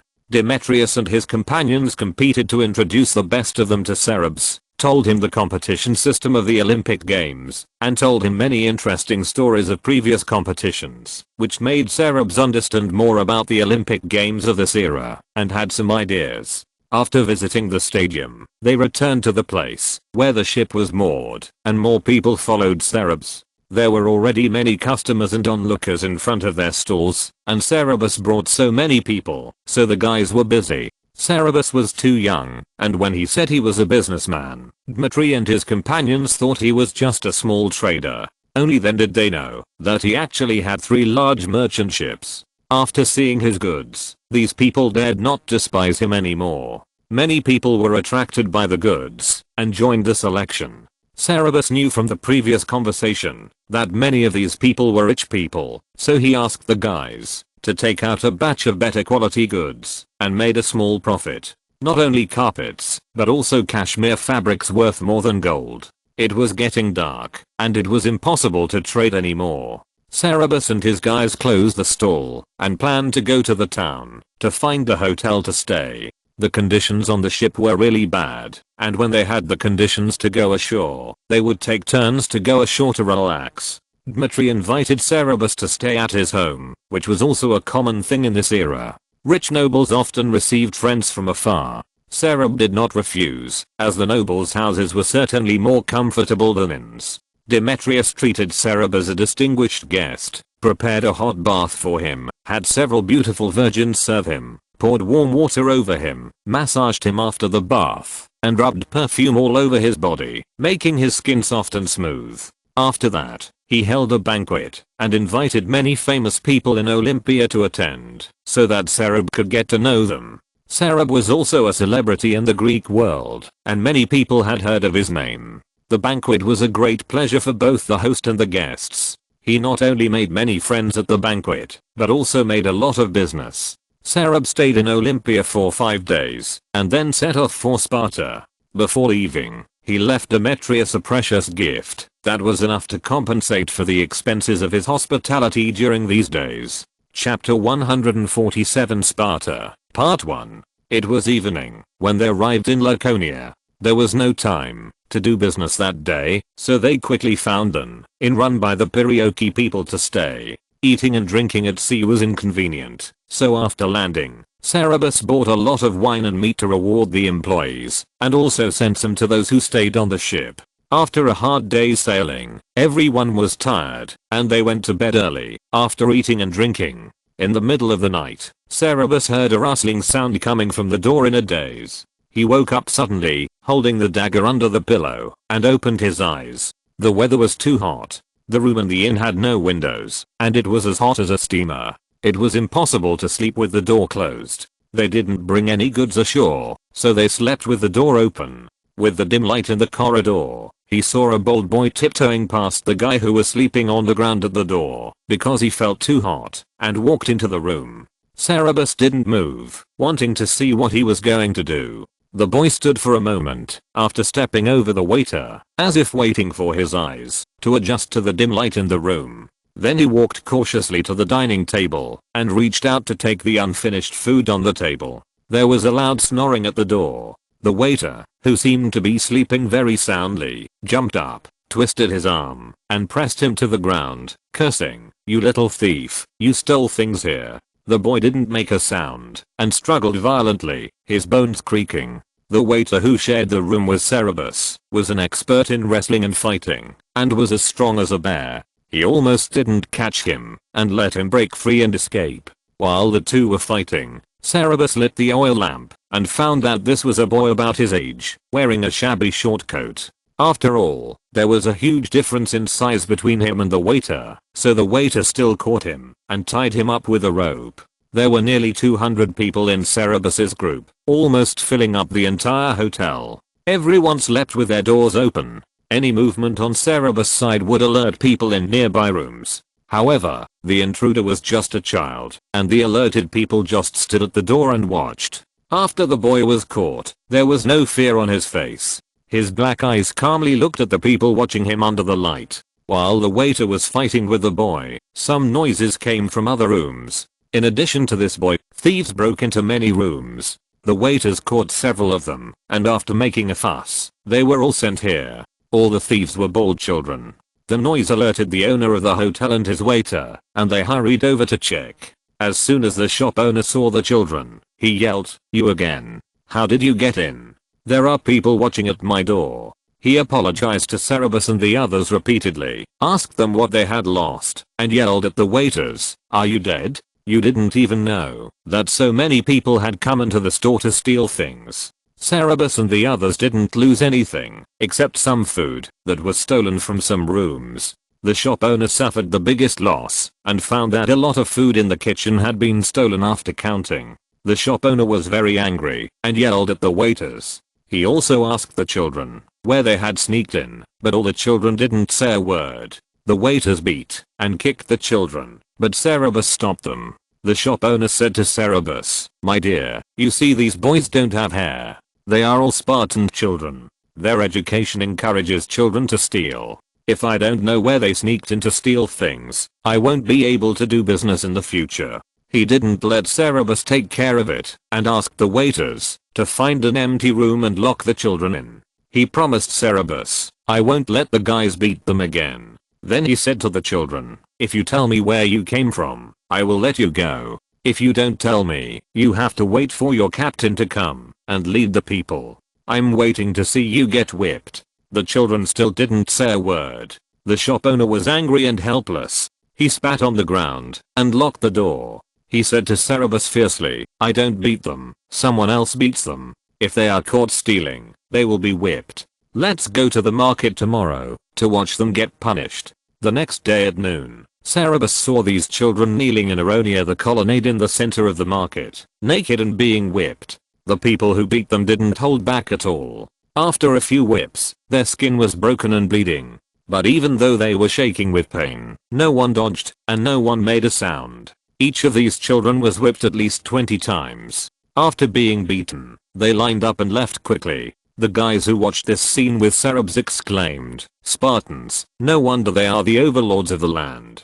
Cerberus' fleet stopped in Laconia without expecting to sell any goods. Sparta once had a ruler named Lycurgus. In order to keep the Spartans away from luxury, he stipulated that they could not use gold and silver, but only iron coins as currency. Iron coins were of low value. The iron coins worth 10 liters of silver could fill a house. Moreover, the iron used for coinage was said to be quenched with vinegar, and the texture was very brittle and could not be used for anything. This kind of coin could not be circulated in foreign countries, so merchant ships, rhetoric teachers, and musicians were unwilling to come to Sparta. It was also ridiculous for the Spartans to hide a lot of iron coins at home. Therefore, the customs of luxury in comparison were gradually eliminated, and they successfully maintained a simple lifestyle. Cerberus' 3 ships were all luxury goods, which had no market in Sparta. In addition to traveling and replenishing water, he wanted to import a batch of drinking water bottles.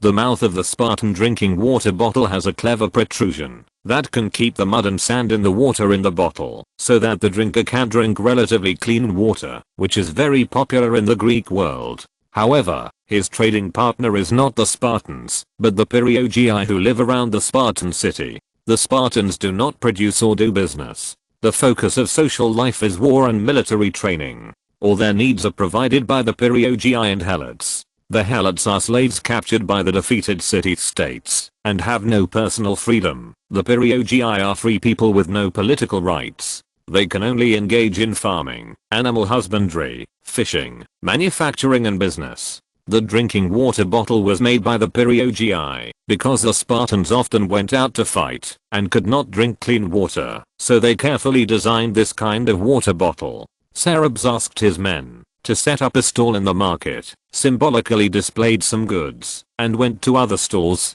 to look at the goods. After walking around the market, he found that in addition to drinking bottles, the Periotians also had advanced weapons and armor manufacturing technology, so he planned to purchase a batch of them. He was looking at a round cowhide shield in a stall full of shields, and his shoulder was suddenly patted. He looked back and was surprised to find that the person who patted him was a Spartan youth who he knew in Delphi and had bought a string of pearls from him for 1,200 drachmas. The pearl was now among his goods, and he planned to take it to Persia to make a fortune. The young man asked, "Do you remember me? In Delphi, I sold you a string of pearls. My name is Nicias." Cerberus said, "Of course, Nicias. I didn't expect to meet you again in your city-state." Nicias asked directly, "Have you sold your horse?" Cerberus laughed and replied, "I don't sell my horse, and I didn't bring it with me to Sparta this time." "Why, you haven't bought the good horse you like yet?" Nicias replied, "They are not as good as your horse. How much are you willing to sell it for? In addition to the gold you gave me last time, I can give you more money. I can go to Athens and bring it back." Cerberus said firmly, "I really don't sell my horse." After thinking for a while, he said, "But I may go to the territory of the Scythians recently. If you really want good horses, I can take a few on the way back. But I can't guarantee what kind of horses they will be." Nicias asked in surprise, "You are going to the Scythians?"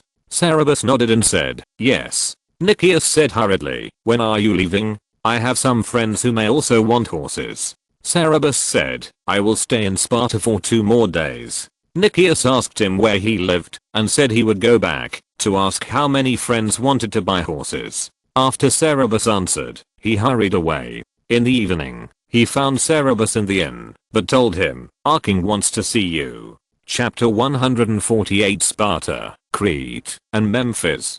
There were 2 kings in Sparta.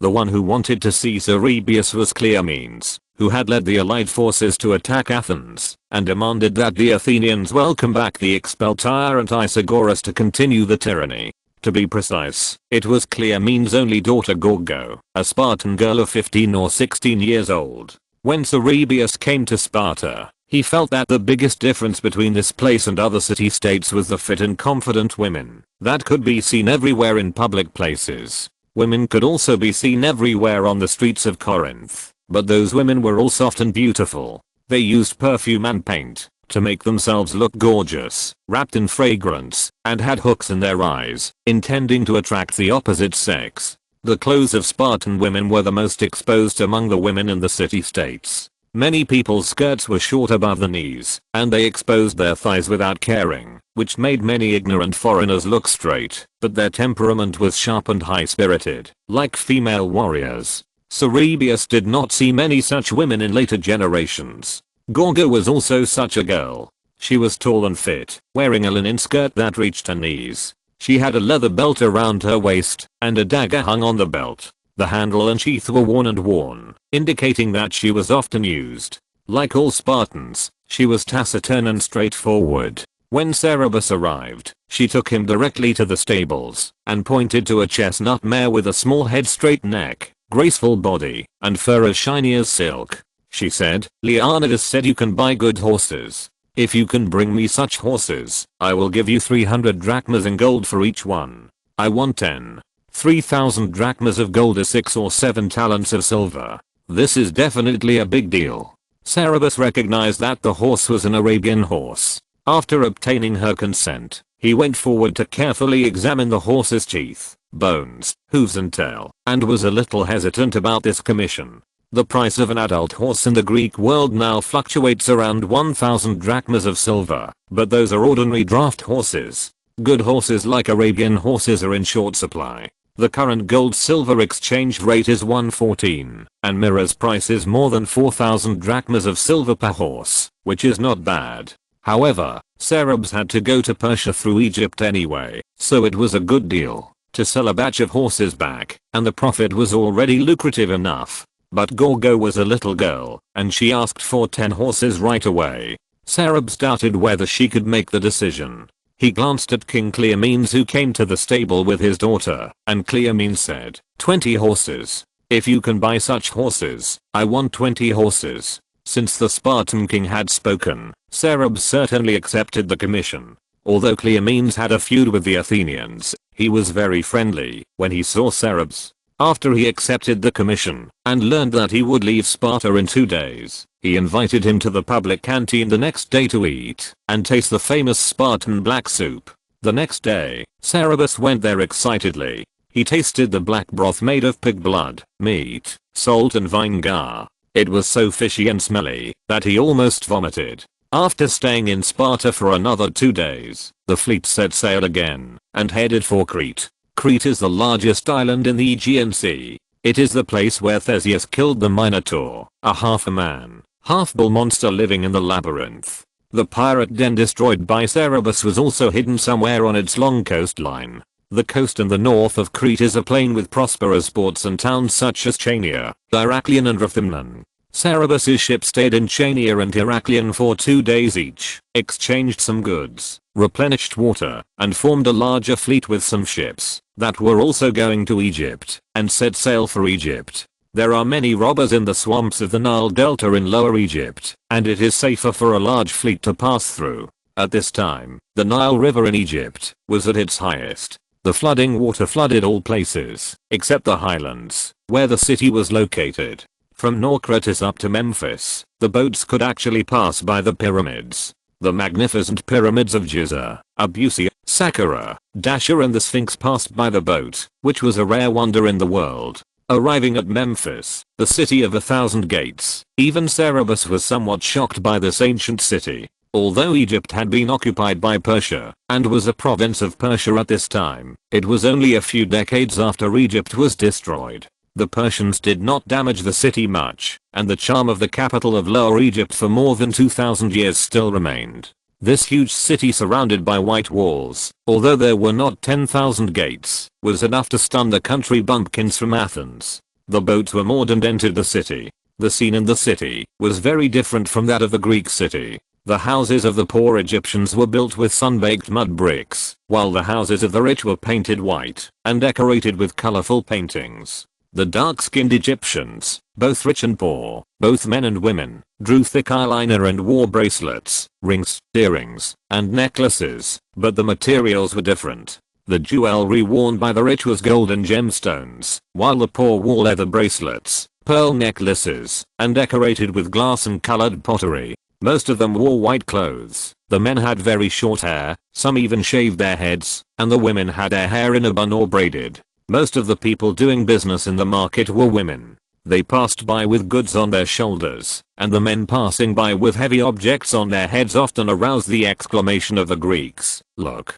they are women carrying the loads and men carrying things on their heads." The Greeks were just the opposite. The fleet's interpreter laughed at their ignorance. "What's that? You don't know that they write from left to right? Haven't you noticed that most of the people doing business are women, and they are men working at home?" Seeing that there were no outsiders around, he lowered his voice and said, "I heard that even when they urinate, women stand and men squat."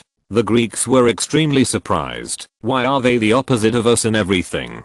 Perhaps because of the flooding of the river. There are many animals on the streets of Memphis, including cats, dogs, and various birds. There are even rhinos and crocodiles in the flooded ditches. Sarabs and others stayed in an inn and rescued a man who was bitten by a crocodile on the leg and was almost dragged into the river by the river near the inn. The man was scared and thanked him repeatedly. Afterwards, he invited Sarabs to his home for dinner. Knowing that Cerebus was here to do business, he also invited several local big businessmen to accompany him. Cerebus went to the banquet and had a good experience of the ancient Egyptian diet and special banquet habits. The man was very rich, and he roasted a calf for Cerebus. The head, neck, shoulders, forelegs, and rump of the calf were cut off, and the belly was filled with fresh bread, honey, raisins, figs, frankincense, myrrh, and other spices, and olive oil was poured on the outside while roasting. Even Cerebus had to admit that it was a rare delicacy. In addition to the roasted calf, the banquet also included young stems of papyrus baked in red-hot pottery, fish and quail pickled in salt water, which are unique to Egypt. After the food, a servant brought a wooden coffin and a model of the body that was very similar to the original, and showed it to everyone, saying, "Drink and be merry. Or please look at this, you will look like this when you die." Then the host served fine wine, summoned dancers and musicians to perform, and let beautiful slaves and prostitutes accompany the guests to have fun. Sarah brought a lot of goods that were very popular with the Egyptians, such as wine and olive oil, and made a lot of business at this banquet. These big merchants also had a lot of goods that Cerebus wanted, such as papyrus, exquisite glass products, gold and silver utensils and jewelry, and Cerebus also bought a lot. In addition to these luxury goods, Cerebus also bought some beautifully woven and sturdy leather sandals and papyrus sandals, and barley wine in the market. After staying in Memphis for a few days, he set off for Thebes, the capital of Upper Egypt. Chapter 149, Egypta Militis. There is also a Thebes on the Attica Peninsula, which is close to Athens, and has a grudge against Athens. The two city-states have fought wars, but that Thebes cannot be compared with this Thebes. Compared with the capital of Upper Egypt, that Thebes is also a remote and poor place. From Memphis, it takes 3 days to go up the Nile River to Thebes.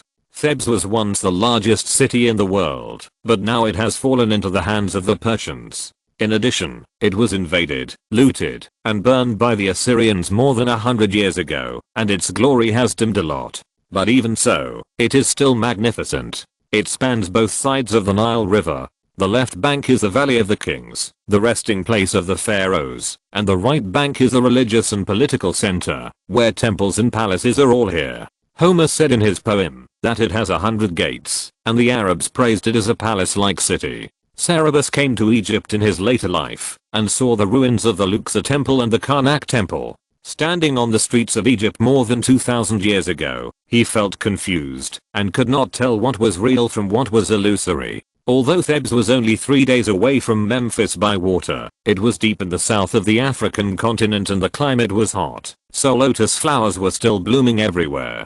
Crocodiles were often seen in places with water. Thebes revered crocodiles, unlike in Memphis, where crocodiles were only treated as ordinary animals. The merchant that Cerebus rescued from the crocodile's mouth tied a piece of pork spine with a rope and threw it into the river as bait. On the shore, he whipped a pig to make it scream. When the crocodile heard the sound, it bit the spine, dragged it ashore, covered its eyes with mud, caught it, killed it and ate its meat. Many crocodiles here wear gold or glass earrings on their ears, and some have gold foot rings on their feet. They are taken care of by special people, and after death they are made into mummies and offered to the temple. Cats could be seen everywhere in the city. They proudly came and went everywhere without fear of people. When the Egyptians met them on a narrow road, they would give way to them. Some cats would squat or lie on the statues of gods to bask in the sun lazily, and the bald priests wrapped in leopard skins would not drive them away. What surprised Cerebus the most was that, if there was a fire in the city, the first reaction of the residents was not to put out the fire, but to rush to the fire scene,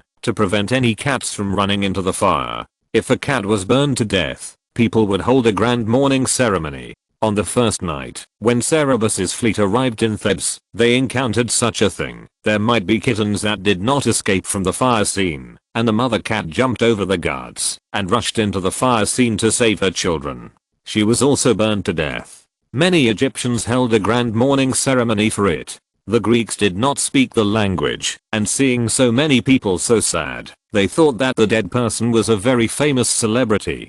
Finally, they were stunned when the interpreter told them that it was a cat. It would have been an interesting city if it weren't for the long-haired Persian soldiers who marched through the streets in large groups, holding weapons and showing off their power. The fleet of Serbs arrived in Thebes on the eve of the Opet festival. The Opet festival was the biggest festival of the year in Thebes, held during the off-season, when all the tributaries of the Nile were full of water, and ships of all sizes could come and go freely, and people gathered in Thebes to celebrate the festival. The priests of the temple of Karnak placed the statues of the god Ammon, his wife and son on the sacred boat, carried it out of the temple, and carried it all the way to the Nile. The boat was sailed upstream from the Nile to the Luxor temple, where a 20-day ceremony was held before returning. After the sacred boat entered the Nile, the people who came to participate in the festival would kneel down and pray on both sides of the Nile. When the sacred boat returned from the Luxor temple, they could use the angle of the sacred boat's bow to float or rise in the Nile to perform divination.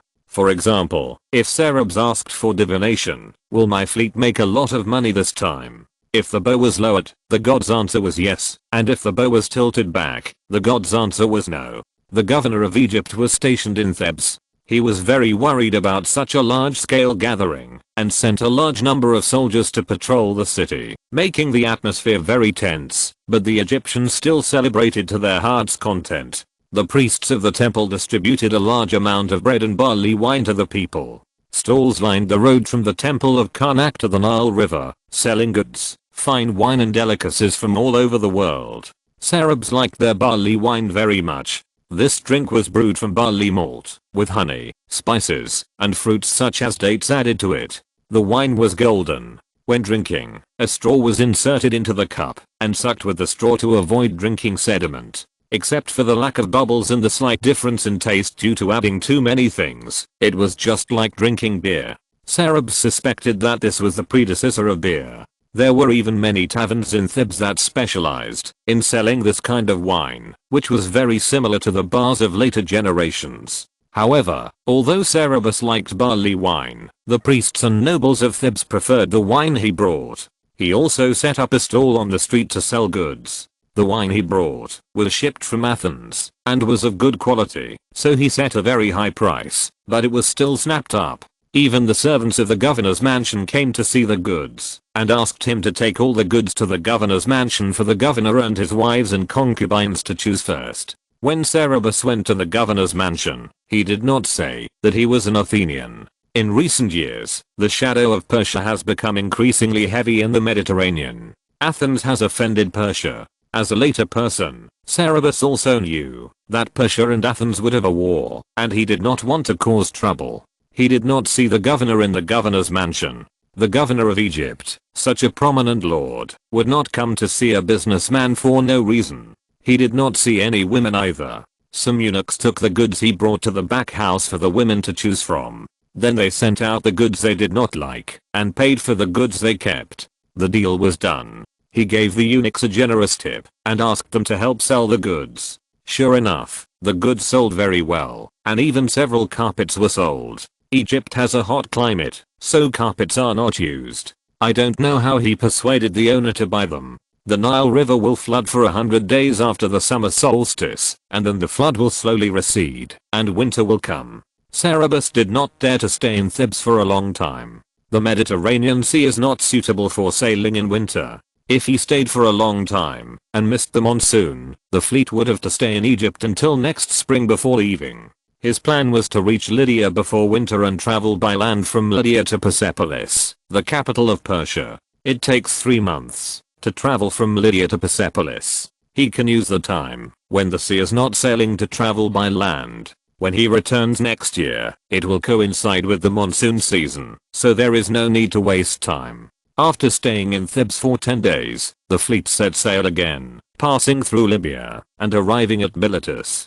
Miletus was a city-state that rose after the previous overlord of Asia Minor, Lydia, was destroyed by Persia. Before Persia and Lydia, the Medes ruled Asia Minor. After the demise of the Medes, Lydia became more powerful than Persia. King Croesus saw the threat from the Persians and launched a war against the Persians. At that time, many Greek city-states such as Ephesus and Samos stood on the side of Lydia, but Miletus saw an opportunity and was the first to surrender to the Persians. So after Lydia was destroyed, it accepted Lydia's power vacuum and Aegean Sea. After the Persian king Darius accepted Miletus' surrender, he appointed a man named Histius as the tyrant of Miletus, turning Miletus from a democracy into a tyranny. When Darius was on an expedition against the Scythians, Histius made great contributions to the exhausted Persians in preserving their route back to Asia, and asked Darius for a fiefdom in northern Greece. This incident made Darius discover his hidden ambitions, and he placed him under house arrest as a personal aide, leaving Miletus to his son-in-law. Histius' son-in-law was also an ambitious man. In order to expand his power and the commercial interests of Miletus, he fabricated false news to incite the Persian governor in Lydia, the Milesians, and Miletus' allies to attack Naxos Island in the central Aegean Sea. After the failure, he could not explain himself, so he simply instigated many Greek city-states that had already surrendered to Persia to revolt, and went to Sparta to lobby, hoping that Sparta would attack Persia, saying that the Persians were weak, but there was gold everywhere, and if the Spartans attacked them, they could easily become the masters of Asia Minor. King Cleomenes of Sparta was a man of clear mind. He refused Persia after learning that Persia would have to travel for another 3 months after crossing the sea. He tried to bribe Cleomenes with 50 talents. Gorgo, who was only 8 or 9 years old at the time, said, "Dad, stay away from this stranger, or he will destroy you." He had no choice but to go to Athens. He failed to deceive Cleomenes alone. Even the 8 or 9-year-old girl Gorgo discovered his ill intentions. The Athenians were instigated by him because of greed, and crossed the sea to attack Sardis, where the governor's palace was located, and burned Sardis. This was the cause of the feud between Persia and Athens. Chapter 150 Smelting. The fleet of Cerberus did not dare to stay in Miletus, because Miletus was besieged by the Persian army at that time. After the Ionian uprising, the Persians quickly sent troops to suppress it. They defeated the Ionian naval coalition, and attacked Miletus from both sea and land. The siege had lasted for a long time. The Athenians were deceived into attacking Sardis 4 or 5 years ago, and Miletus had not been captured at this time.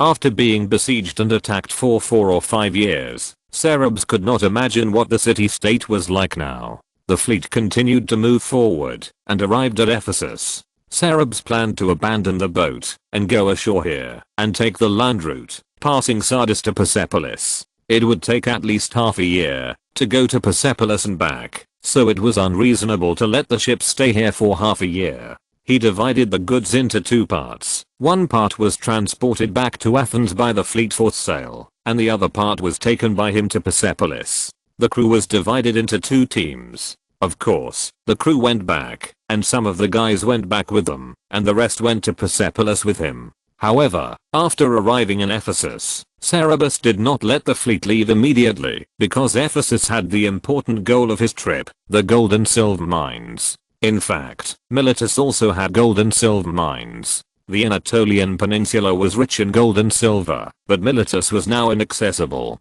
Cerberus found a local guide, and led him to the largest silver mine. Speaking of which, Cerberus had never been to a silver mine. His every move in Athens was too much of a concern. If he went to a silver mine, it would be easy for the cooperating mint owner Sophonicus to have a bad interpretation. Therefore, he only bought some finished products on the market when buying silver blanks. The silver mine in Ephesus was in Mount Tremulus. The mine was large, but the smelting technology was very primitive. Miners used bronze hammers or chisels to chisel the ore in the mine tunnels, put them in baskets, or dragged them out in leather bags, and then crushed them in stone mortars outside, and washed them in water. The lighter gravel would be carried away by the water flow, while the ore would remain at the bottom of the water. After the washed ore was dried, it was put into a conical furnace filled with charcoal for smelting, and the metal and slag were separated. The mine smelled terrible, and the pungent smell of burning charcoal and melting ore made it almost impossible to breathe.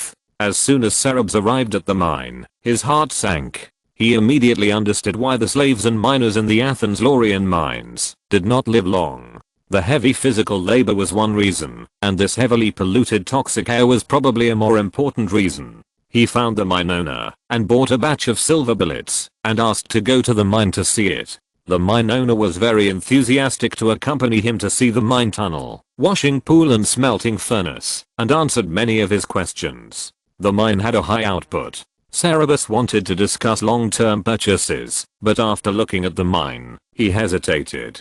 This was exchanging human lives for wealth. Once his order was placed, he didn't know how many more lives would be lost in the mine.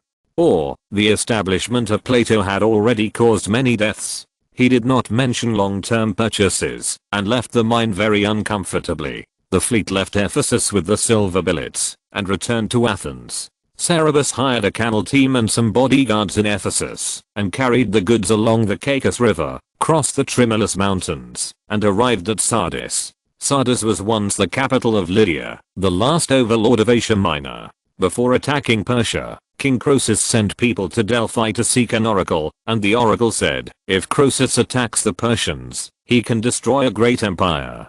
Croesus then made up his mind to attack Persia, but was destroyed by Persia instead.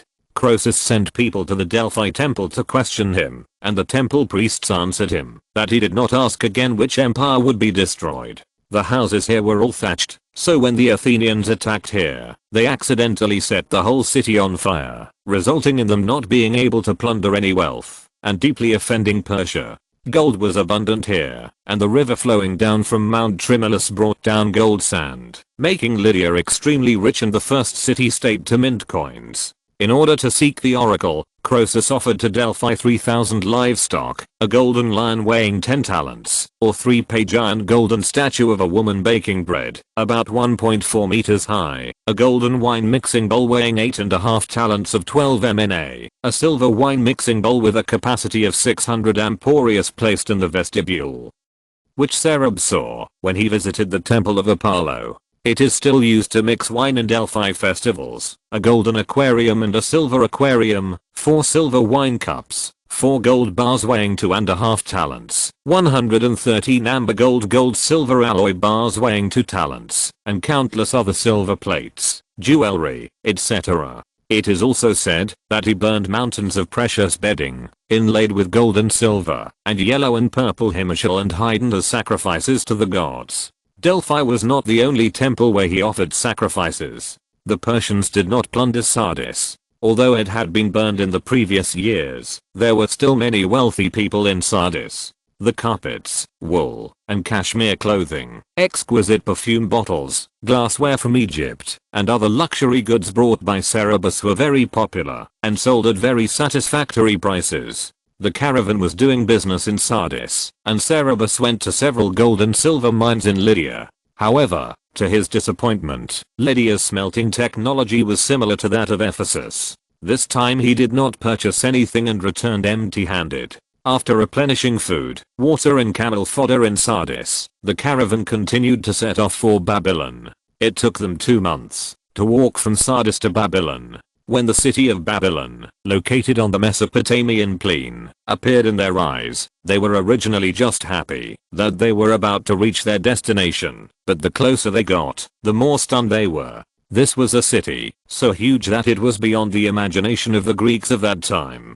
They came from prosperous Athens, passing through the trading city of Corinth, and had seen the mysterious and magnificent Memphis and Thebes, but they did not expect to be shocked by Babylon. When the city first came into view, it was just a black line in the distance. The closer they got, the thicker and longer the line became. When they got closer, they could see that the line was blue, and when they got closer, they could see that it was a wall, stretching to the horizon, and the end of the wall could not be seen. When they walked to the bottom of the city wall, they found that there was a deep and wide moat around the wall. The wall was built with blue glazed bricks, and the gaps between the bricks were glued with asphalt. It was at least 200 cubits, 8.5 meters, high. There were yellow and white lions, bulls and dragons on the bright wall, arranged layer by layer from top to bottom, striding with their heads held high and lifelike.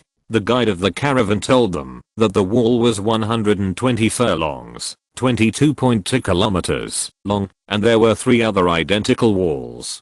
The Greeks only used blue pigment to decorate temples, but the Babylonians used it to glaze bricks and build such a long wall. Such luxury made the foreigners who came from afar dare not even utter an exclamation, but could only remain silent in awe. Every few steps on the wall, there was a huge bronze gate. Even the doorposts and lintels were bronze. Guards were on the top of the wall, and there was a room every few steps. Sarah guessed that it was a place to store weapons, and for soldiers to rest temporarily. Sarah and his party crossed the bridge, and entered the city through one of the gates. When they passed the gate, they found that the wall was also very thick, at least 50 cubits. The guide told them that a chariot pulled by 4 horses could run on the top of the wall. After entering the city, Sarah was also surprised. This was actually a planned city, and all the streets were horizontal and vertical. Not to mention Athens and other Greek cities. Even Memphis and Thebes were not planned. They were just divided into different areas according to their functions, except for a few main avenues. The rest of the alleys were randomly winding. The houses in this city are mostly 3 or 4-story buildings, not low, but you can see from a distance that there is a golden roof that is higher than all the houses, and below it are lush flowers and trees, like a green hill. If it were somewhere else, this kind of landscape would not be strange at all, and Cerebus would directly think it was a small hill. However, the Mesopotamian plain is extremely flat, and there is such a high hill in the city of Babylon. He seemed to have some feelings, pointed there and asked the guide, "What place is that?" The guide had been waiting for someone to ask this question since entering the city. At this time, he proudly kept it a secret and said, "That is a wonder. Let's find a hotel to rest first. After you have rested, I will take you to have a good look around." If people who come to Babylon do not go there to have a look, it would be a waste of time. Cerebus glanced at him and asked, "Isn't that the hanging gardens built by the king of Babylon for the queen?" The guide was shocked. "My master, how do you know? Haven't you been to Babylon?" Cerebus said, "I have heard of it for a long time. Where is the high tower of the holy land of Babylon?" The guide did not dare to keep it a secret anymore, and pointed to a place and said, "It's right there, not far from the hanging gardens. When we go to see the hanging gardens, we can go to the holy land to worship together." Sarah looked closely and saw a towering spire. The guide led the group to a large inn, which he said was one of the best inns in Babylon. The accommodation conditions in the inn were indeed good, and there were many rooms.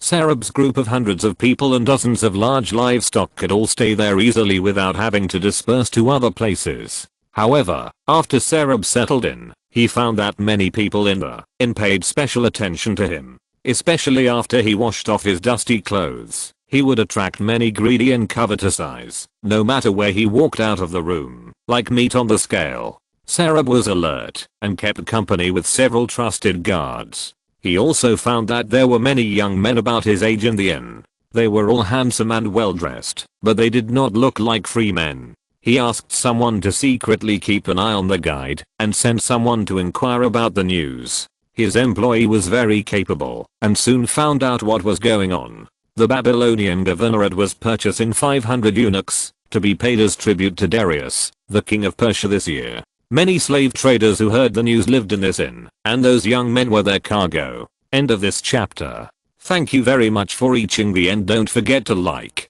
Looking for more exclusive content and immediate access? Subscribe to our Patreon. Remember, every like, subscription, or donation encourages us to continue. Thanks to everyone. See you in the next video.